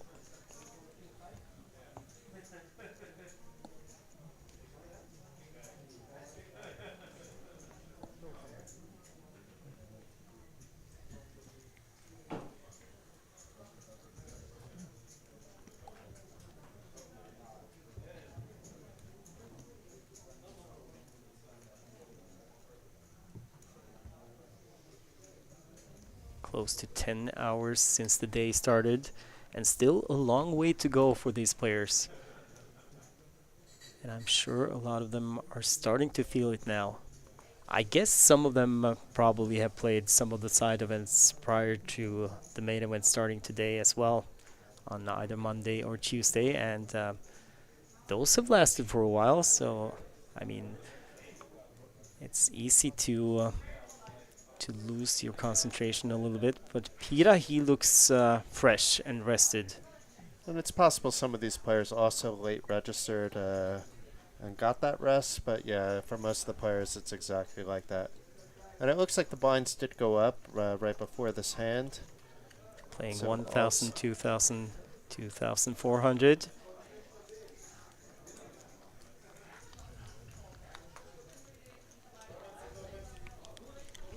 Banyash defends the big blind with king 4.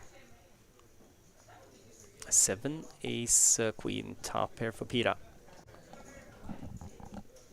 Check from Banyash.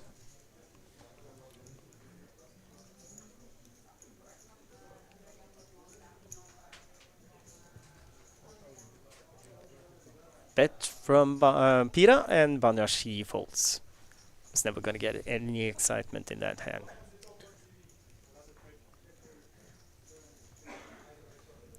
So, who do you think is the youngest player at this table? Pira. Yeah, it's probably Pira. But who is the oldest? That's a good question now. I'm just setting you up for offending someone now. You know that, right? So I should just say Pira, and then I'm covered. Because I've either already offended him for being too young, now I could offend him for being too old. He may look like he's 23 years old, but he's really 67.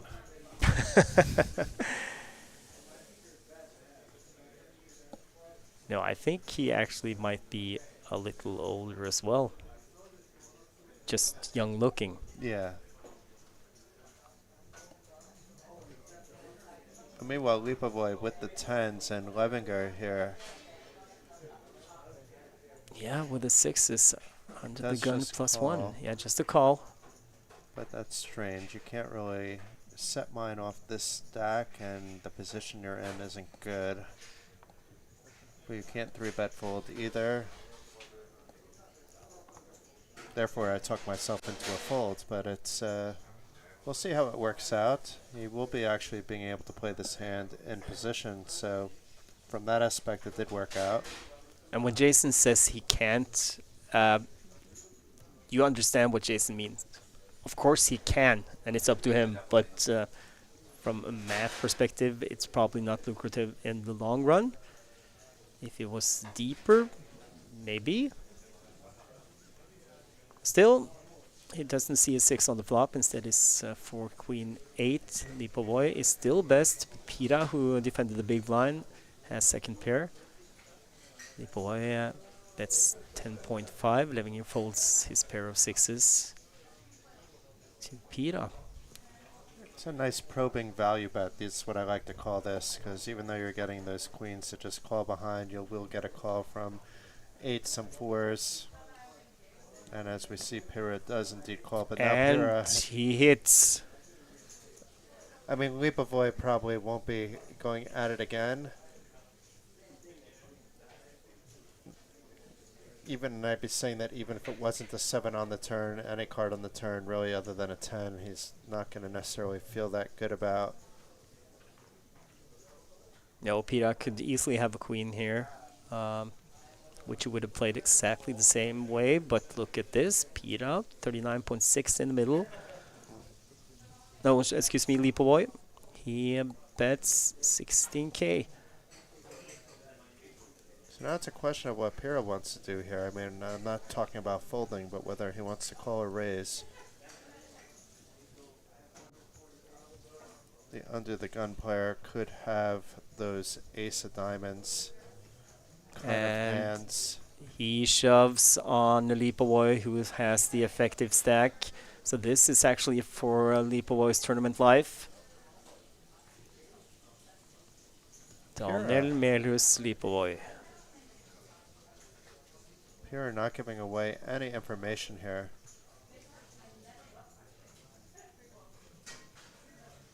Oh, Just counting, Jason. yeah, but he was shaking his head as if he was going to fold, and then he went to reach for the chips there. Yeah. I mean, his read would have been correct on the flop. Pira doesn't give away any information with his demeanor. He looks the same as he did after the flop, as he did check jamming this turn.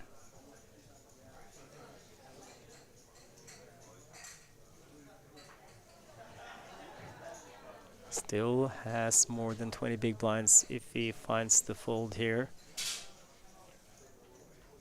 Like, what is Pira capable of doing this with that you're ahead of? Like, you're probably correct. You're thinking he doesn't do it with a queen, and he doesn't have a queen.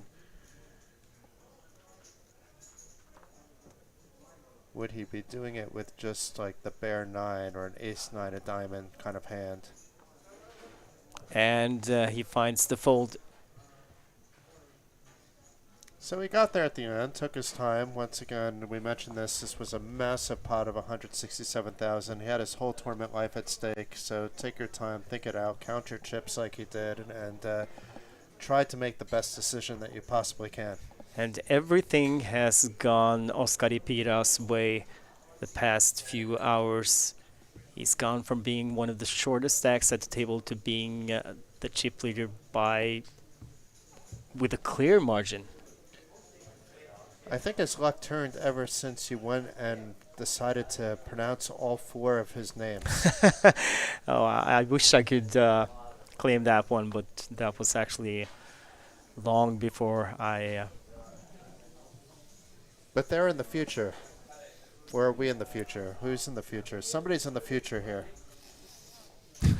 yeah, let's not go there, Jason. It's too late. Cortez hasn't really gotten any opportunities for a while now. Down to 37,700. And of course, when you look down at Jack 8 offsuit in the cutoff, you're thinking, well, now at least I can try. And now he's gonna be probably forced to fold. Banyash with pocket tens on the button. I don't like the raise off the stack size at all. 17 big blinds. No, but it's so easy. He's been kind of card dead. The other players have played, big, massive pots. He just hasn't been able to get in there. So I understand the frustration and that he feels he has to try. And he folds to the 3-bet from Banyash. But his entire table is quite active, and they're 3-betting. I mean, they're not actually 3-betting wide for the most part. We've seen like 1 or 2 that have been on the wider side, but it's just the cards, but it could be perceived that way without knowing the cards that, yeah, every time I open, I'm going to get 3-bet. On this kind of table, especially being semi-short-handed, maybe I should preserve my stack. Losing 2 blinds is maybe not as good as gaining, 2.5 big blinds at this stage. On the other hand, he proved he can raise fold off that stack, so maybe when he gets a hand that he's going to min raise off a 15 big blind stack, then he can get it all in. Let's this one go. Banyash folds. Chip leader Pira on the button, pocket 9s. And nobody's going to believe him. I think you're right. And that's one thing he has to take into consideration as well when he opens the button, which I just assume he is going to.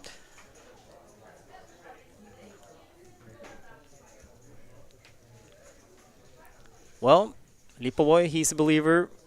5-3 suited. It's called Sla in Norwegian. It's a very popular Norwegian hand that a lot of Norwegian players have lost a lot of money on. Levingir defends the big blind with 9-8. Little does he know how dominated he actually is. Or did he 3-bet? No, he just called. Pira right on Levingir, and wants to know how much he has behind. 8, King 6, living here with the second pair. Pira still best with his 9s. Goes check, check. 4 on the turn.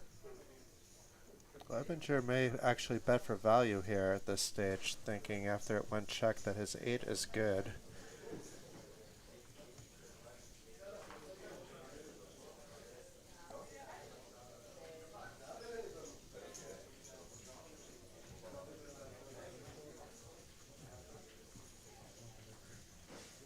And the problem with this bet is even if you think you're ahead once you're called, you still don't know if you're ahead or not because of how draw heavy this board is.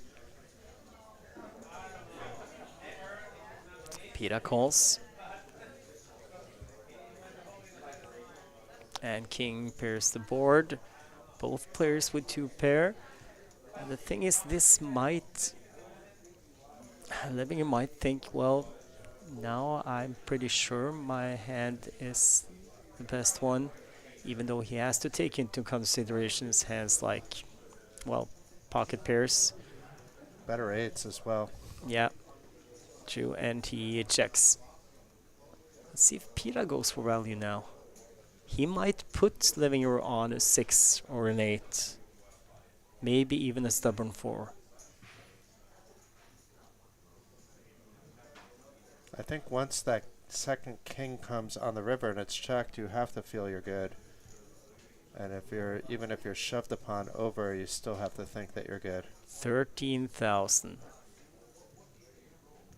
Levinger with 44.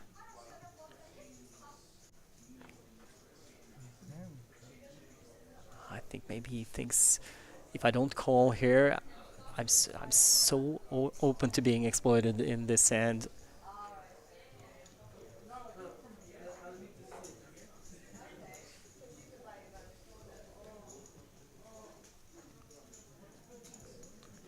It's actually a very good card for him in general. Like it's because once he bets, he is being called by all those draws, and this wouldn't have completed any of those draws. Oh, and no, he taps the table and lets it go. Very disciplined there. Very Yes. understanding of the situation, and that's not as easy as it looks based on how that hand played out to fold for the reason I gave, that king was very dry on the river. So if when you look back at that, you can know that you saved yourself the chips. You would have been at around the starting stack if you called there. It's a good fold, but I mean, sometimes it's a good call. This time it was a good fold. So Pira, 183,000. Banyash also with a good tendency. He's got 125. And Cortez, the shortest stack with 13 big blinds.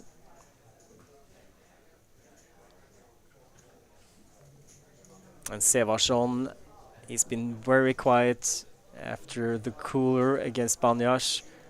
But look at this, the pocket rockets. Yes. Any sense of quietness will instantly go away when you wake up to this hand. Cortez folds an ace. Banyash is gone. Pira, jack tray, he folds. Lipover folds. Oh my, is it going to be a walk? Levinger, he's gone. Sukas, do you defend 8-6? No, he doesn't. Wow. He just folds a raise and take it for Sevarsson. And that's so annoying when you've been so patient and finally you wake up with aces and you get no action. It's sometimes a very bad beat to get those aces under the gun, too. It's yeah, unless and you've proven that you're actually an active player from under the gun, it's so much better to have it like in later position when somebody else is likely opened. and he's been handcuffed for so long, he hasn't played a single hand, and of course the other players are going to notice that you've been quiet, so he's just unfortunate. Banyash with the kings now.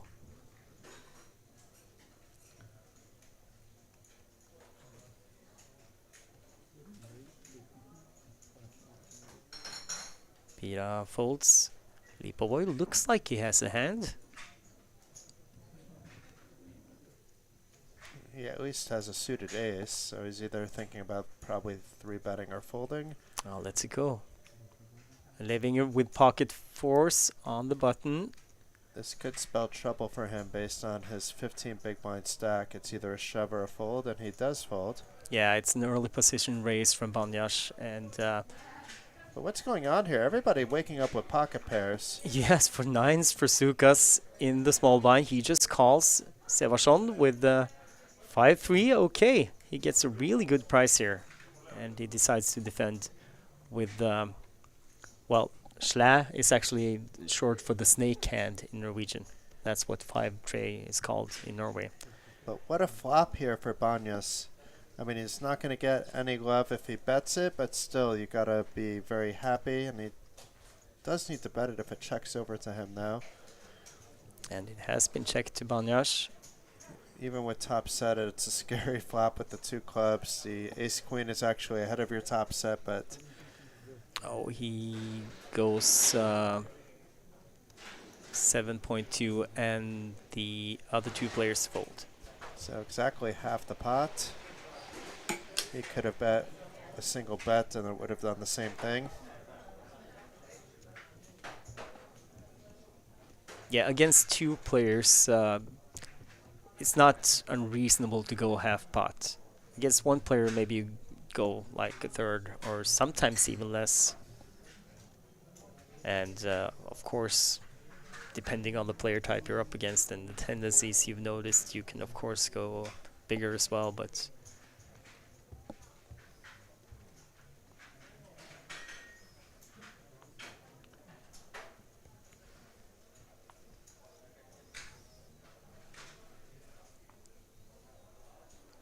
Banyash folds. Pira looked like he thought about it for a second before he released Jack 10.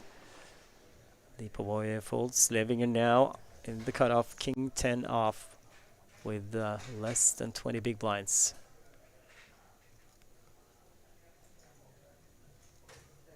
You may just shove. It's about 16 big blinds. Still don't have to shove at the stack depth. I do like that he opened. And Sevason with ace queen.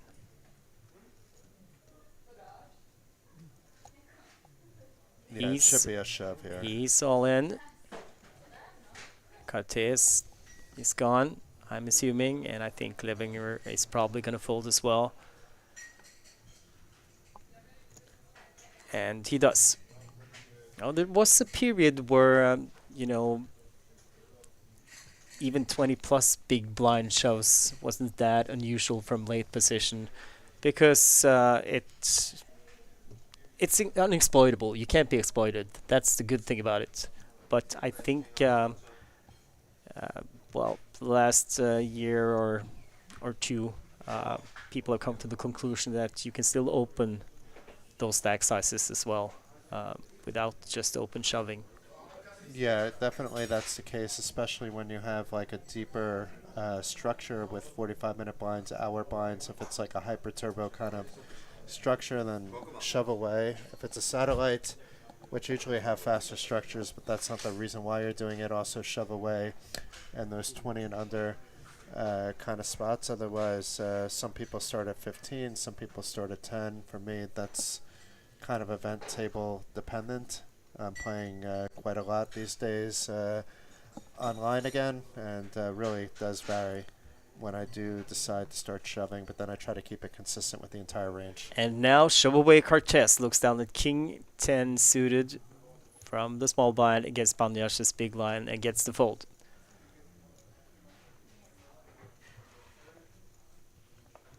Yeah, he was down to like 12, 13 big blinds. That's whether you're old or new, way of looking at the shoving, when you should be shoving. I think that fits in everybody's amount of big blinds. And buys himself another round. Except for those with a nice limping strategy with those 10 big blind and unders, but We went through that before, that I don't know how to do that myself and feel comfortable that I'm doing it profitably.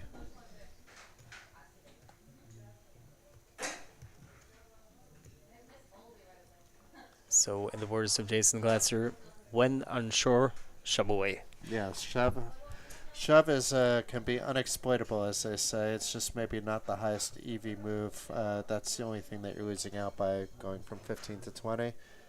But there is a difference. I mean, I've talked a lot about this on the Norwegian stream. I mean, poker is like chess. You have the optimal play, the best line that you can take. But still, that doesn't mean there aren't other lines that are good, just not as good. Yeah, that's the case.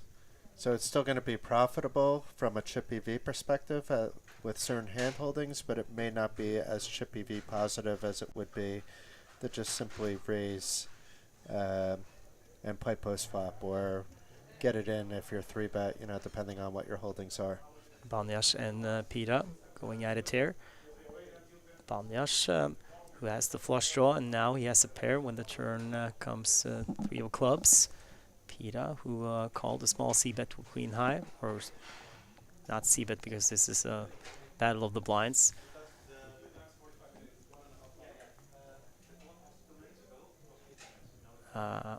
Pira checks, Banjas has not checked. The graphic has mixed up the two players. I hope the graphic has mixed up the cards, but Banjas, I think it's Banjas who has the flush.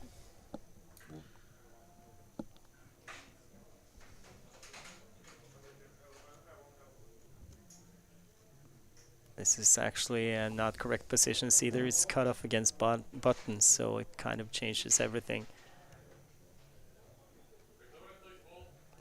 No, it's not.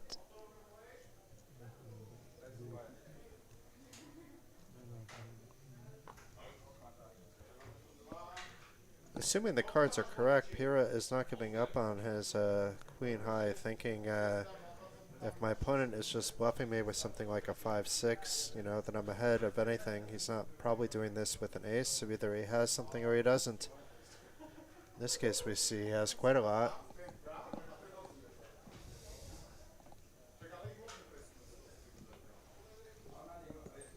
And he gets the call, and the cards were correct. Flush for Banjas. And if the graphics are correct, Pira called with queen high. It's the same as calling with ace high, so you may be saying, why is anybody ever calling with queen high there? It's if you haven't think your opponent can potentially be bluffing there and enough frequency, then you call with your queen there. It's players would say that's fairly standard. If you're going to do it with an ace, do it with a queen in that spot. And of course, it was a button raise from, or not. I didn't pay attention pre-flop here, so it was either a button limp or a button raise with 5-tray suited. 5-tray, I should say. Again, and Pira defended the small blind, so that explained it. I was a little confused, as I often am. Now, Levinger, pocket jacks under the gun. There's no good way to play the jacks except for just jamming it in. Well, he begs to differ because he races to 5,000. If he had a little bit less, then I would fully agree with my statement. But even that, he's off a 15 big blind stack, under the gun.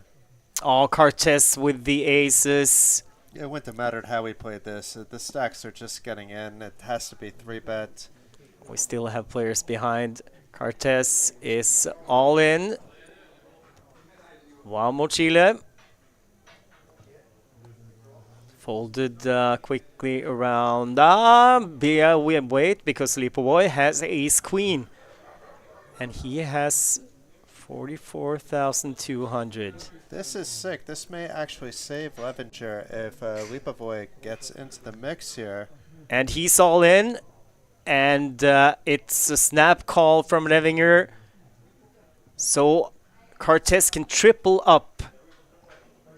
Or did Cortez get out? Did Levinger get out of the way? Did he fold? Yeah, he folded and. Oh, no, he didn't fold. No. It was a mix-up here. Yeah. His cards are still there. Yep. So there is a three-way, and our hero, although all three of these guys are heroes, but the chat's hero, Jorge Cartes, in an amazing spot to triple up. Yeah, and it's for Cartes and Levinger's tournament live here. Well, who has who covered here? It looks like And Lipovic. Lipovoy has both of the other players covered, and Levinger has Cartes by not much, 700 in chips. Okay, so Lipovoy will have, regardless, 6 or so big, 5 or 6 big blinds, and obviously can have a miracle board. Yeah, I think the dealer mistook Levinger. I think he thought Levinger had folded when he had actually said all in or call. Yeah, it looked like he said call when we had the camera Yeah. on him, and it looked like chips went forward. So And the it's good cards- that they're straightening this out because that was his intention. And the cards were retrievable. Here's the flop, and it's a queen for Lipovoy, but he's still behind Cartes. Diamond on the turn, diamond on the river, ace of diamonds in Cartes' hand. He gets the full triple, and Lipovoy knocks out Levinger. Oh, that's just brutal. So no bad beats, but unfortunate for Levinger, he jacks would have won in other spots there, would have won against the ace-queen as we just saw. Just unfortunate for him, he ran into Jorge's pocket aces, but I'm sure there are many watching that are going Vamos Jorge in the chat right now, or Jorge Ito, whatever you want to call our hero from Chile. More than triples up, actually, and he's been so patient. They're just gonna check the stacks and make sure that Levinger, he has to be out, right? Or did he have the jack of diamonds? So no, but still, I think he had less chip. No, he had more chips than. He may be still with like a big blind or something. Yeah, no, he's out, unfortunately. So that means that we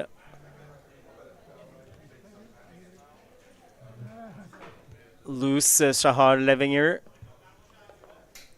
but he has still plenty of opportunities if he wants to get back in the main event. But look at Cartes, 42 big blinds down, more than 100,000. And this is one of the best feelings in poker. Meanwhile, Lipovoy still has some chips in a chair. It is a spinnable stack.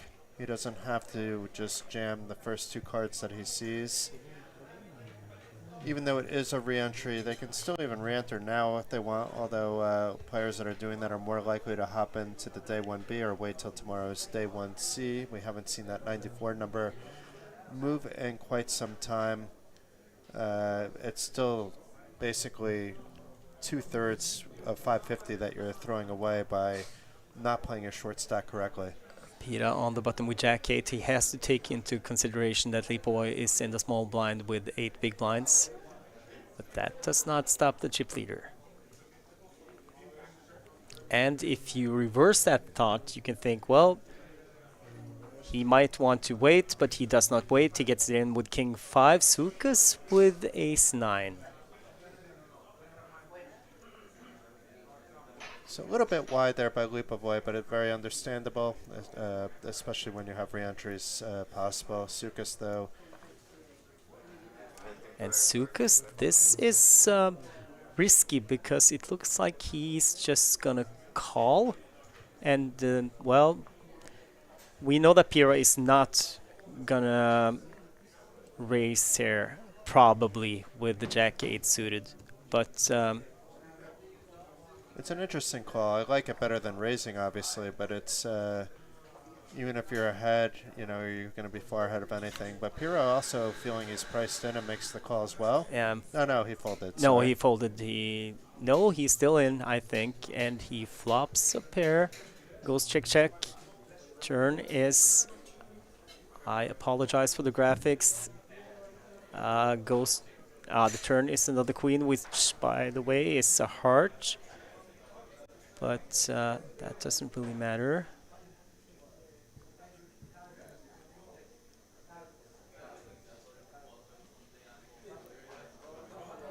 Does not look good for Lipovoy. He is going to need a king on the river. I like this bet here on the turn after one check on the flop and check again. Even though you want to get a player out, it's not that important on opening day. You want to get those chips, better chance at winning them. And he gets called by Sukas. And he hits on the river and checks. And quick check by Pira behind. And unfortunately, we lose Daniel Melhus, Lipovoy. Taps the table. And again, we see good sportsmanship. I would expect nothing less from this man. At least we hope he had a good experience at the feature table. Not much he could have done differently. And another player that's obviously at the Coolbet Open for first having a good time and second for a chance at winning a trophy. Well, I don't know. I think he's capable of doing both. Yes, you can have both, but to have your priorities correct. You have fun even when win or lose, you still have fun. He's a good multitasker. So, now we are down to 5 players. 2 quick knockouts, and we will get at least one new player to the feature table.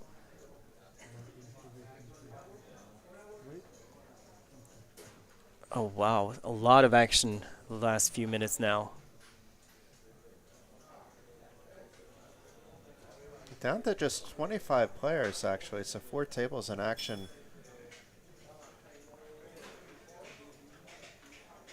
Yes, there might be some entries that hasn't been registered yet, but I think it should be pretty close to correct.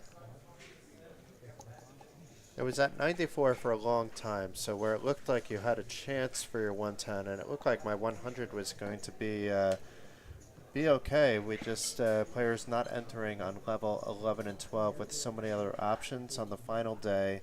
On Friday, we'll definitely see some late entries on day 1E and day 1F. So one more player out, and we will be down to 3 tables, and it looks like something is happening now. They are probably in the process of breaking one of the outer tables, it looks like. So we are gonna wait for that. So we must be down to 24 players because we've been 8 max during the latter stages of the day.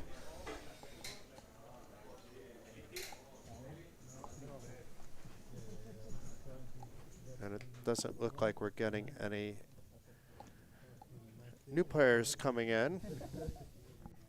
While we wait, if you are here in Bratislava and, well, maybe you took a day off, maybe you are in your hotel room right now, but you still have 7 minutes until Vedde's home game is starting live at Banco Casino.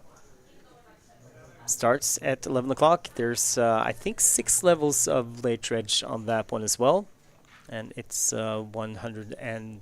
Oh, I have to be careful. I think it's a 115 euro buy-in. I know it is. I just had to think about it twice. And I can promise you that's going to be fun. Probably Daniel, who's just knocked out, I think he goes straight into that tournament. Hopefully Ilva doesn't do the same thing just to play the tournament. She's one of the 24 players still remaining, actually, in the field. So that would be a bit embarrassing just to go play the Vede special. I know she wants to, but she's probably going to wait. So interesting spot here. we have an open here by the very active Banyas, and then we have a 3-bet by one of our new players in Zivkaski. Yeah, we got a new player to the table, and it's Pavel Sikowski. And No, it's he's just a call. It wasn't a 3-bet. yeah, he's from Slovakia, so he's local.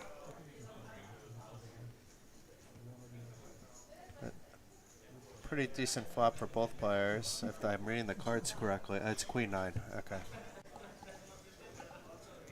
Yeah, I think with the 2 open seats are probably going to fill up pretty soon. But it looks like we weren't down to 24 quite yet.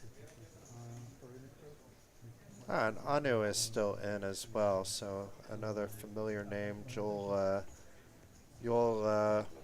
Samarin is still in.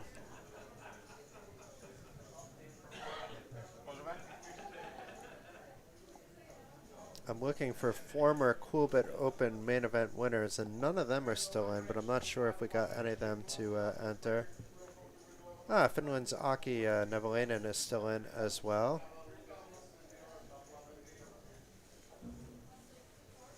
So maybe we'll see some of the players I just named join. I don't know who yet is coming to our table.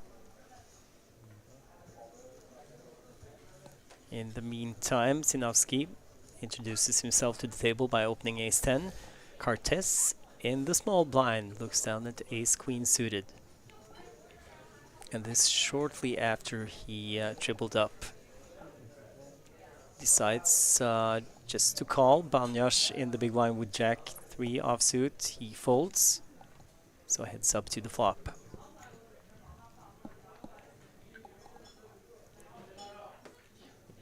Queen 8-7 top pair for Cortez.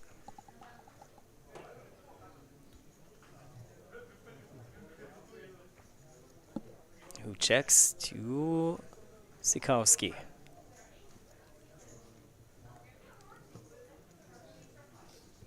That's 6,000. Let's see how extended Cortez's trap is here. Just calls.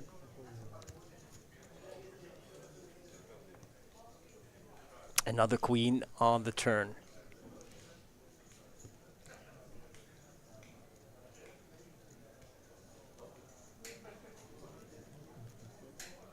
Sikowski checks. Cortez checks. And now a full house for Cortez. Yeah, and 2 pair for Sikowski. It's going to be hard for Sikowski to get away from the hand if Cortez bets, and he should after it was checked back on the turn. Oh, he checks again. He checks again, and what do you do now, Pavel Sikowski, being put to the test here? 27.8 in the middle. No, he checks back. Nice. Oh, he's going to be happy to see that he checked back. Of course, not that he loses the hand, but that kind of feels like a victory right now. Yeah, because you have to call any bet, and you are getting some value from some hands from the blinds if you are betting with your ace there. So missed value for Jorge Cortez, but he was probably hoping that Sikowski would bet, and that's the reason. But sometimes it's better to just go for value in these spots.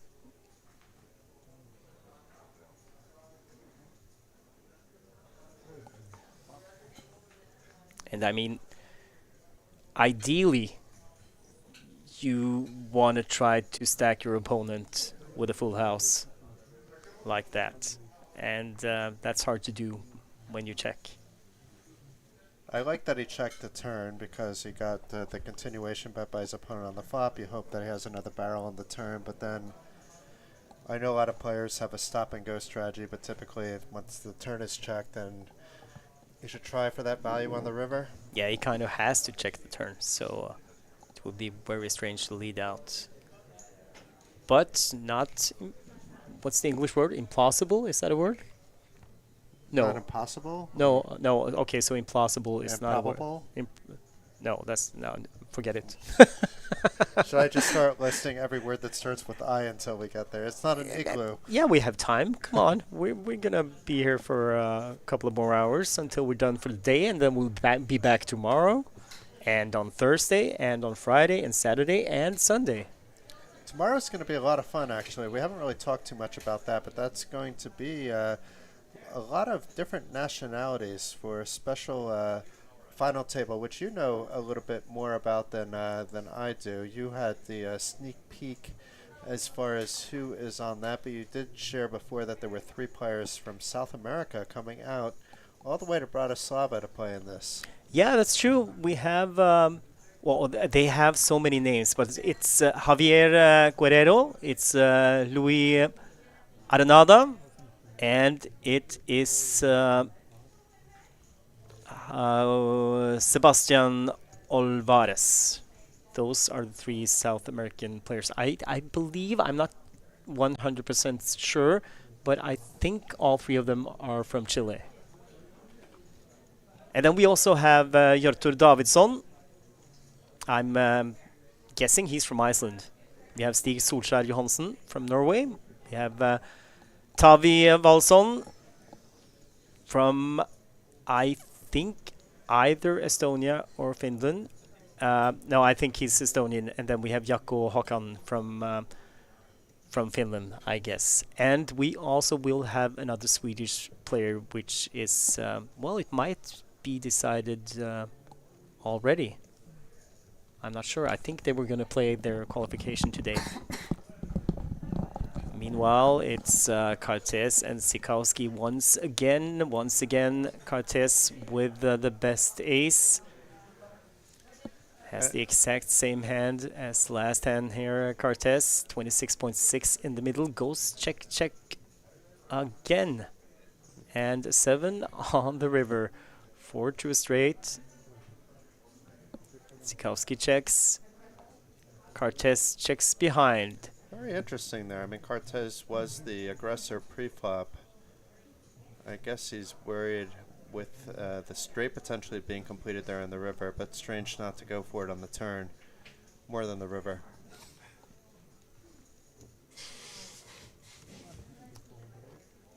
I'm pretty sure this is an English or American saying. Better safe than sorry. Yes. Yep.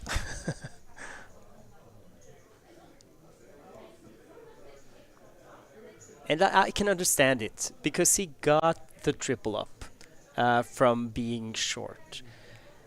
And he all of a sudden he had more than 100,000. He was sitting comfortably. We are getting close to the end of day 1. He can easily fold his way into day 2.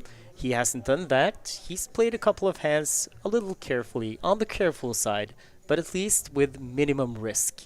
And tournament poker is, when it all comes down to it, it's about survival.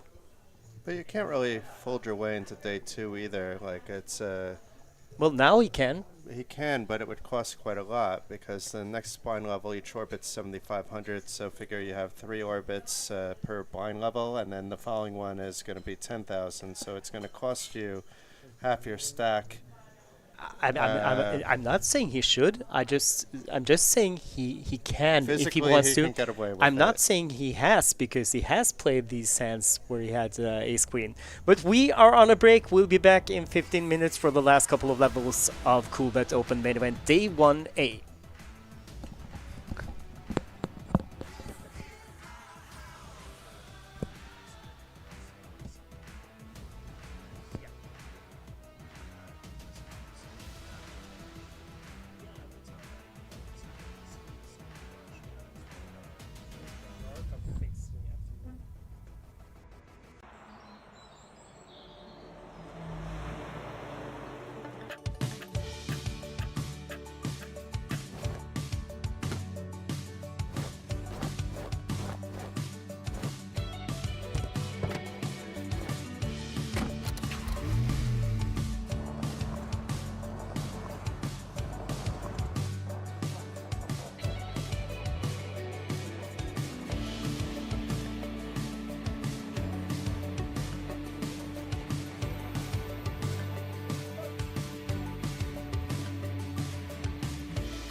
2 levels remaining of day 1A in the Coolbet Open main event, and now we also know that there was a total of 94 entries on day 1A, which is really promising when we think about there are still 5 more flights in the main event.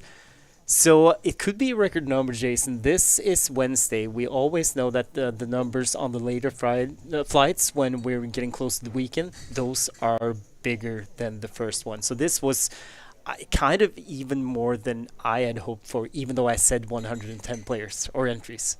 Yeah, it's been quite the turnout. 94 entries is nothing to laugh at on a day 1A with a 300,000 guaranteed event. Right on track to hit that guarantee. I think it'll be smashed. I don't think it's going to be close, but we'll see. I'm not going to be the one covering the guarantee, obviously. If it's the other way around, then that would be a good situation for the players as well. But looking at this TV table, don't mean to interrupt the flow. While they're setting up, I do recognize some faces over there, and one of those faces is in seat 3, and that's Anu from Finland, and she's been playing a lot of these 550 type of events lately.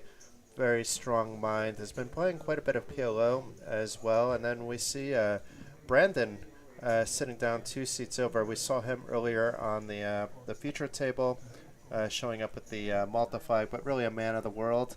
And in seat number 2 is a good friend of mine for probably about 12, 14 years. We've known each other online when we were both playing online poker quite a lot, and that's Jeroen Arts from the Netherlands in seat number 2. Definitely has a very strong mathematical and exploitative understanding of the game. We still pop up on the same tables once in a while and then get together for a chat, usually on the break. Wind up throwing emojis and things like that depending on where we're playing. But a very good guy and very good player. Don't have too much information on the other players, but I believe you have a little bit of information on the player in seat number 8, if I'm not mistaken. Well, actually, yeah, Sebastian Olivares is one of the 9 qualifiers to the Nations Cup final table, which we will be airing tomorrow at 4:30 Central European Time. That's 16:30. So he's one of the 9 finalists. He's qualified in, won a package already, and we're going to play for pretty big cash prizes on the final table tomorrow. So as a bonus, he's close to reaching day 2, but still 2 45-minute levels to go before he can bag and tag. And if you're wondering what's going on here, while the players appeared to be playing musical chairs before sitting back and where they were, is that the floor has requested all players to hand over their phones. It's a security precaution, but it's also to not allow players to have an unfair advantage in listening to the stream, even if they're not watching it. They're more than welcome to step away from the table. If a friend is watching, you can still get some information, but this just limits that direct ability and also takes away any security concerns that there might be.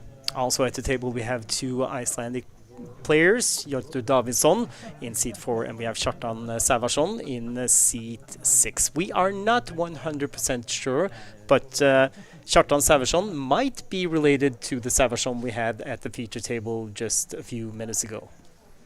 Not confirmed, but probable. And another Israeli at the table too. So we have David Elka with close to 89,000 in seat number 7. So quite a nice contingent from Israel based on what we've seen at least today. And we do have one local player in Andre Sintula in seat number 1 with 67,500 in chips. But it's Anu, my good friend, with the short stack with 8 big blinds. So I'm hoping that she can spin it up. I will be openly rooting for her whether I'm allowed to or not. And same with Jerome. It's okay. It's okay, Jason. You're allowed. So Anu Kristina Lilja, the Finnish representative at the table right now, starts with 7 times big blind. I saw her actually earlier today. She was playing in the big poker room upstairs, and she looked to be going well at that time. A lot could have happened in between those hours that have passed, and it obviously has. But she is still smiling, like you said. And here we go, last 2 levels of day 1A. Here we have Mr. Andrei Sintula in seat 1. He folds. Jerome Arts folds to Anu. Queen 3 suited. She folds. Has a couple of hands, or 3 hands, before she has to post the big blind. Folds also by, Davidson with King Jack. He raises to 6,000. Blinds up, of course. 1,500 to 3,000 with 3,000 big blind ante. Folded to, it looks, no, okay, so the big stack of Sebastian Olivares covering the square that shows the players where to put their whole cards. Elka taking his time, and maybe didn't hand over his phone either. Looks like it's going back in the pocket there.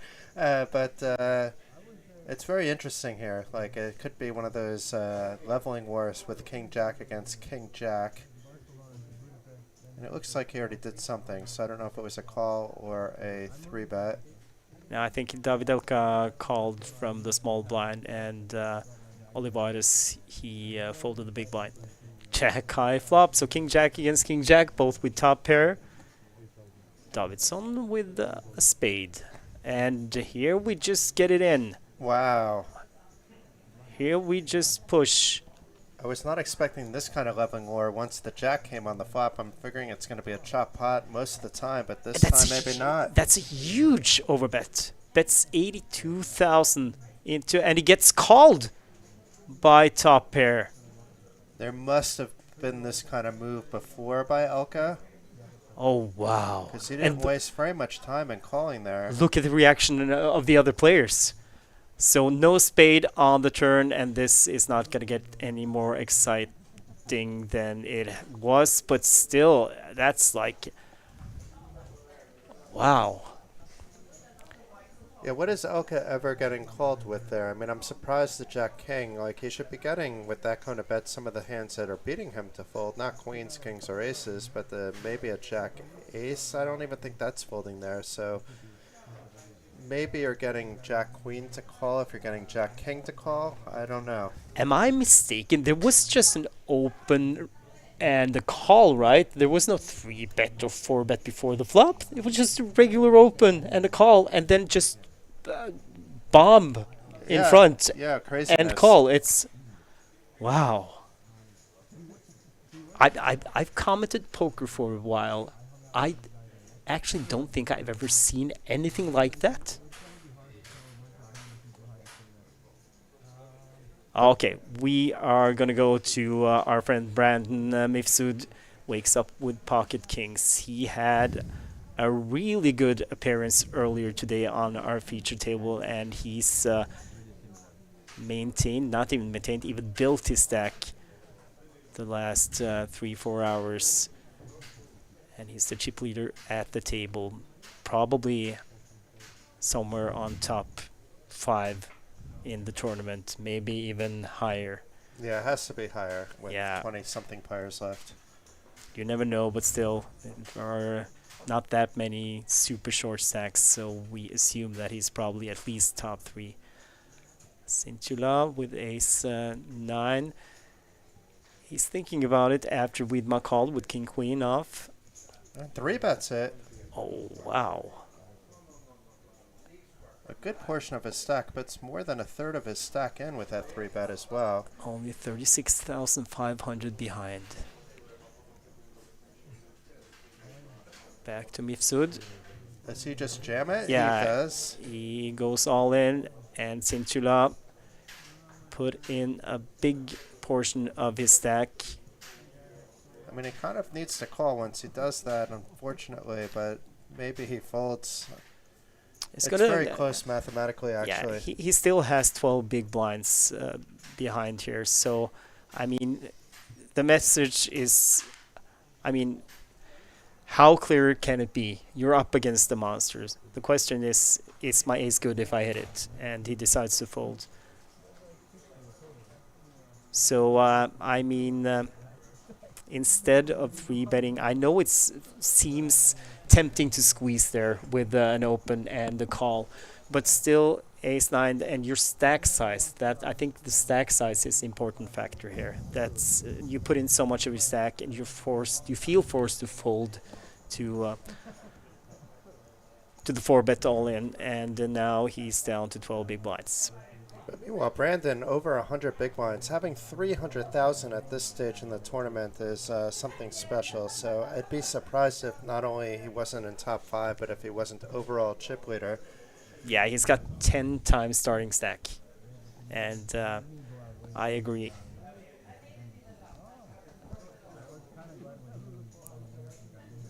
So Lilia now getting close to the big blind. She has to post 6,000 the next time. Did she just fold King Queen? I know it was under the gun. No, it was not King Queen. Okay. It was King. Yes, I think I don't remember. I just saw the King. I think it was 6 or somewhere Okay, around that there. makes sense. That's a fold. So if Sintula had known that the 2 kings were folded, I don't think he would push King Jack. Well, maybe because not many players behind. So Yeah, yes. I think you push King Jack even if you know 3 kings are already out there. From Yeah, the I small think blind. so too. That was a small blind. And now, Anu Kristina Lilia in the big blind has put in 2 out of the 7 big blinds she had before this hand. Okay, let's go, Anu. Let's go. Let's wait. I can do that math. Then she has 5 behind, right? Yes. Finally, yes, got it right. But it doesn't mean she has to call off everything here. There's still a fold range with 5 big blinds. Anu, though, may want to gamble, though, regardless, because it is re-entry. That's a good point. And there are 4 more flights that you can enter into. I think it's too late to enter into... No, maybe not. Maybe you can just make it the turbo version day 1B. Yeah, I think you can squeeze it in still. So it's 12 blind levels of 20 minutes each. So doing the math on that, it's... yeah, you have a bit of time for that, actually. It'll be like 1:30-ish. Sevarsson has raised ace-5 suited. Folded to Sintula on the button with ace-10. He calls. Arts with pocket kings in the small blind. Trying to hold those emotions in, immediately staring down at the chip stacks of his opponents, though, to get an idea of how he should play this. I think it'll be just a standard sizing 3-bet. Doesn't need to be a shove. No, and he makes it 15,000. Lilia with ace-5 suited. Was it only 15? No, it was 18,000. Ah, 18, But okay, still yeah. 6 big blinds from... He's in the small blind, right? Yeah. He's in the small blind. I would have liked to see it a little bigger, but still it's good. And we know in this spot that Lilia should fold. I mean, 2 other aces out there, and okay, she's got the ace-5 suited, but still, it's so hard to fold this one. And I'm not even sure that she should fold it with the open and the call and the squeeze, but she does. And I she's think with still so alive. much potential dead money in there that you kind of need You to. kind of have to. But I understand the fold as well, with all the action in front of you. So Arts takes it down after the other 2 players fold. So Lilia in the small blind now. That's another 1,500. And even that hurts at this point. But after that, she's got 1 more round. But that's it. Yeah, that's it. As I said, you can fold this time around and get your next orbit in, but... And she has no fold equity at all. So she knows now that she will be called, if not by any of the other players. The big blind has to call no matter what when she gets it in.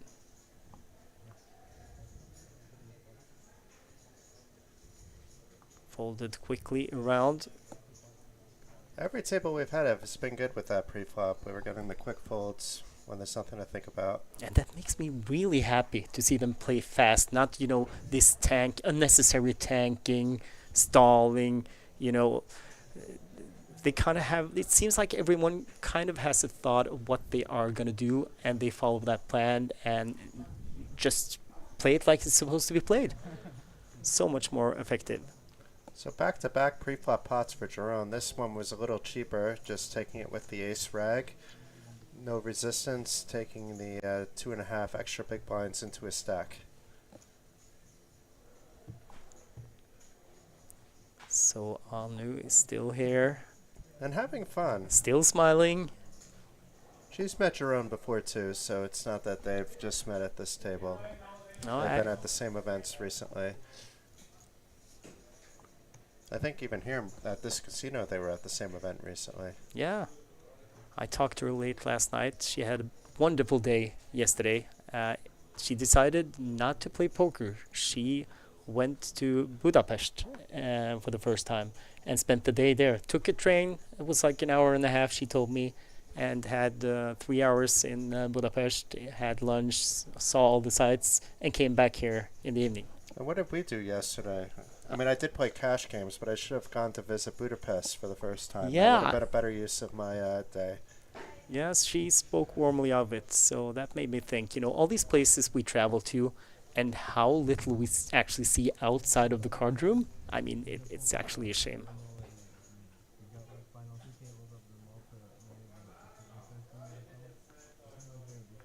But I'm glad at least Anu was smart enough to do that. When you're not in the mood, it's a long week. You don't have to play every day.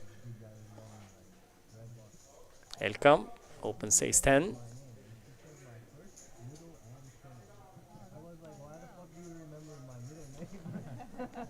It says it on like the folder, like the little paper thing, but like, come on.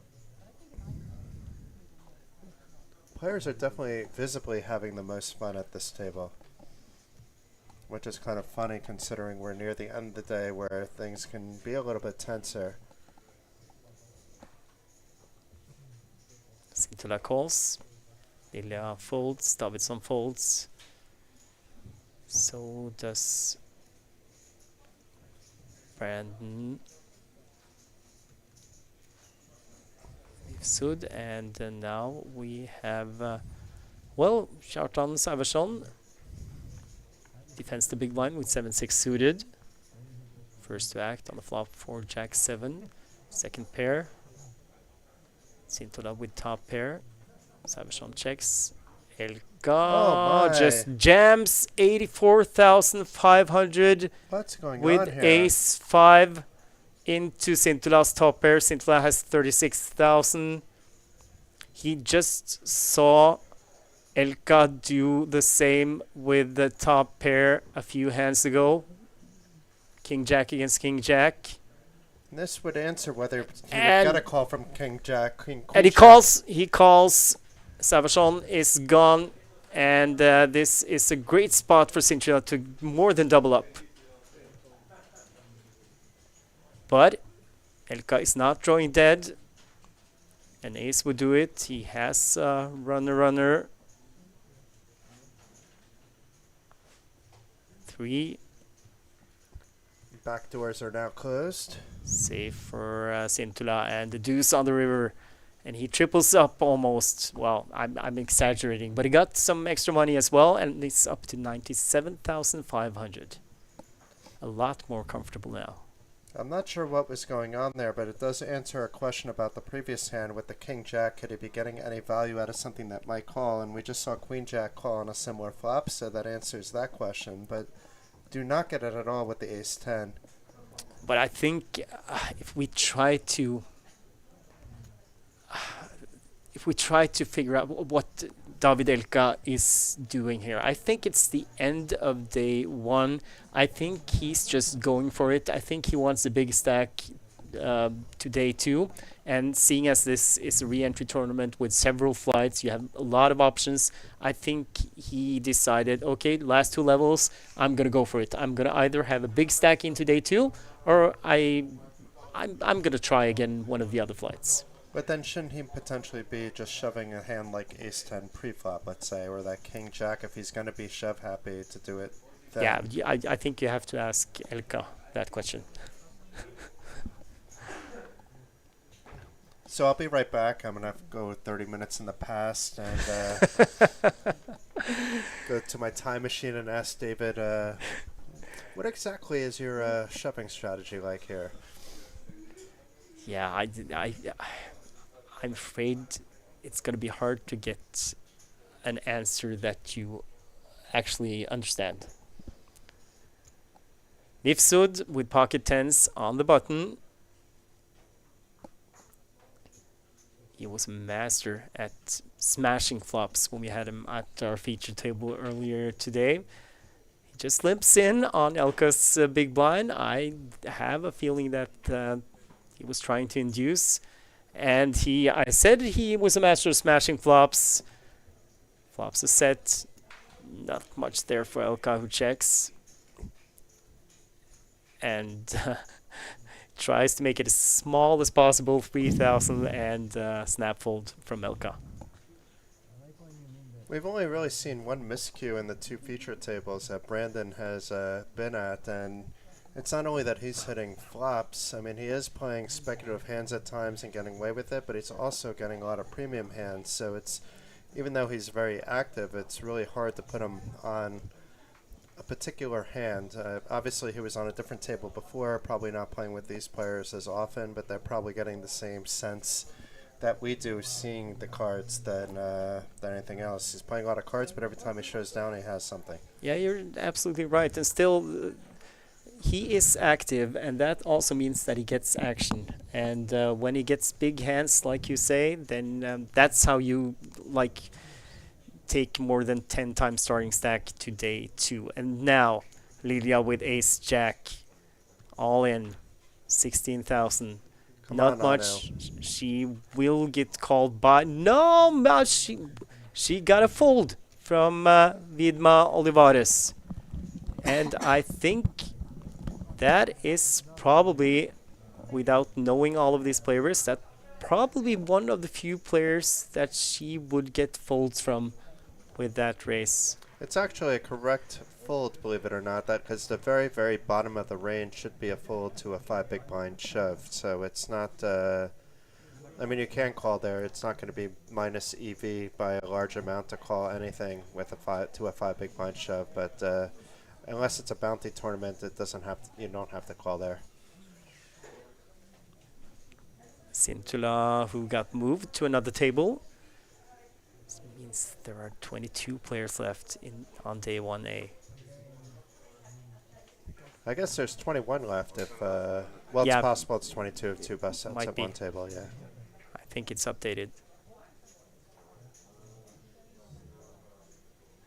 Elka limps in with 9-8 suited, ace-queen for Viedma.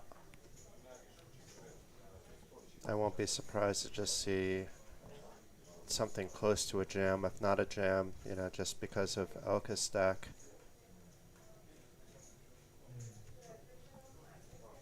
Or he may just want to call a flop knowing that Elka can just randomly jam any flop.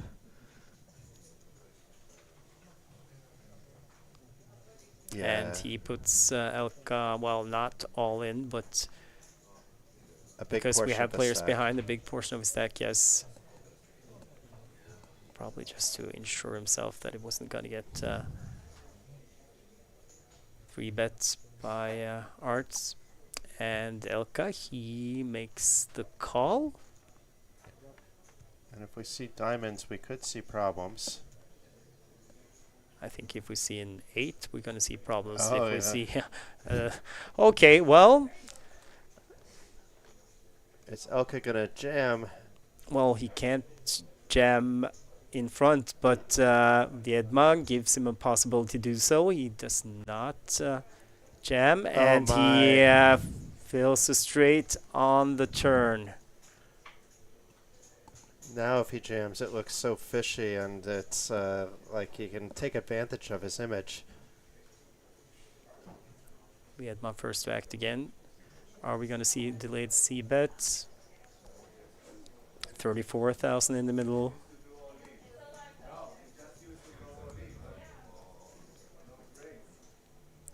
And Viedma Olivares puts Elka all in, and he calls. So Elka has to dodge a king, and the king only. I don't think we've seen any kings in anybody else's hand, so all 4 are live. But a 7 on the river is a safe card for Elka, who gets a double up and is back up to 88,000. 62,000 for Viedma Olivares now. Well, now we can potentially, hopefully, see some like 25, 30 big blind shoves again.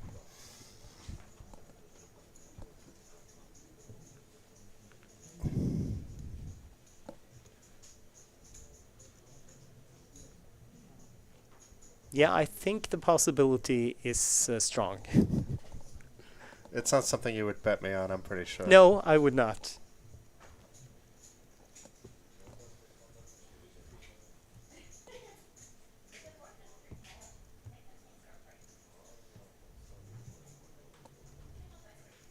We can try to find something else to bet on tomorrow, though. We have the League of Nations, right? Tomorrow. But it's like, Jason, I fear that you are a lot better than I am at stuff like that. But I don't know any of the. Took a look at the list of players, and can't say that I'm familiar with this group of players because they're from everywhere across the world. Why do I get the feeling I'm being hustled right now? Notice I'm quiet for the first time. Yeah, Arts is all in. He's shoved on Lilia, who has King 8 in the big blind. This might be too good to let go, but still, if she calls, it's an unfortunate situation, being dominated, and she folds. Playing very disciplined with this tiny stack. And she's been right. Yeah. Every single time. But then again, maybe not. Whether it's correct or not, I mean, theoretically, well, it doesn't really matter. She's still here. Yeah, exactly. In the short run, things can be different than the theoretical super, super long run that none of us ever achieve. I don't think I'm folding King 8 there, but maybe against Jerome I might if I had a feeling that he's not going to be jamming me that light, knowing that I have to pretty much call very light. Elka with ace deuce, folded to him in the hijack. Opens to 8,000. Viedma Olivares folds, Arts folds, Lilia has 10-6, she's out. And Jörto Davidsson from Iceland in the big blind, he decides to defend with Jack 10. Deuce 6-8, bottom pair for Elka. Davidsson checks. Ooh, Elka's moved away from the jamming strategy. I think I see a pattern. I think it's top pair. That's jammable. Or just ace high. Yeah, yeah. I forgot. I actually forgot about that one. Takes it down.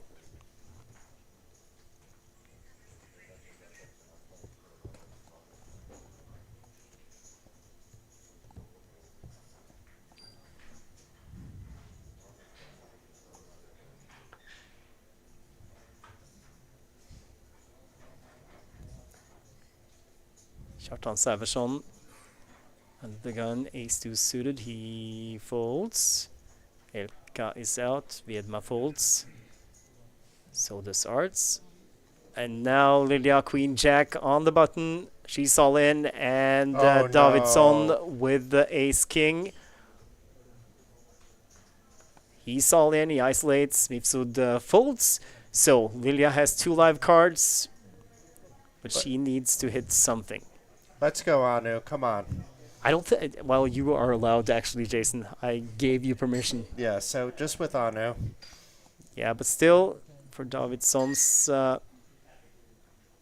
he has plenty of chips, and he flops top pair, but open-ended for Lilia.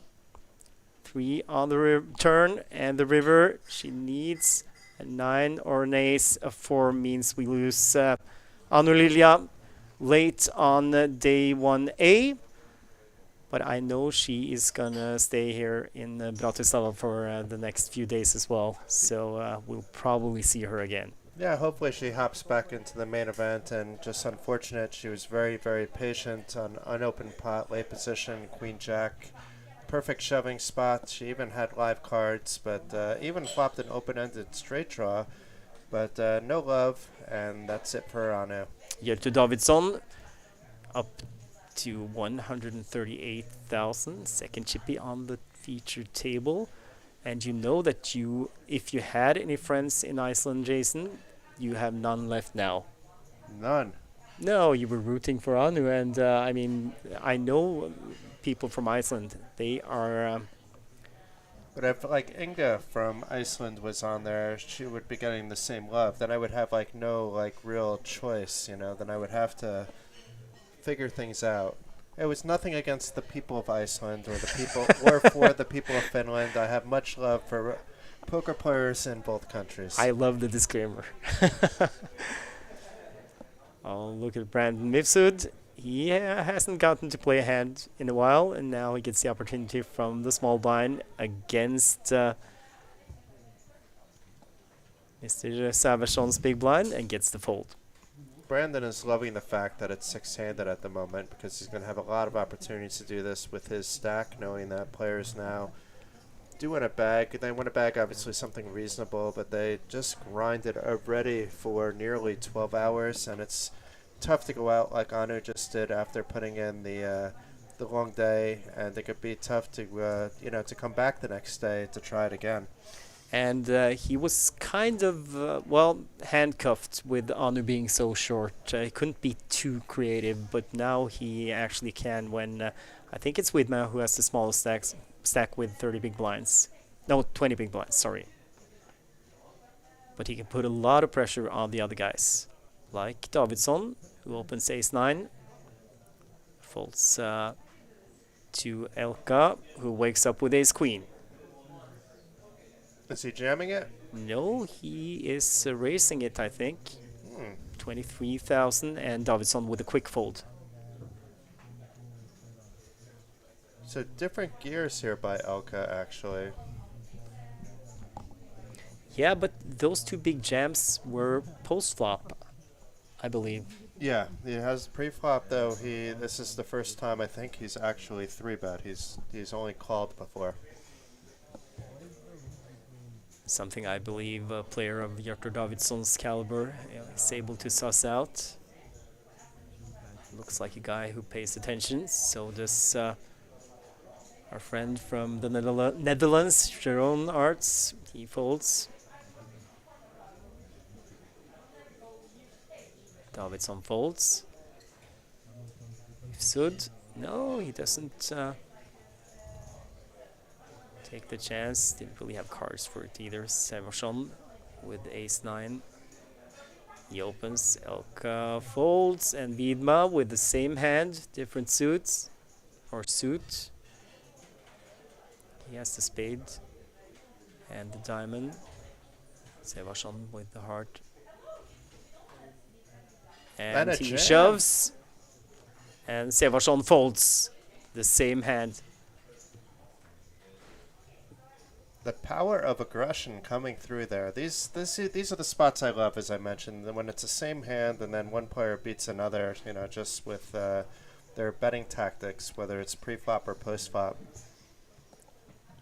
At this stage, you'll see it more happening pre-flop, but in the earlier stages or when players are even deeper at this stage and later on day 2, you'll see it also post-flop.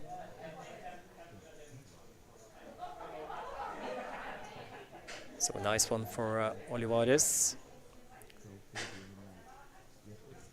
This is my favorite feature table of the 3, I have to say, and they've gotten more and more entertaining. The second one was certainly entertaining, and the first one we started off strong as well. Mifsud raises ace-8. Folded to Edma Olivares in the small blind. He folds. 10 deuce suited for Jeroen Arts, and he defends. The suited Brunson. 6-5 jack. Arts check. Normally this wouldn't be like a hijack range kind of flop, but in the case of Brendan here, you have to say it's probably in his range from the hijack, being he should be opening a much wider range. Yeah, and the small bet, I think it was 3,500. That's enough to get Arts to fold.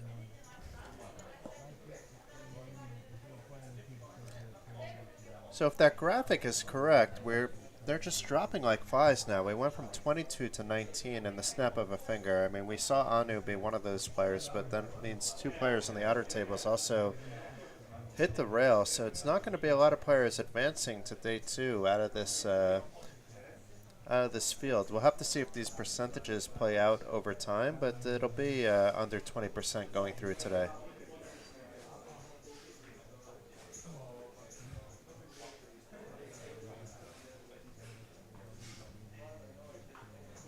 And we'll definitely lose 1 or 2 more, if not more than that. We have a little more than a blind level to go.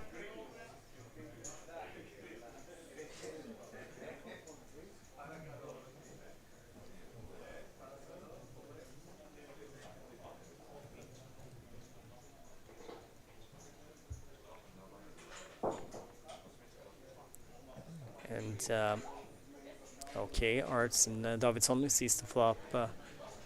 Jack 4-9. A lot of clubs there. None of the players with a club. Davidsson with ace high. He bets and gets the fold. Now the average right now is approximately 148,000. Wow. And I mean, then it has to be other big stacks at the other tables as well, not just Mifsud, who has a big stack at our table.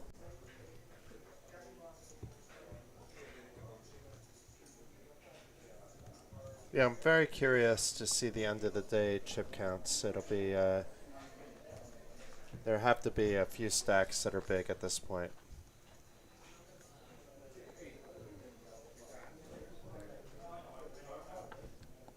I believe Freund still has a big stack on the outer table, but I don't know if it's at 300 or not.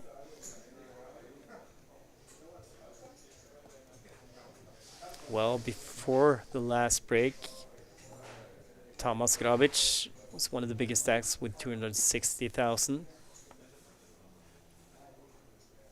That's one of the big stack or chip counts I could find.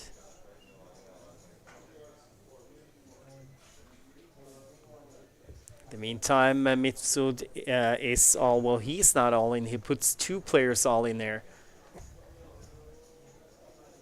It is ahead, but he's not going to get any love from either of these players. No, he's not. But keeps adding to his stack, and now at 324,000. Before long, blinds will go up to 2,000, 4,000, but he'll still be over 80 big blinds at the end of day 1A. That's impressive any way you want to look at it, whether he's chip leader or not. And it's pretty comfortable as well.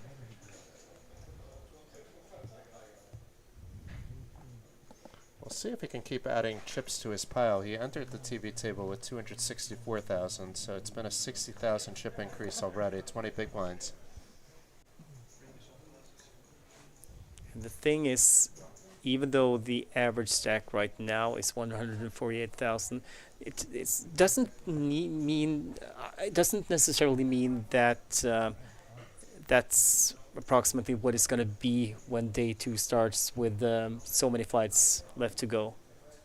So yeah, especially with the turbo flights factoring in there, because they go by much faster, which means you have a higher percentage going through, but their average stacks are typically much lower, so that gives them a lesser chance to perform well on day 2, on average, of course. Sometimes the overall chip leader comes from those flights as well.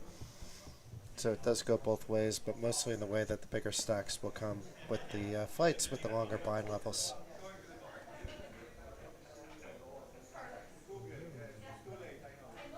and it's always, I mean, when the field is kind of shrunken down like this, it's kind of brutal to sit and play 6 max at the end of the day. I mean, that doesn't really happen in bigger fields. Maybe they'll move to 9 after one more player and go 9 and 9. I'm not sure what the plan is.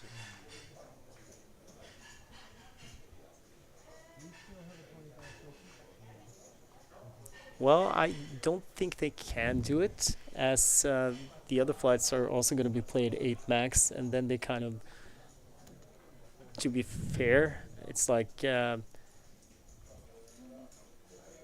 against the other flights. Yeah, and some of the integrity. other fights will have fields that are even smaller than this one. Yeah. Like some of the turbo ones.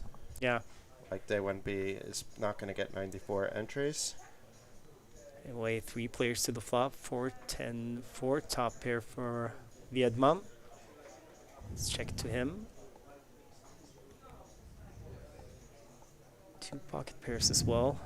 The 8s of Mifsud and the 3s of Elka, but I don't think Elka is going to go bananas with his small pocket. Well, maybe I should watch what I'm saying now. He did check already, so Yeah. you're safe now. Well, he can still do stuff that surprises us. But Viedma Olivares, he bets 9,000 into 29. Gets a fold from Mifsud with the 8s. And I told you, Jason. It is just a call. Yeah, it's still. It's okay, actually. Yeah. I'm not saying it's not okay, but still. You said something that would surprise me. A shove would have surprised me. But it is on a very dry flop. It's like it's the pair and it's a 10. What does Viedma bet here? He could just be betting what he opened with. You know, like if he opened with an ace-king, he's maybe still betting that flop. Or he might have a cunning plan when he gets the check back from Viedma on the turn. 5 on the river. Nope. He's just going to go with the showdown value of the pocket 3s. And I think Olivares will do the stop and go here. That's kind of hard when you're in position, isn't it? Well, meaning checking the turn and betting the river. Oh, you mean Elka? Yeah. Oh, yeah, okay, yeah. You said Olivares, so I've been confused with names every once in a while as well. Viedma, yeah.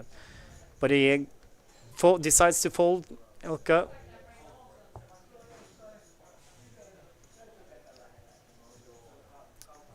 So after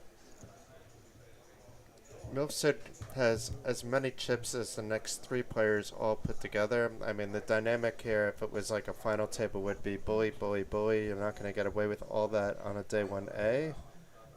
But expect Mifsud to continue to be active.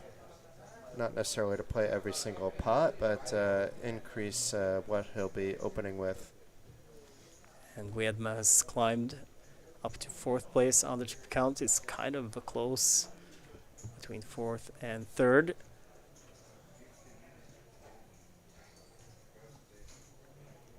I thought that Brendan was opening more than 22%, but maybe not. No, and still it's so few hands that we have to kind of get a realistic sense of how this plays out, because the cards have kind of dictated, so it's too small a sample size to get a correct assessment of how active pre-flop they have been.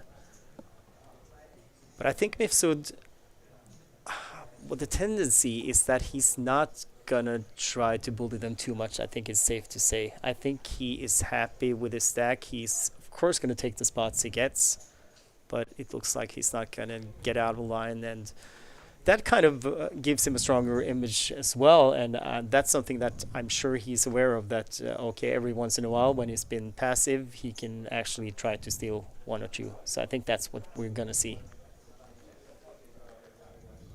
But now Davidsson has raised the hijack. Viedma is, well, semi-tanking in the big blind with King 5. And look at this. Sizes up 3-bet. Showing he has different gears here. And that is 19,500. This is I just haven't 3-bet in a while. I'm going to 3-bet just randomly. Maybe has a live read that we didn't see. No, the last time he 3-bet jammed Davidsson, and they both had the same hand, and he got Davidsson to fold. And once again, he gets Davidsson to fold. Viedma had the best hand with king high.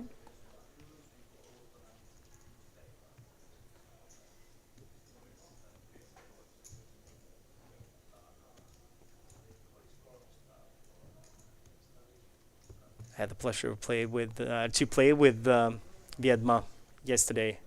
No, I think it was the day before. It was on Monday, and really nice, friendly guy. What did you play? We played cash game for a few hours.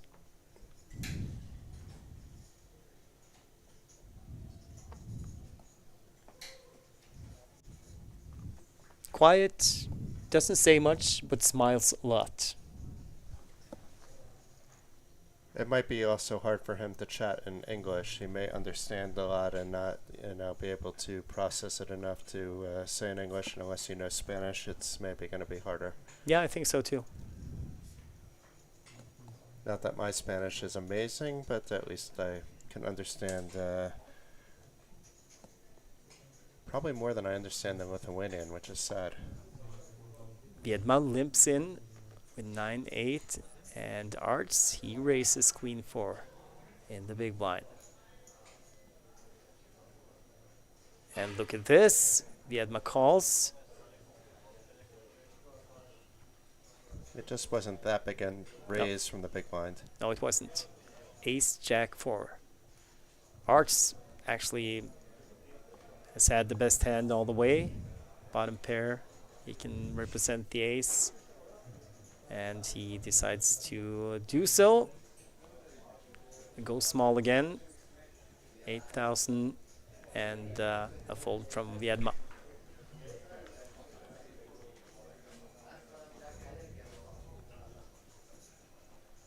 We have talked a lot about this before, Jason, when we are reaching the final couple of levels of the day and getting close to day 2, that some people tend to get more passive.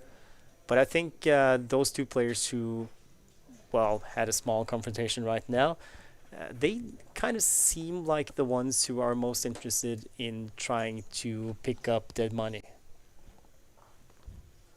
Yeah, out of the shorter stacks, it's definitely those two. And then obviously you have Brandon, who's more than happy to keep adding to his stack, but he's looking a little bit tired compared to how he was before, so he's probably also happy if he can end the day with around the same amount he has. Sevarsson is gonna give it a shot. Gets Elka to fold ace-9. Viedma folds.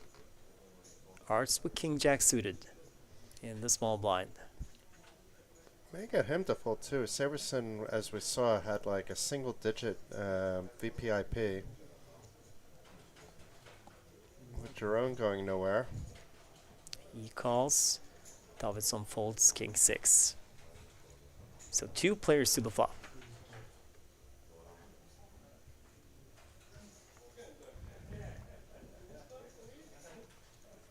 Three, 8, 4.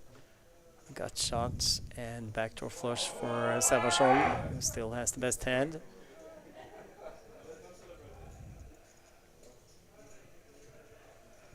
It's going to be tough for him though if he's facing a check raise by Jerome, who's more than capable of doing that with just a backdoor flush draw.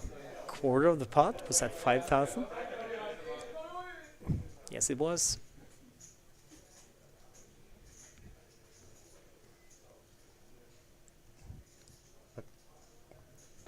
And just a call from Arts. Board pairs on the turn, another 8. And it goes check again.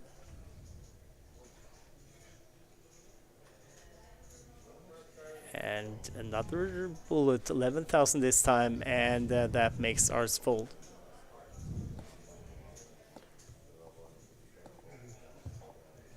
I thought maybe we would see a check raise on the flop there by Jerome. Yeah, but it's so risky. Especially what you pointed out when the hand started, that Sevarsson has not been out of line at all.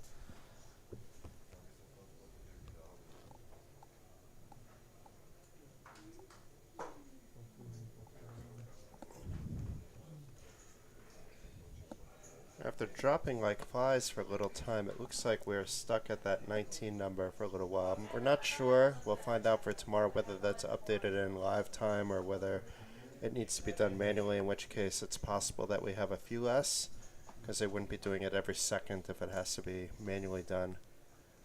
But it's the last level of the day. Oh, look at that. Yeah, The mine's gone players, up. yeah, the players can formally smell day 2. And I mean, that's step 1 on your way to becoming the main event champion in Coolbet Open 2023. Can't win on Sunday if you don't make day 2 on Saturday. So true. And if you make it through this flight, you have tomorrow and Friday off. You can play some of the other tournaments who are running on those 2 days.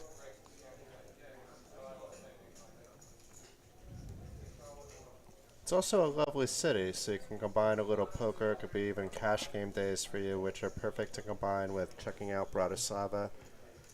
Arts, who flops a flush draw and gets no action when he bets.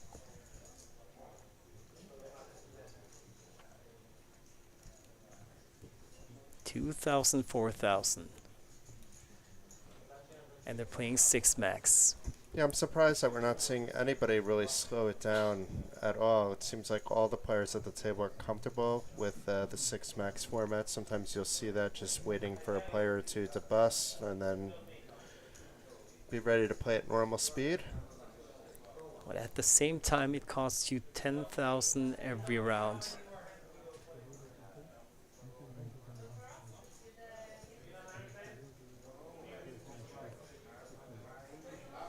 One-third of a starting stack every orbit. Yeah. Elka opens king deuce suited from under the gun. Vietma folds. Arts has folded. This is fine for Elka. Raise and take it.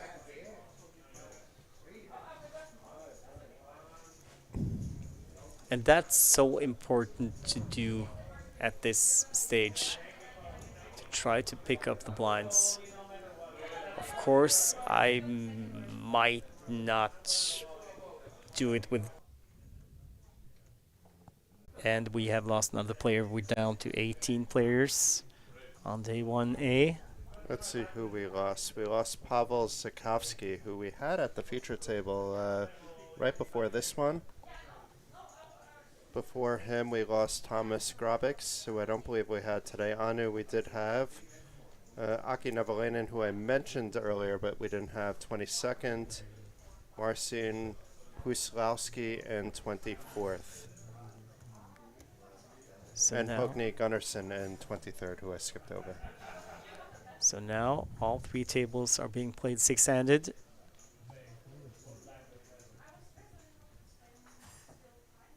It's very interesting having this dynamic on an opening flight. I can't remember it. No, covering one from the comms booth that's been that like this. No. Me neither. I like it quite a lot, actually. I Yeah. like mixed max tournaments, though. I just like the concept of them, and this reminds me of that.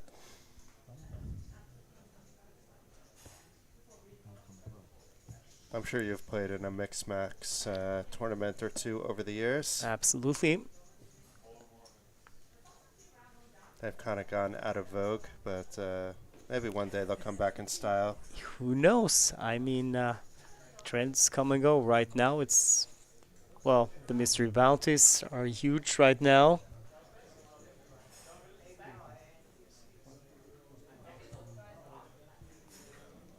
I don't think they will be as huge in 2 years, but that's just my guess.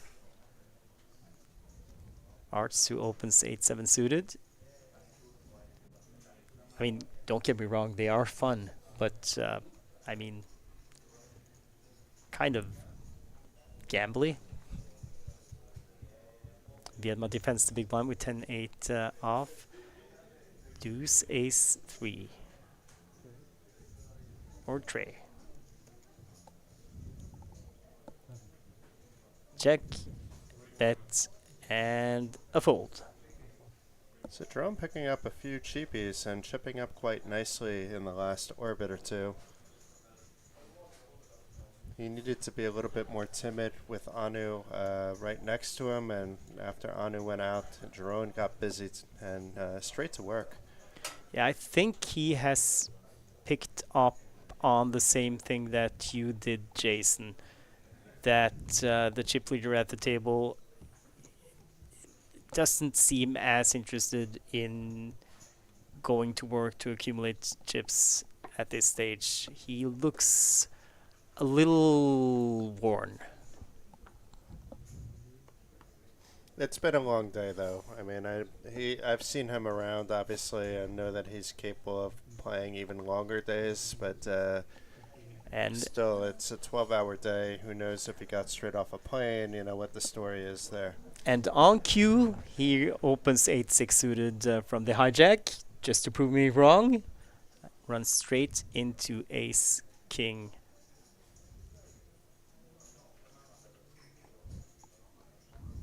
I like the open. I mean, I think it's. I'm definitely opening with my big stack with 8-6 suited. And Viedma just jams it. Folded back to Mifsud, who folds.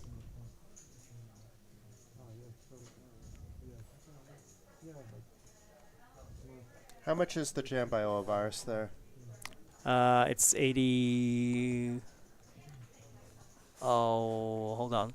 80 something. So like 20-something big blinds. Yeah, Okay. yeah.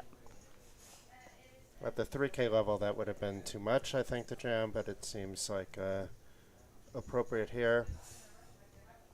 And up to 25 big blinds now.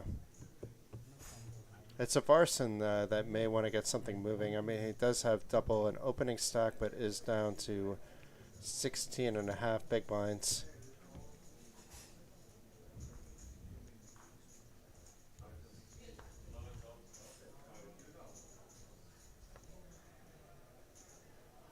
And now, Brandon. Pocket checks under the gun. And nobody's going to believe him after he just opened full dead facing a 3-bet.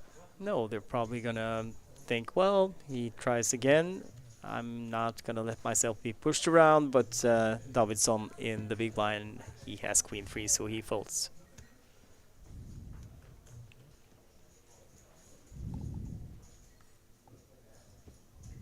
So even if there were non-believers, Jason, they still were disciplined enough to just let their hands go. Yeah, I think the queen high that we saw was the best hand out of the other 5 players. Sometimes the cards do dictate the action. Kind of annoying for Brandon Mifsud when that happens. On the other hand, it's you can be happy sometimes just to take the blinds and the ante with jacks. It's so many bad things happen with jacks over the years. Arts with pocket sevens.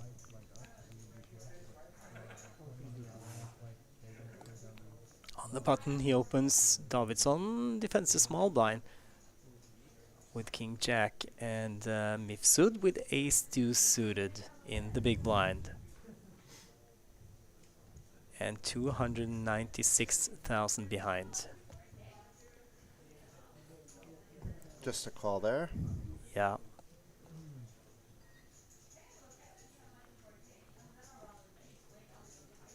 Normally the chip leader would want to play a lot of hands, but he's definitely playing the slowest at the table. King 3-4, top pair for Davidson or Davidson. He checks. Mifsud checks Arts with his pocket pair. 8,000. Mifsud with a gut shot. Might be tempted to come along if Davidson hadn't 3-bet here. So 229,000. Mifsud folds. Back to Arts. I guess he's thinking, is my opponent doing it with just diamonds? That's probably what he's thinking, but it comes to the conclusion that there's enough kings in there. Yeah, or 5-6 or something like that, a draw. So he makes the fold. Well, we are not starting soon, but we are ending, if not soon. It's not going to be long until day 1A is over. Just a reminder, tomorrow we start our broadcast at 16:30 Central European Time, and we are going to show the final table of the Nations Cup, where we will see Sebastian Andres Viedma Olivares, no matter what happens in these last minutes of day 1A.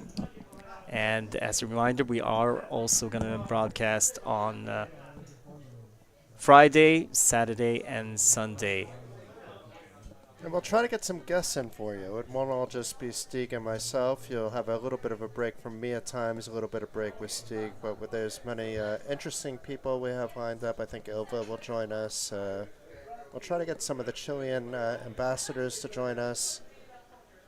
We do have some plans, and Sevarsson now in the big blind wakes up with pocket aces after 2 limps, and he raises to 12,000. Elka, who opened limped king queen suited. This would be a terrible spot, but he does it. He pushes all in. Mifsud is gone, and snap call from Sevarsson. So this is not for Elka's tournament life. Sevarsson, the one in danger of being knocked out late on day 1A. And King Queen suited is still alive here. It's not completely dead like an Ace King suited would be. Oh my! And the flop 10-7-9. Gut shot for Elka. A jack would knock Sevarsson out of the tournament. Five of spades. Yeah, not the jack of spades now, because Sevarsson with a flush draw and a 9 on the river. He doubles up. Elka is down to, well, not much, 26,000. So 6 big blinds. Interesting play to limp shove there. I guess if you think your opponent is bullying you, then you're going to be doing that, but... We have seen some interesting plays from David Elka from Israel. If it's the first time he's done that, it smells like if I saw a player like that do that and I don't have aces, let's say I have something like strong like an ace queen, ace jack, I might even think twice, that he always has something like aces there, because typically you see if players are limping from early position and then 3-bet shoving over the top of an isolation bet that that they do have aces quite often. It's so 2003, Jason. It is, but it still applies to people that you see aren't necessarily making GTO moves. It does.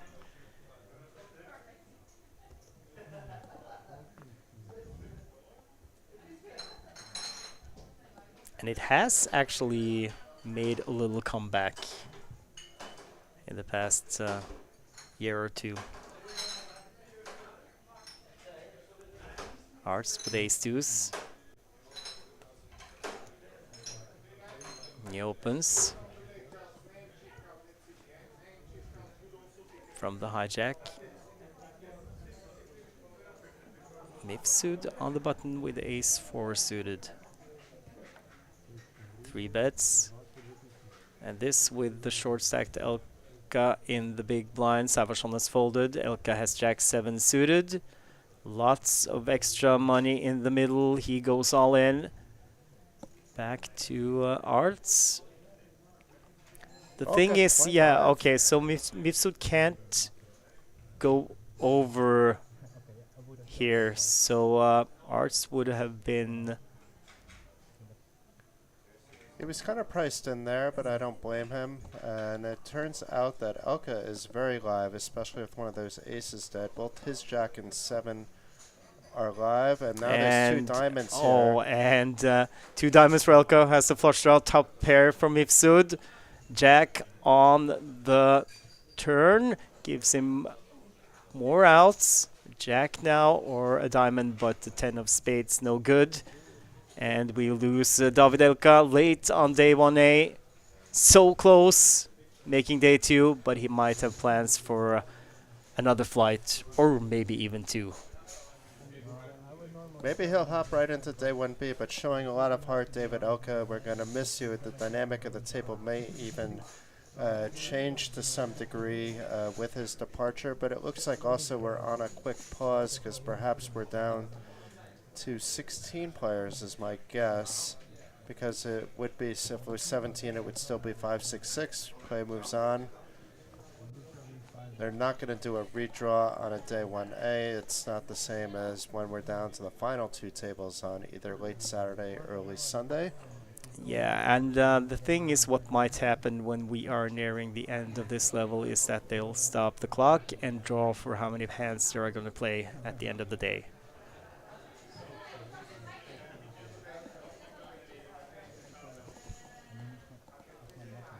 But still, a few minutes left.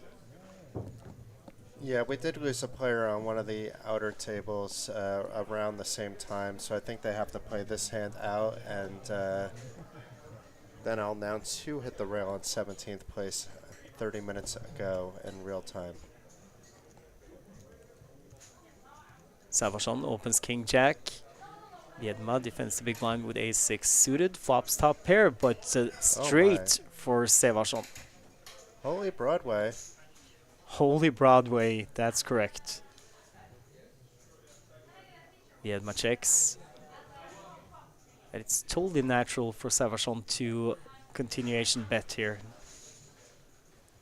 And Viedma may be able to get away. His kicker is bad. It's a good but bad kind of flop. You could be even more concerned about some two pairs, but he's not going to get away quite yet, that's for sure. Just let's see if he can do some pot control and save himself here. Calls 8,500, which was the c-bet from Savarsson. 4 spades on the turn. 3 to a flush. That on might the board. help Elvaris get away, actually.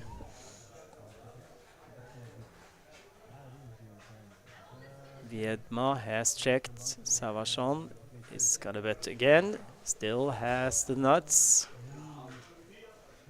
And bets 11,000. Stringing Olivares along.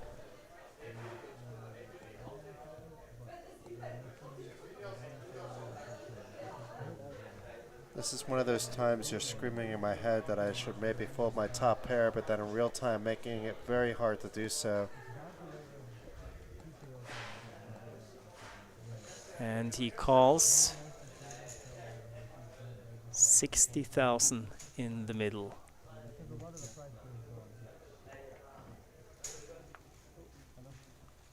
And the deuce on the river.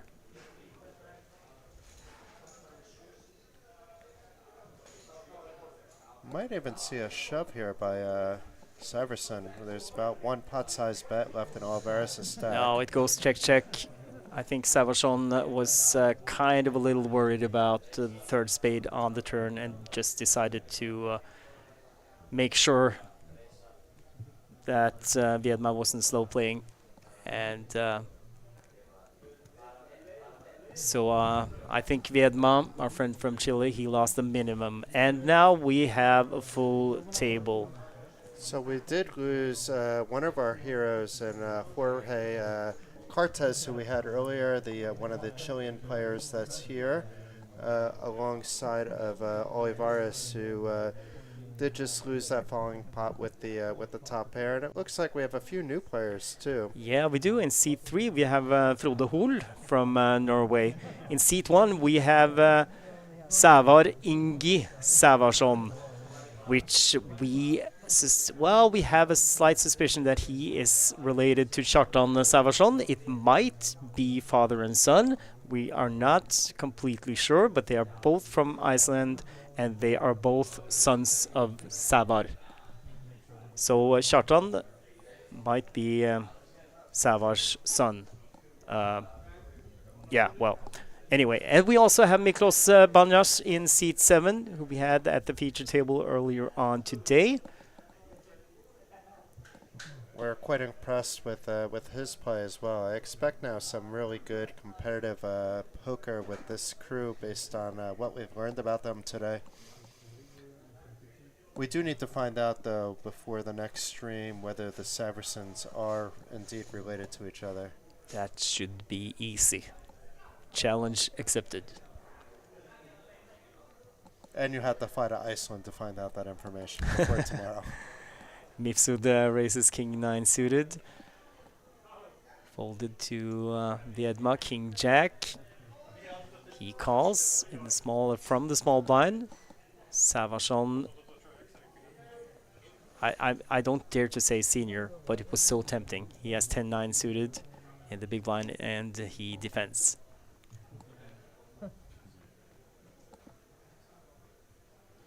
Ace, queen, 4. Flush draw for Savachon with the 2 spades.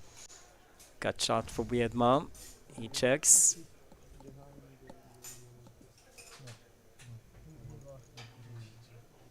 No, I don't want to play. I'm not going to put chips in the middle.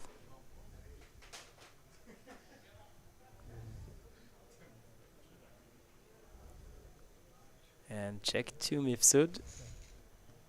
Was the pre-flop aggressor. He is going to represent the 8. No, he checked. And the king on the turn hits Viedma, but it's the king of spades, which give Savachon a flush with a straight flush draw. Happy days. Happy days. Oh, checks around to Mifsud again, who now takes the bait. Well, actually, he hit, so, I mean, he probably figures his hand is the best one right now. Bets 13,000. Viedma with a pair of kings as well.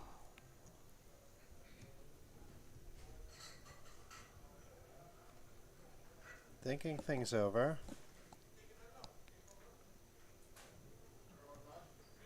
Also has that gut shot to Broadway if he doesn't believe anybody has the flush.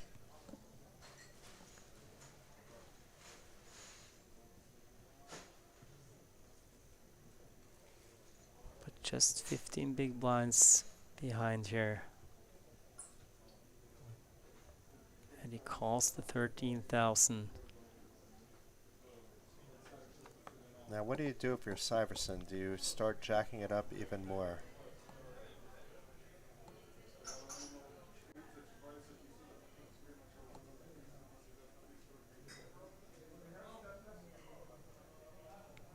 Well, if he just calls, it's not likely that Viedma will bet out in front. He goes all in, it sounds like. Yes, he does.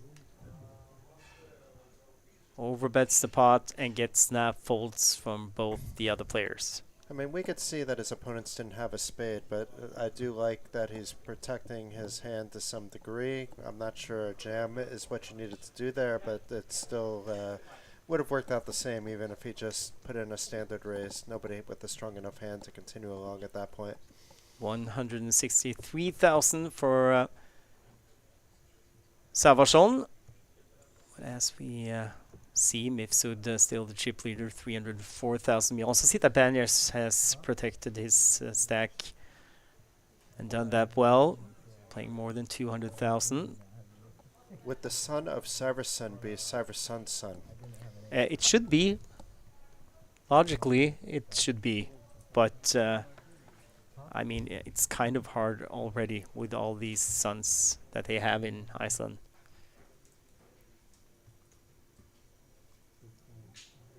It's good to be a dad, though. Oh yeah, I can. I don't know. I just I can imagine.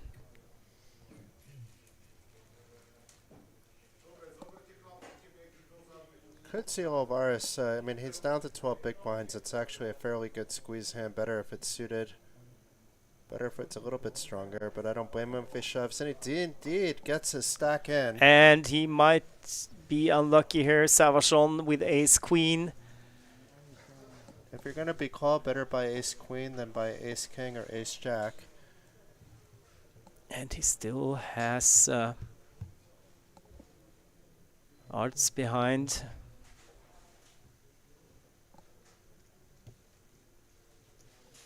And also by the fact that the big stack at the table was the one to open up the action. You can't forget that he maybe woke up with a hand. We've seen him with a lot of hands on the 2 feature tables he's been at.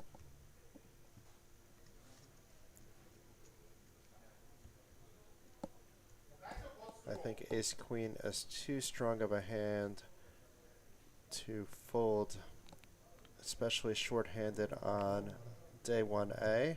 And I think that was a raise, yeah, and a quick fold from Mifsud. So Viedma with 2 live cards, but he needs to hit something to survive to make it through to day 2. It's a massive pot, actually, 120,000 almost. No help on the flop.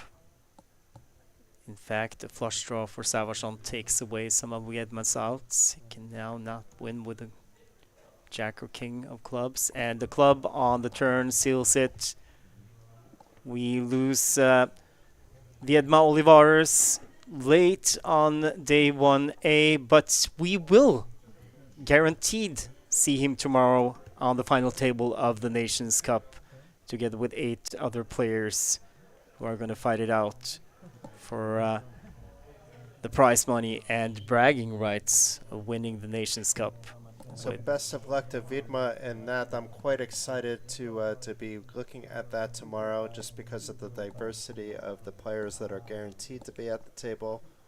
But unfortunately, we've lost our 2 players that were remaining from Chile back-to-back with Cartas going out just before, and we're down to just 15 hopefuls on the day. So from 94 to 15. And I'll check out where day 1B is at. Late registration is still open on day 1B for a little bit of time, but not too much longer, being that we're on level 12 now. So level 12 will complete, there'll be a break, and then late registration will close on day 1B. But so far there's 39 players, and that with 17 remaining.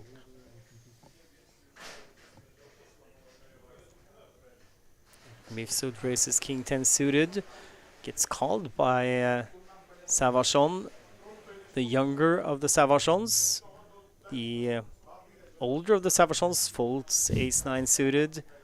Frode Hoel in the big blind, he chooses not to defend with 7-3.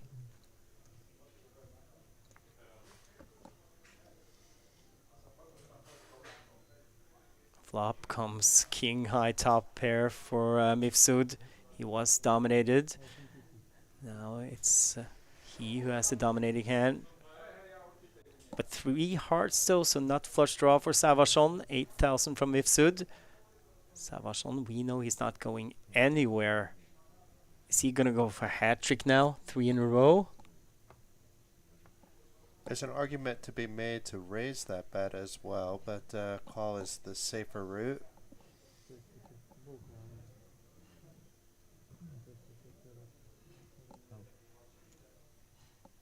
Oh, it's the younger one. Yeah, I forgot that the older Savachon. Oh, something is happening out on the outer tables. But I don't know if that was joy or frustration. Calls 12,000 and Yahtzee. Yahtzee on the river. Not flush, 4-2 flush, so this shouldn't be too hard for Mifsud to get away from. He checks. Brandon just wants the day to end. He's back to where he started the day with. Not started the day, but started the feature table with.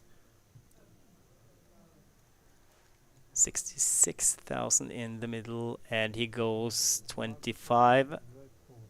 And was that a fold or call? Fold. It was a fold, yeah. You can see the frustration. You can see that he's not happy about losing about 70,000 chips in the last couple orbits. But still has a very healthy stack of 266,000. Will be one of the bigger stacks heading into day 2, regardless of where the other players turn out at the end of day 1A, assuming he doesn't change too much in stack size in the last 15-20 minutes that we have in the day. But being we don't have a lot of time, I just want to thank you for the time that we spent today and the time that we're going to spend. It's an absolute pleasure being your co-pilot for the next few days. It's a bit more relaxing. I'm used to announcing hands, and now I get to be in the back seat and the color guy once in a while, bringing a smile on your face, and it's been quite a entertaining day. Looking forward to the next 4 days. Feeling is mutual, Jason, and nobody puts Jason in the back seat. I could go so many places with that comment at 1 in the morning, but we're just going to behave ourselves. Savarsson raises ace-10. And now it's Savarsson Senior who is racing. Senior, I should say.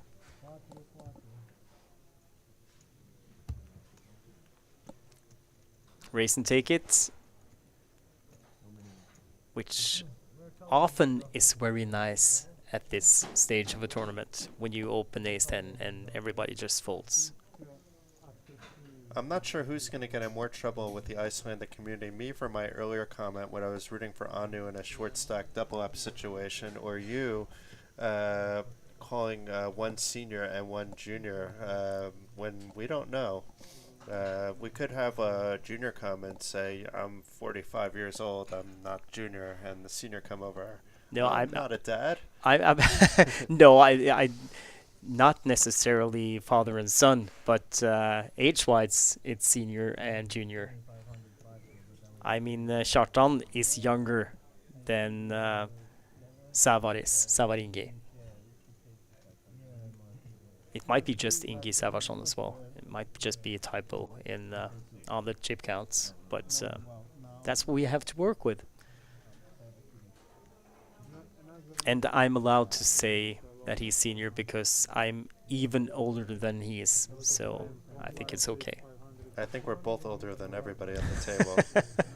I'm not talking about our combined ages, but individually.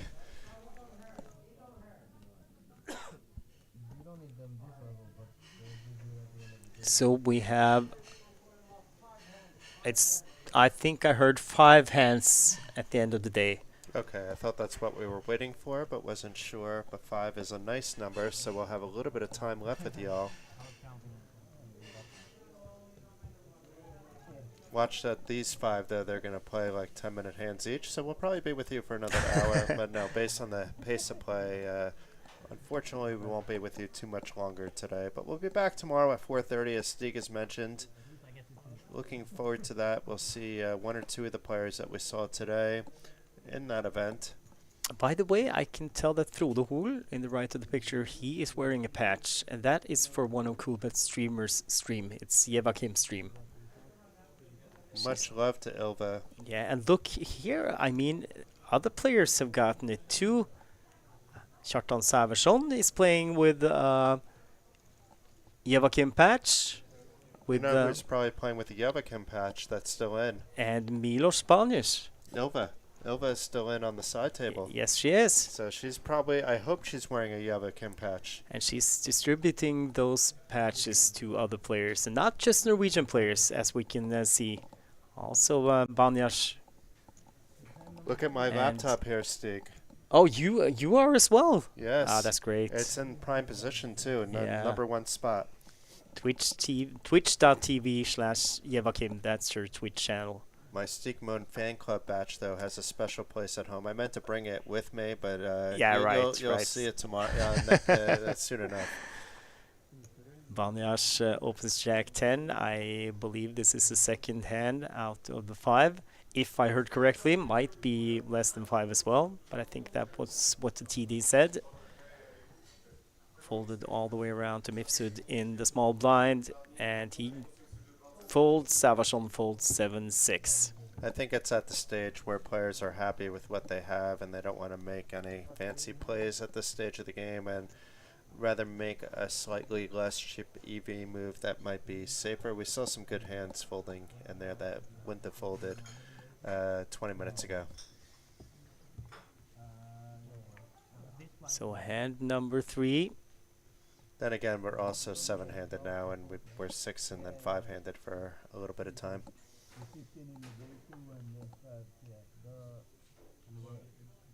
Folded to Frode Hol. He folds. King 9 suited. Did not want to risk not making day 2 with that hand from late position. Instead, it's Mifsud who limps 7-5 suited from the button. Savachon with 10-9 suited in the small blind. He raises to 11,000. Banyas folds the big blind, and he folds ace-3. Back to Mifsud. Getting a pretty decent price to call, and he does, and flops top pair on 3-7-3. So 2 pair for Brandon. He checks. C-bet from Savachon. 8,000.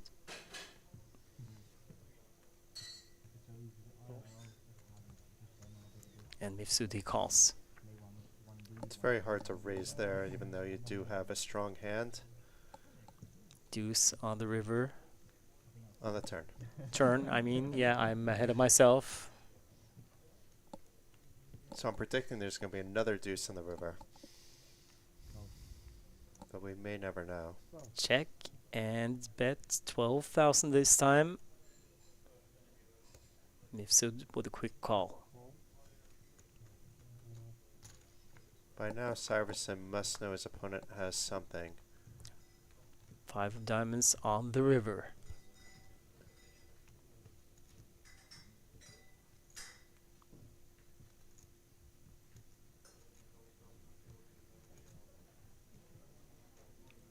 Mifsud, is he now gonna lead?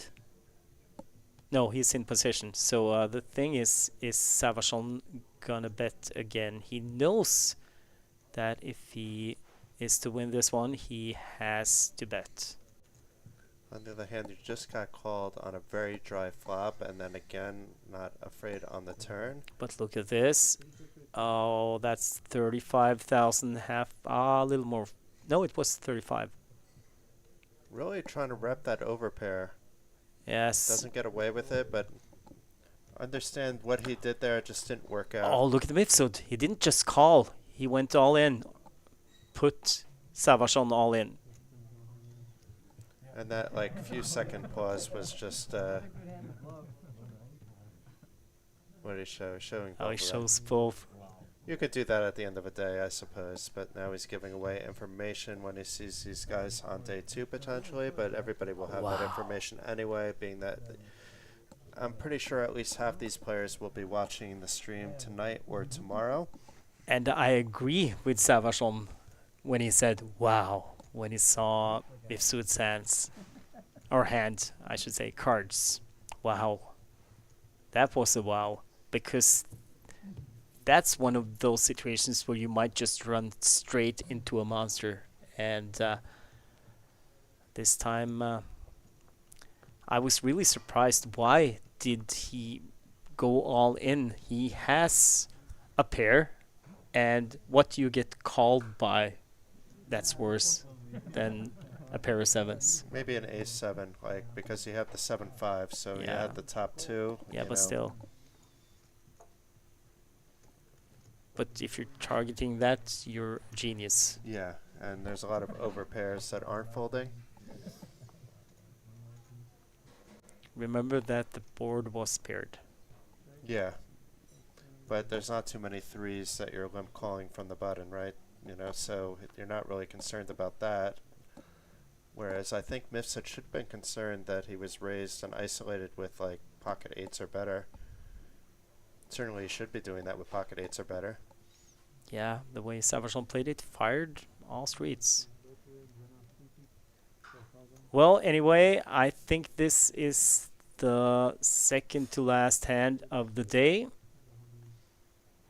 Banyash with pocket 5s opens and folds around. So if my calculations are right, this is going to be the last hand of day 1A. New player. Yeah. No. See it open? Yeah, I've seen him around today here on the first floor in the tournament room. I think he's been walking around and He's now been politely asked to excuse himself for the final hand of the day. What we believe is the final hand of day 1A. And let's hope it's an interesting one. Last hand was just pre-flop folding. We did see an interesting one just before with that 7-5 suited against the 10-9 suited. It is the final hand. Frode Hol is through. So is well, so is Gjertrud Davidsson, Brandon Mifsud. Maybe I thought Kjartan Sæversson, he stood up. I thought that was too. Well, anyway, they are going to bag and tag. So I think we are done for the day. Or are we going to have one more hand? Really? A bonus?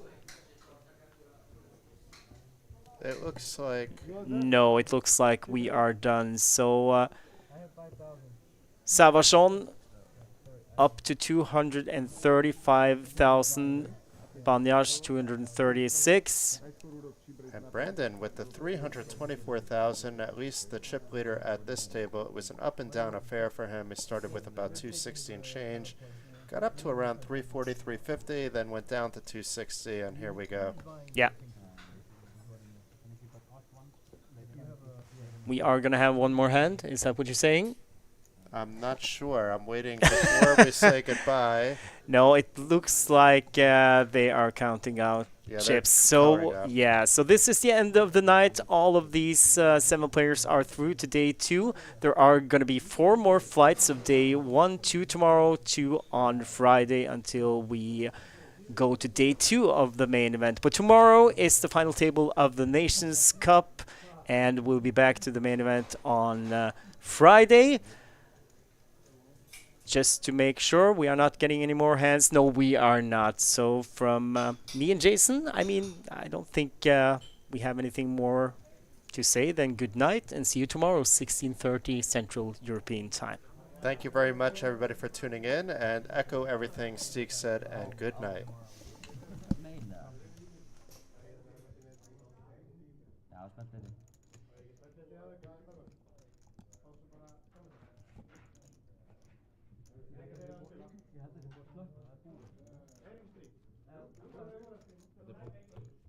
Varstu að horfa? Sástu hendurna þá?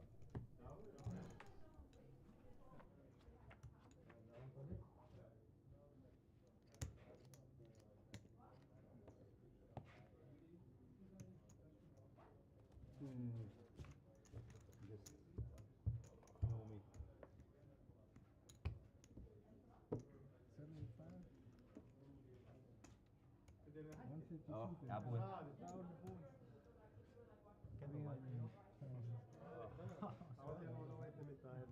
321.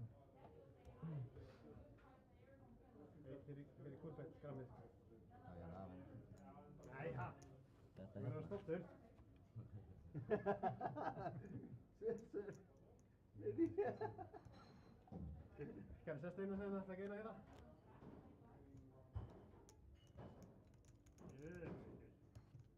Þannig að það er ekki 3 á ykkur lögdæn? Nei, svo vil Það er ekkert Íslendinga mót á ykkur lögdæn? Jú, kæri, þú verður búinn stemma. Já, ég að fara í nokkur endur. 65,000. Have you already put it here? No, no. The floor will bring Klikktum á the. vökunni, ertu Shit. kom You Ég var my lucky seat. You have, yeah, you have more. You have 230, 240. 50 bit, man. 60.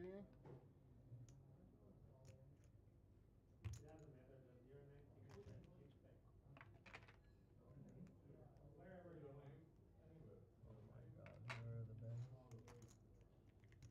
321.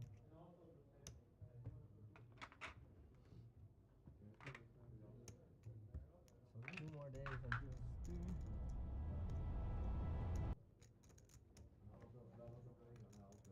What did you have in the hand? A flush? 8-9 of spades or something?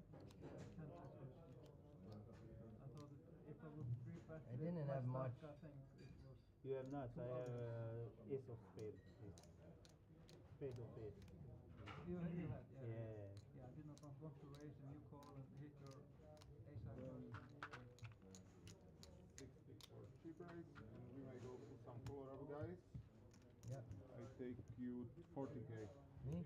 Yes, 40. 20.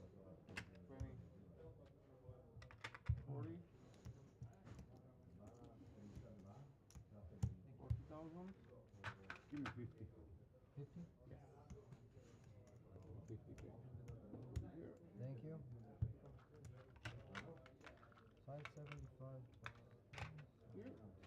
25, 300.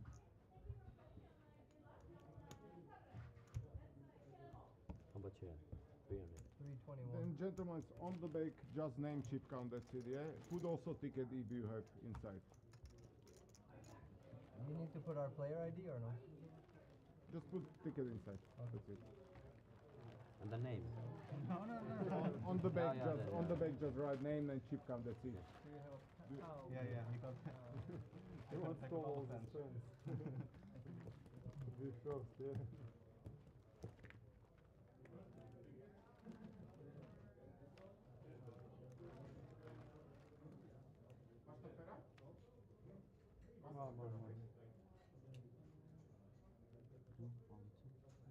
What's the day today? But not night and now it's the 7th actually. Something. now it's 9, but it's previous 6. And the chip then? But he's not a vocationist person. Do Antoy. I'm confused. I think it's your country. Yeah. I guess.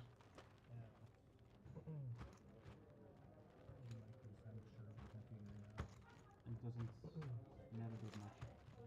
I have both my country and Where's my phone? here is 06 or 7. Here. Ah, yeah.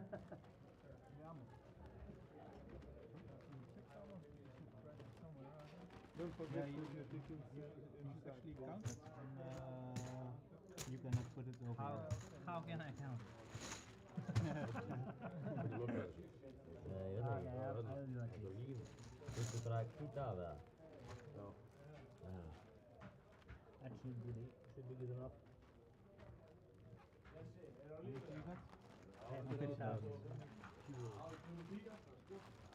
I think he was lucky to just get big line one round in the town. Yeah. That sucks for me. Actually, I was very lucky with the table draw because I was big line on my last. I was supposed to be big line on the last table. Yeah. It's good. Still need to double up on Saturday. Why do we need a whole back? I mean,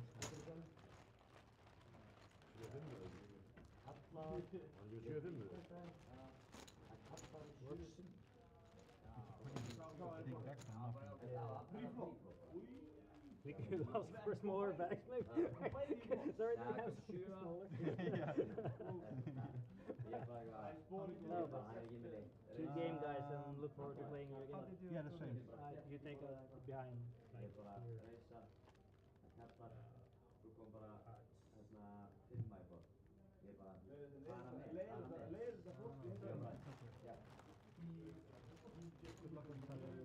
here. Yeah, same.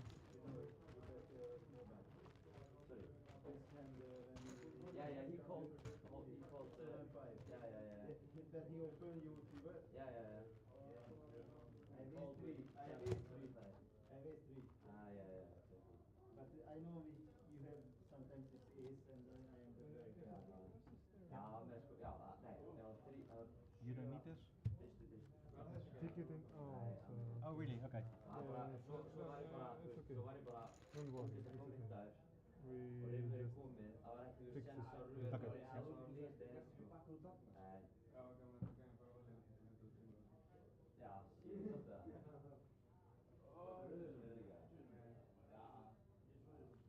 Thanks for dealing. Thank you. Good luck next day.